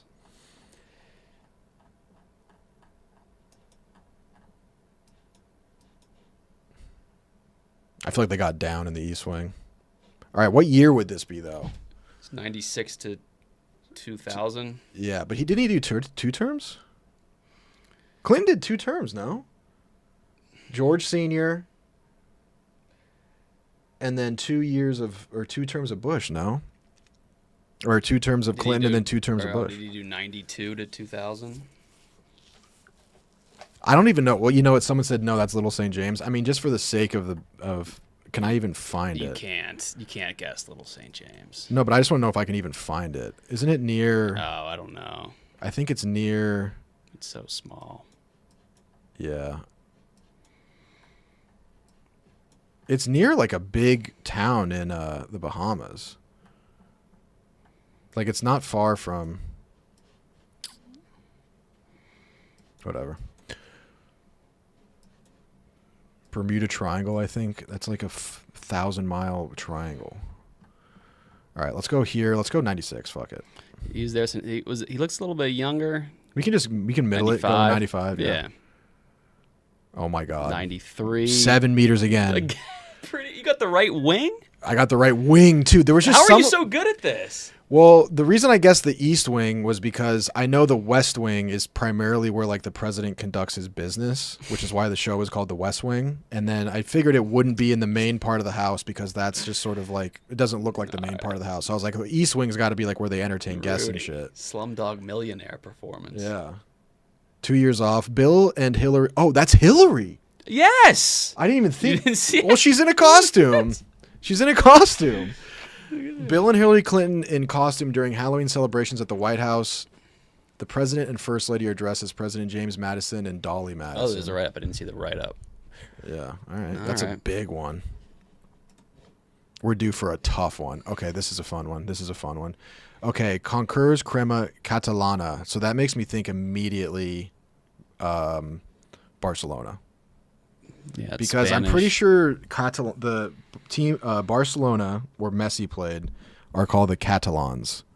Catalan. Oh yeah, Catalan is like the region of I think northern Spain. Yeah, I think it's Barcelona. Like it could be somewhere else in this area, but I know that that's the case. Yeah, let's go Barcelona. And then year, this is tough because she's straight out of the fucking 1800s. And them too. The colorizing throws me off. Yeah. But that guy's pullover. What is? Yeah, 3/4 zips. I mean, that's a new invention. Yeah, that is. Like when did the haircuts? When did the 3/4 zip hit the world? I mean, I gotta think like 80s at the earliest. There was definitely no quarter zip. I feel like, yeah. Not a 3/4 zip. I always say Let's that. look at the hair. I think 80s and 90s. Because like the 80s and 90s are weird because especially I've noticed from this game in like European countries, they'll like the dudes will dress like the era, but the girls will dress like it's still prohibition. Yeah, it's crazy. It's odd. But hold on, let's look at this. So Saint Joseph. Can we find that? Is that Mercat. So that might be like some bazaar of some kind. And if you want to take enough time, and we could, but let's not no one does that. It's boring. But we may as well just go somewhere in Barcelona. The year is going to be the part that we were saying. I like early 90s. I like early 90s too. I think early 90s, late 80s is safe to say. And then you kind of got to go for like that hair is 90s, and like even these labels, the sodas labels. You know what I'm saying? Like this guy looks like an undercover cop. The ladies, though, are just... The ladies look a little bit older. They're keeping it traditional. Like they're from a different... Even, like, the signage. Like, that to me says, like, early 90s. Let's go 91. I don't know. Just sort of spoke to me. Fine with that. It was Holy shit, we were 400 meters away. We're killing it. Dude, we are actually slaying this round. Slaying it. This is... Rudy, you're good at this. I don't know why, either. I just go off vibes. No, you're using, like... deductive reasoning. It's context clues. Yeah. All right. Oh, that was a 6 score, actually. That was the final score. That's a great score. That's a great score. That's a great score. Usually my goal is 30,000, and I get that like 1 out of 4 times. That was a great one. We got lucky. Some of them are like legit and polished. We didn't get a single black and white. We got some easy ones. Let's try one more. Yeah. I love this game. Oh my god. So it's planking. He's planking. Dude, talk about giving us a gift from the gods. Wait, but planking was what, 2010? I think so. I mean, yeah, I think it was like right when I was getting done with high school. So like it was 2011. Definitely my like early Facebook for me. It's 2010, 11. I'm pretty sure this is this not Philly? PNC. Where's?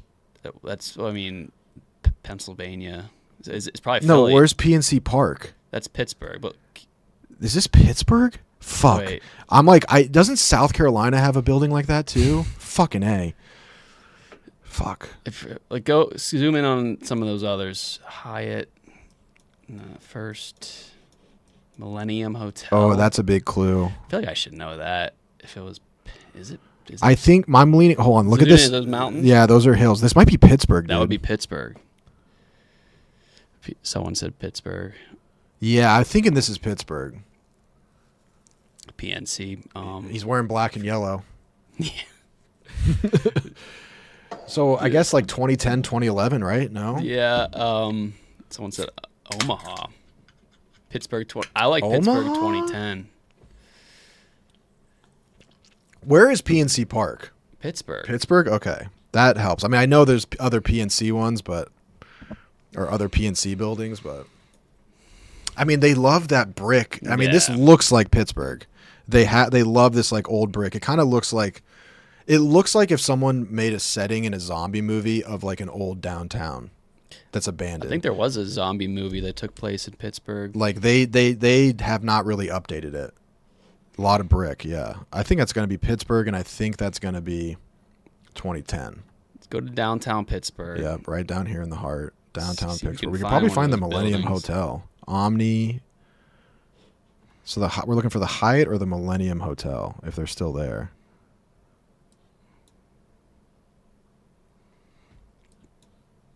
Is there a Marriott in this? No. You got to think this looks like, you got to imagine it's sunset and the sun is behind you, which means that this picture is facing east. Whatever. He's probably at Visit Pittsburgh. All right. 10 or 11. Yeah. Spot on. No. Where was this? Oh my God. It was Cincinnati. Oh my God. Yeah, I was going to say. Dude, I've been to Cincinnati. That place is a shithole. I've never been. It's a shithole. People The like it. river is really pretty. I feel like it's a similar city to Pittsburgh. It's kind of a shithole, but like the area, like the downtown area is kind of a shithole, but like the area and the river are really cool. And they have like all these riverboat gambling boats that are pretty sweet. Damn. Some charms. I never considered Cincy. I didn't quite recognize this as Pittsburgh, but It seemed a little bit like it. I guess it looks, yeah. Pittsburgh also probably looks a little nicer than this now that I'm thinking about it. All right. Oh, this is tough. Is this a fucking? It's all oh man. The UN. Well, let's look at the Hotel du language. Louvre. This is Spain. French. It's France. It's French. So you got to think that this is the hotel next to the Louvre, or is that Yeah, this Louvre, is the Louvre like a general word in French, or no, is it like this a is place? probably in the heart of Paris. Look at this bitch. That also looks like some early 2000. This is millennial. This is so millennial. It's so. like- This is so millennial. It's crazy. Let me. Is that like 2009? This guy's a vibe though. Look at this. Holy hell yeah. Bugging. Let's look at some more fits. This guy looks like Jason Statham. If he didn't make it out of the street performing area. Did you know that Jason Statham was legitimately just a street performer in London, and then like Was he really? worked his way up into movies? What was he performing? I don't know. I'm like, I can't even. He said that in an interview. I'm like, what on earth could Jason Statham be doing street performing of? Like he's not that. He's Like was he walking around being like, I'm Jason Statham? Like just like being in like can an action star be a street performer? Like is he walking around with spark plugs? Paris 2018, 2013. I like 2013. He was a competitive diver. That's interesting. Okay, so yeah, I like 13, 14-ish. Okay, so where is the Louvre? That's in Paris, no? It's got to be, no? Yeah. I don't know where it is in Paris. Paris is huge. I mean, it should be a Paris is landmark. massive. It should be a Should landmark. be coming, yeah. Moulin Rouge. I hated that movie. That's why I didn't watch it. Where the fuck is the It's got to Louvre? be in the middle, right? There it it is. Le Louvre. And then the hotel. Where? I don't know.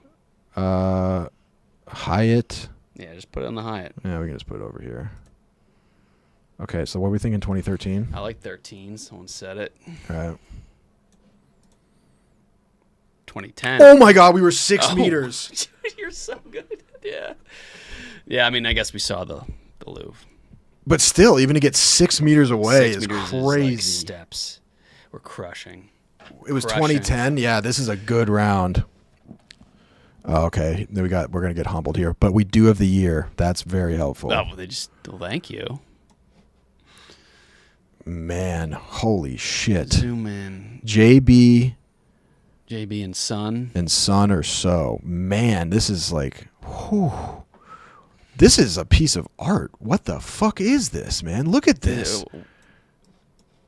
Is this the wake of a disaster? Is this a painting? This is cinematic. Okay, we got to think about in 1928, where would there... Hold on. Where would be there some kind of Newcastle upon Tyne? Oh, good get. And you know where that is? Yeah, it's on the coast. It's in the northern part. There it is. Newcastle upon Tyne. Tyne. So we need the bridge. A big bridge. But it's taken from... Ovaline. Interesting. Wait, motor? Huh. You were thinking of Ovaltine? Yes, maybe. Okay, so we have multiple bridges here, which makes me think... Right, yeah, so we got 2 adjacent, and it's coming from the south. Do you think so, or is it... East. I think this is the Tyne Bridge, because these looks... Well, it's either here or here. It's like there, yeah. But I think this bridge is this bridge. Okay, so... My but hunch. it's still a little to the left or west. I mean, also the bridges could have changed in the last 100 definitely. years. And there's probably more. I would just plop it. No, there actually isn't. I think it's actually right here, dude. King Street would make sense. Like, why is it on that side? Because if you're looking down on this one, this is the big arch bridge, and then these are the 2 smaller ones. Oh, hold on. This is a little clue. High level bridge. Is that the name of it? This one also has suspension. Harrison Heights or Winston Meadows. Yeah. They would have bridges like that. Whatever. Either way, we're going to be close. Put so it there, yeah. Put it there. 1928. Yeah, they gave it. Yeah, they gave us that. Nice. 100 meters off. All right, cool. Good call on the side. All right. Okay, here's a tough one. Now, this map behind them is interesting. Let's make this bigger. It doesn't work. Okay. I feel like that's a dude we should know. I hate these kind of handshakes. Ugh. Like when they do just the fingers. Oh, yeah. Like you got to go like full palm. Look how weak those hands are. What map is this? Look at this. Dude, this looks like a Wizard of Oz. Oh, he's holding a... Wait, he's holding a model of himself? Is this Poland? This seems like some goofy European shit. Like, this is the type of shit that our ancestors would get up to. Your grandfather was the greatest barrel holder in the century. What the hell is this? What? Look, zoom in on that IEL. So what's... You're better at this. What city? Oh, man. Is that like a town's map? Yeah. Yeah, or is that like... So we have a... Zoom in on that man's face to the left. Look at that beak. Holy hell. Okay. Dude, his nostrils can see his teeth. That's a rare feat. People, dude, man, look, this guy is a condor of a man. They're saying it's Orville, Jerusalem. Jerusalem? Come on, dude. These guys are... These boys are wild. Yeah, these boys are wild. Characters. Dude. Yeah. I don't know what they're shaking on, but something's... I don't trust it. This is a hard one, man. I don't have any guesses. I mean, he looks American, I guess. I mean, he's got a schnoz on him, too. He does. These guys got beaks. Is this Monopoly? It's a snake plant. I mean, this could be on the Warner Brothers set in Hollywood, for all we know. People are saying Kiel, Germany. Is that the Severance town? Figure out the map. I mean, how many towns have a river going through them? IEL. I just don't know any. Oh, go to. They're saying Kiel, Germany. Go to Germany. Oh, okay. IEL. I mean, I'm sure there's a bunch that. It could be a different spelling of Montreal. Weird shit. I don't know. No, I like Europe for these fellas. Yeah, me too. Okay, I don't know where Kiel is. Where's Kiel? Do you want to have like a general location? Figure out the map. Just lay it down. Maybe they're fucking in Berlin. I appreciate the honesty. Sure don't. Oh! Found it.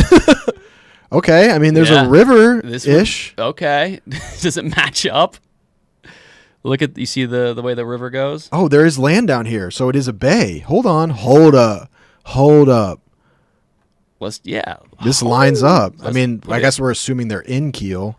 All All right, let's just go there. Could just be like whoa, what's some this? shit in What's this Kiel. here? Oh, block. I thought that said something different. Okay. Is that 1962? I don't know when this is, man. 50s, 60? I don't know. It's how bad definitely it is. later than the 40s. 50s or 60s? Yeah, I'd say 50s is a good one. We can go high end 50s, so we can hedge into the 60s. 72. 72? Come on. We were 100 meters off. That's good. We got the town. Good Kiel. Good call on Kiel. Good call. Or however you. And good find on Kiel. It's after World War II when Germany was trying its rebrand. This is the rebrand. 72? Why is it black and white? That's crazy. Hold on. My A man yearbook was black and white. A man from, I guess that's a good point, carrying a shoulder yoke, receiving a Hummel Hummel. Oh, that's him getting award. the Hummel Hummel. You got the Hummel Hummel. Oh, look at that award. the little statue guy. I know, it's him. Named after an iconic water carrier from the 19th. That's a crazy award. All right, Hummel Hummel award. All right, this is gonna be. This a looks fun like one. wheeling. Jasper jewelry. All right. The Old Country Fish and Chips. That could be Paramount Cafe. Agency. Look at building. that font. Oh yeah, You that's like a that? nice looking font. Bank of Montreal. All right, so I'm Okay. thinking this is Montreal. I wish that we could have gotten that. We could have. Okay, Bank of Montreal. Is there a street clue Look anywhere? at the cars. Okay. Oh, this boy. This looks like every sweet young boy that's died in a war. Yeah, that guy. He died soon after that. Yeah. Okay, so we got it looks like a beetle. The 40s. I'm so. The car. No, this is older. Look at that fucker. Oh my god. This might be like 20s. This one, the 10s, 20s, and 30s get really dicey. Yeah, I get them all confused. The cars are like weird. So I'm thinking this is giving depression. Great Depression. Think? Yeah, I mean that looks similar to like a Model T. So I'm like, and that came out in what 19? People are saying 10? People are saying 45, No 40. shot, I don't that's- think it's the 20s, dude. I think this it's looks like pretty built up. no, but like that's like a 1910s I don't know, car. It's like is a it? 1910s 20s car. Look at that thing. 1910s. That looks like a Model T. They had like they had to push the cars. You're telling me that someone's pushing this in 1945? The Beetle? True. Yeah, like those cars, like 1910s is early car. True. And then look at this fucker. Yeah, that shit wasn't in the Yeah. 1910s. Yeah, I'm actually seeing you now. Then what is this thing doing in here? That's an old car. Damn it, this fucking snow is killing us. If we could see this car. Okay. Trench coat. Pea coat. Okay, I like 40s. Let's go 45. Montreal. Yeah, just pull up it there. Let's not get greedy. Gay Village. 42. Oh what? my god, it was Edmonton. I mean, we We wouldn't have been able What to get a Edmonton. red herring. Yeah. Is there any clue on this? This is oh my dude. There's no French. There's no French. Montreal would have way more French. Didn't even think about that. I did, but I still thought like I didn't even. you That didn't even cross my mind. You can't go no Montreal there. That didn't even cross my mind. Still a great score. It was always Edmonton. It was still a great score. Oh man, I'd play again. No. You want to? Yeah. Let's do it. I love this game. I could play this forever. We could start setting time limits for us, but let's do one more. Catalina. Fucking trips. Okay. L.A. L.A. Yeah. Okay, so that's a good let's clue. look at more Vine. What is it? Vine and Hollywood. All right, this is fucked. I hate doing this. Where's Holly? I mean, I'm assuming that's West Hollywood. I'm assuming it's near right there. Oh, do I have it? Let's go to West Hollywood and go east of it. Why would we go? We go west of it. If it's Catalina trips. You if you're looking for Hollywood, go east of West Hollywood. Yeah, but it's a street name. I don't know. Yeah, but wouldn't that be probably where it is? It would go. Maybe you're right. But if they have Catalina trips, I would think that'd be near the coast. Oh, here, this helps. British troops cross channel, attack Nazis. Let's go! I wasn't gonna know. Let's go! So I feel like this game purposely gives you clues. I think it's just like a catalog of photos that are randomized. I've had some ones that have like Okay. 0 clues. We're getting lucky. So British troops cross canal channel attack Nazis. I think this actually I'm being a snob right now. They would have said allies.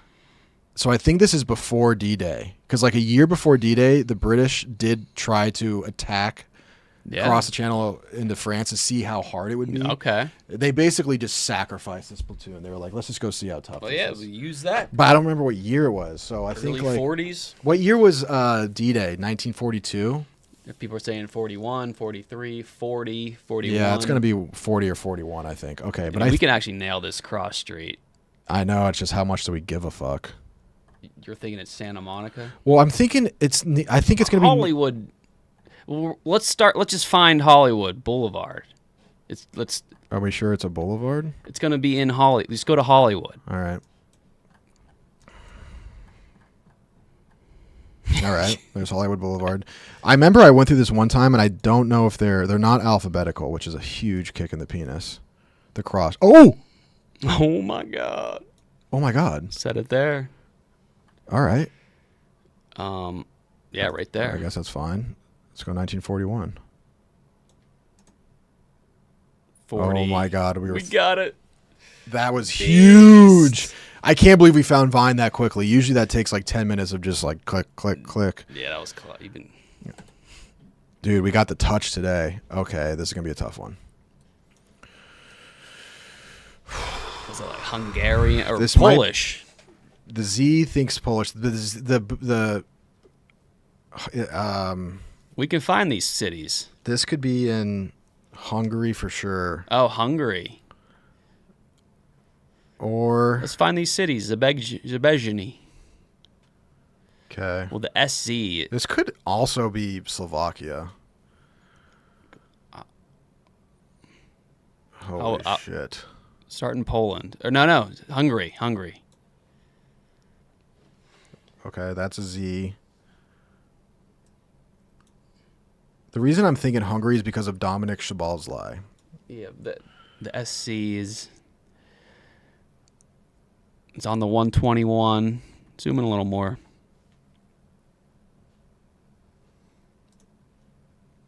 So we're looking for... Any of these.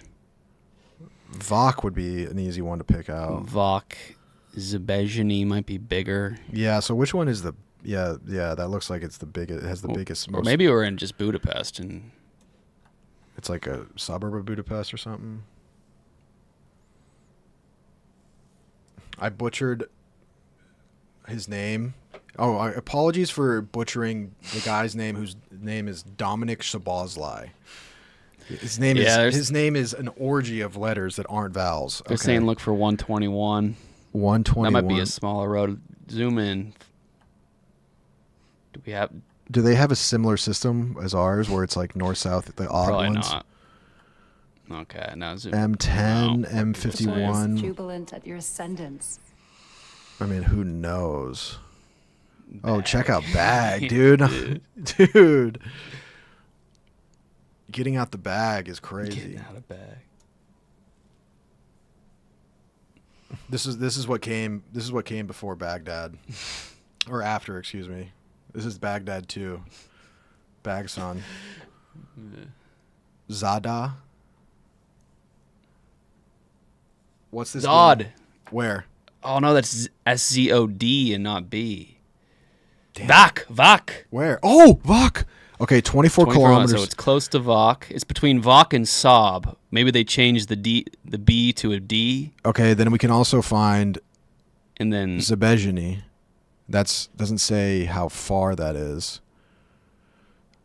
On the 121, 41 kilometers to whatever the fuck that is. How far is Zob away?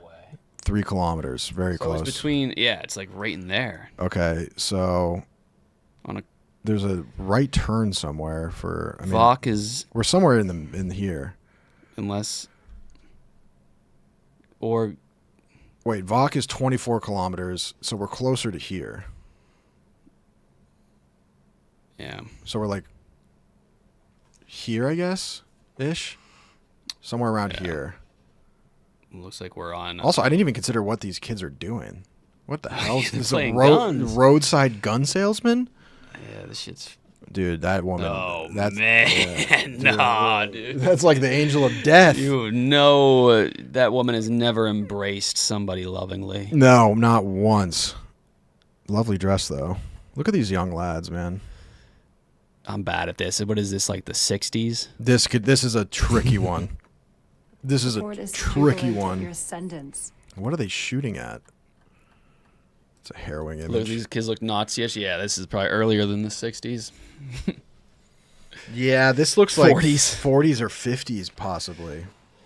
Yeah. All right, let's just go like here, I guess. I mean, they're at the roadside, so I don't think it's going to be a town. I think it's just going to be some It would podunk. probably be a more major cross street. Yeah. If it's where There's a sign, signs so yeah, are. maybe like here-ish. Just put it there. Okay, and then we got to go like People are saying 40s? I think 40s is safe. Yeah. We'll go 45 and middle Yeah. it. 38. Oh, we weren't even. We were 12 miles. That's pretty good Oh, stuff. 12 miles. Yeah. 8 years off, it was 38, and they were in. Oh my God. Zabezhin. But what was? I guess we just didn't get the distance. We can't think in kilometers. That's still pretty good. Yeah, that's good. Oh my God, this is Cleveland. The balloon festival. This is the balloon incident. Oh, was that like 89? I don't remember what year it was. I think it was late 80s. The Cleveland balloon incident. This was crazy. Oh, the video is really funny. I think this resulted in like deaths, didn't it? It was tragic. It was like one of the worst things to happen in Cleveland. But the town was so excited when it happened. All right, so we're right in the heart. No. Yeah. Somewhere just like probably Public Square. Yeah. Big building. I've never been to Cleveland. It was like I thought it was like 89, but early 90s. Someone said Yeah. 92. 92 sounds right. Mm-hmm. Nick would know the day. It was 86. Shit. Still good. Oh yeah. Photos of the Cleveland balloon disaster. No, It's dubbed a the disaster. Yeah. The fundraising stunt involving 1.5 million balloons caused unforeseen problems with local roads and airports, resulting in at least two deaths. Couple deaths. I thought they had more bodies than that. That's a crazy story. All right. Yeah, we got Bush Sr., Reagan, and Lyndon. Is that Lyndon? I don't know. Or is that Gorbachev? You can't see his birthmark. I wonder where this is. I wonder where this is. Okay, so they're probably in Battery Park if they're looking at, or they could be on a boat. But the boat, look how level it is. I don't think that's a boat. If it was That's the clear bottom of Manhattan. Yeah, that's Battery Park. They could be on Ellis though, because look how close they are. What? It's not that close, dude. The Statue of Liberty is far as fuck. Oh yeah, they're I mean, they could be on Governor's Island, possibly. they're right next to it. But yeah. what way does this bitch face? I don't remember. Hold on, if we get close. doesn't- Okay. Oh yeah. So I think they are on Governor's you're Island. a beast. I think they are on Governor's Island. I think they're like right here. Dude, did you ever go to Governor's Island? That's where like you can like glamp. You can glamp. No, Yeah, no. they have like little huts here you can like Yeah. camp in. People recommended it. It's I never sweet, dude. And they have this old fort here that you can go Man. look at, and they have like all I heard these. it's cool, They yeah. have like all these old officers' quarters, and then they have this hammock grove, and they just have a bunch of goats. went. Yeah, I like that. It's pretty I love sweet. goats. I went with Chef Donnie one time. It was pretty sweet. It's pretty sweet. I think this is Governor's Island because it's either that or Ellis, but based on the way she's facing in this depiction, arms on the right, hands on the left, they're really close. It's either this or Ellis Island, and I think it's Governor's Island. So now we got to hone in on the year. So fucking. So I mean, who was president? Bush Senior? Who knows? I mean, Reagan. I mean, it's definitely the 80s, I Late think. 80s? If this is in fact Gorbachev, then it's definitely late 80s. It's the husband on the throat goat. 80. I like 88. Yeah, I was thinking 88 or 89. I'm fine with that.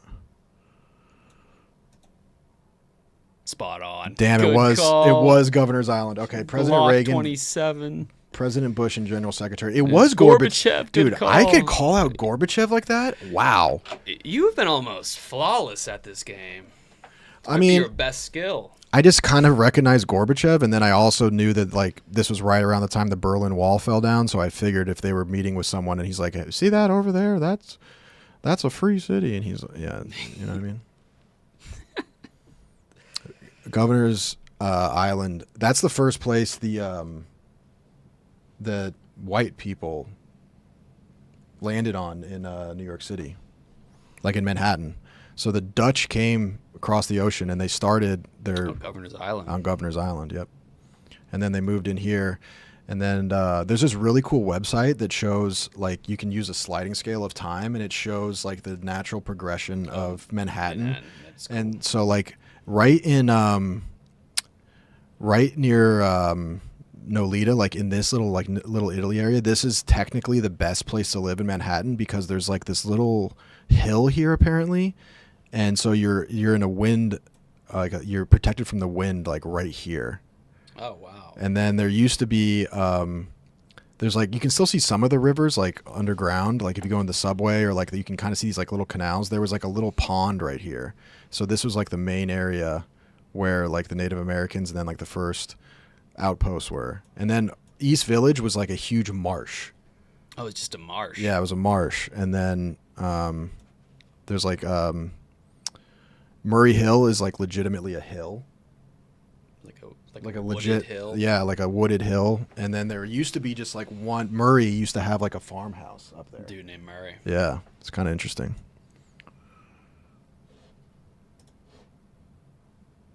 Okay, I'm thinking Tour de France. Yeah. I mean, what else could this be? I mean, this is the most French shit I've ever seen. Painting a yeah, this dude. Like it's crazy how the French, like, no matter what's happening, they're like, I have to paint this. Yeah, it's not even a good painting. And look at this. He's set up shop and got in everyone's way just for this. And look at this. Well, look what he just gave us. It's Washington Square Park. Exactly. It's Washington Square. It's the Acropolis. What is this thing called again? I don't know the name. It's kind of famous. It's right there in the middle, right? Arc de Triomphe. Yeah, Arc de Triomphe. Arc de Triomphe. That's it. Look at this. Right there. Look at this. Look at the nipple of Paris. We got the areola. Yeah. All right, so I guess we're just like Avenue. Oh, it even says that, does it not? No, it doesn't. The year is going to be tricky. All right, we can just go like. There's trees and there's a trees and a dome. It's either like here or there. We'll just go there, and then I'm guessing that. I mean, the problem with this one is that this could be 2010 or this could be 2004. You know what I mean? I don't know why I'm thinking early 2000s. Someone's saying 89. I don't know about that. That shirt is post 9/11. Yeah. Yeah. I actually kind of see what you're saying. Yeah, my initial gut was like it to be safe, like 2005, because then you're hedging on like the 2010s and then like the early. I 2000s. like 05. All right. 08. All right. Not too bad. We were a mile off. Why is he painting that when he's a mile away? That's bullshit. He's not even painting the right thing. All right. That was our. Well, I think that that was a great score. Incredible. Man, I love this game. Yeah, It's time guesser. No E. Best round so far. Need this side of Rudy to show up on Anus? I'm speechless. I don't know. Like, there's certain things I'm really smart at. I mean, I told you guys the other day, I truly am an idiot savant. Yeah, you are very, very well informed and visually and like visually and map wise, like that's the thing I'm like really good at. Like I can pick up on visual this cues. Is like sparking everything for you. Yeah, visual cues I'm great at, which is why podcasting is hard. I need the visual input. Put up some shit. Yeah. Where is this knowledge on the dozen? It's because I don't know. Like I can pick up on visual cues, but I don't know who played second base for the Milwaukee Brewers in 2002.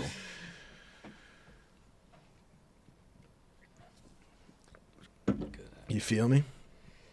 All right, I'm gonna head out. You should keep playing this. I mean, that was the best scores I've ever had, by far. Yeah, you were on fire. Yeah. All right, boys. Everyone say bye to KB. Adieu. Everyone say bye to KB. Stick around. I'm probably gonna end pretty soon anyway.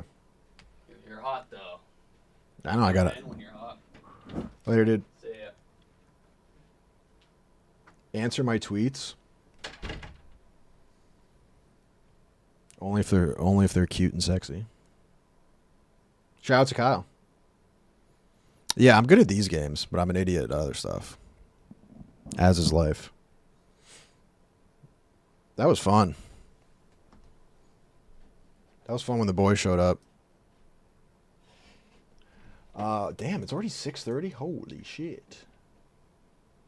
Holy shit. Hold on. Let me.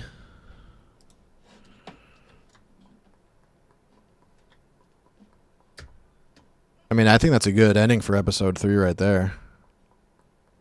Rudy explained these tariffs. Where do I begin? Oh, shit. Oh, I don't even have anything on me. Okay. They're kind of circling my crib now, dude. I don't love that.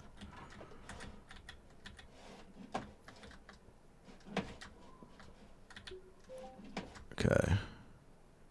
What time is it?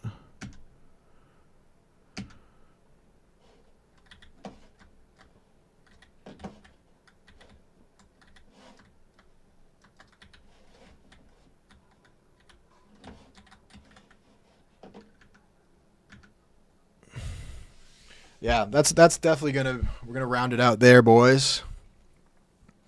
What games are in the lineup? Great question. Right now, I'm eyeing Subnautica. I've been saving that for a long time, and I cannot wait to play it. I remember I started watching when Queso played through it, and I just was like, this game is incredible. It's like everything I like in a game, and so I had to get myself to not. I really wanted to watch him play it because it was so funny and so good, and but I had to get myself to stop watching so I didn't spoil it. But Subnautica, the thing though is that what's the latest on this? Because I know they announced Subnautica 2.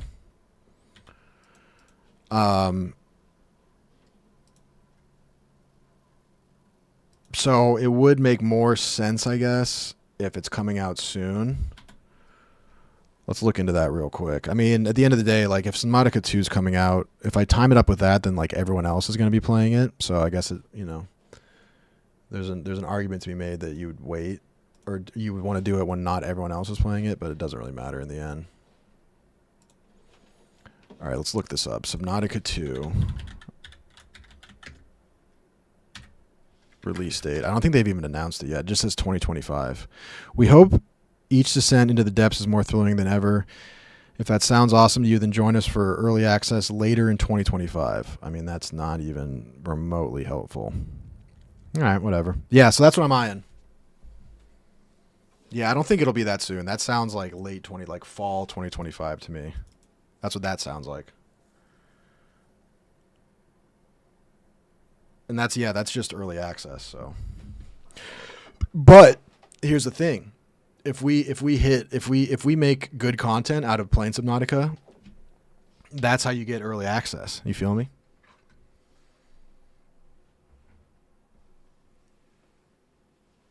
Oh, GTA 6 too. I mean, what's the latest on that, man?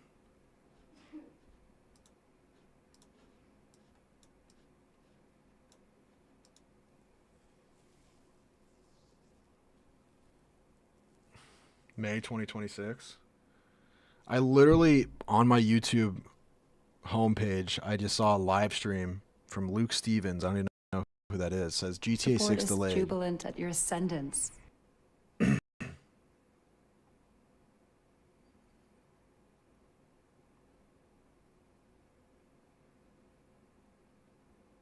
May 2026 is the official date. So a year from now. Jesus. I mean, they can take as much time as they want, honestly, on that one. Everyone's going to buy it. Repo? I played Repo offline with Nick and the boys. It's fun. That'd be a good one. I got to get a game night going. like we used to. Like get a bunch of the boys together and do a game night. That's definitely going to be a move. Subnautica 2 is set to launch between 2027 and 2028 after early access development.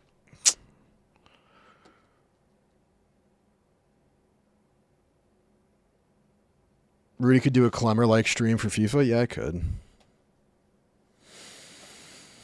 Anyways, guys, happy Friday. Thanks for chilling. That was a fun one. Glad I did it. I was also this close to not streaming, and I'm really glad I did. That was a great stream. Back on Monday. I hope you have a fantastic weekend. YouTube video. I don't know if I should drop a YouTube video on the weekend. I might wait till Monday, but then it'll be kind of late, but whatever.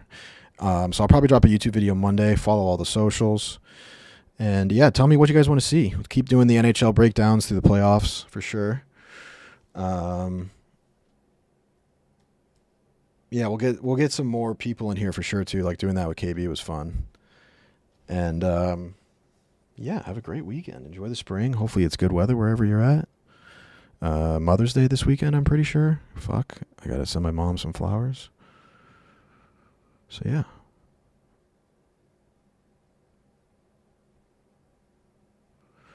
Yeah, 4 days a week has been a little bit of getting used to. At least it's earlier. Before I was doing it late at night, and that really killed me. So doing it during the day has made it a lot easier. So I'm actually really glad I streamed today because I didn't want to have the thing of like skipping streams, especially this early, be a thing. So you got to stick with it. Watch some hockey tonight. Get some Strange. You know, all that fun stuff. All right, guys. I'm going to sign off, and I will see you all on Monday. All right. Later, boys.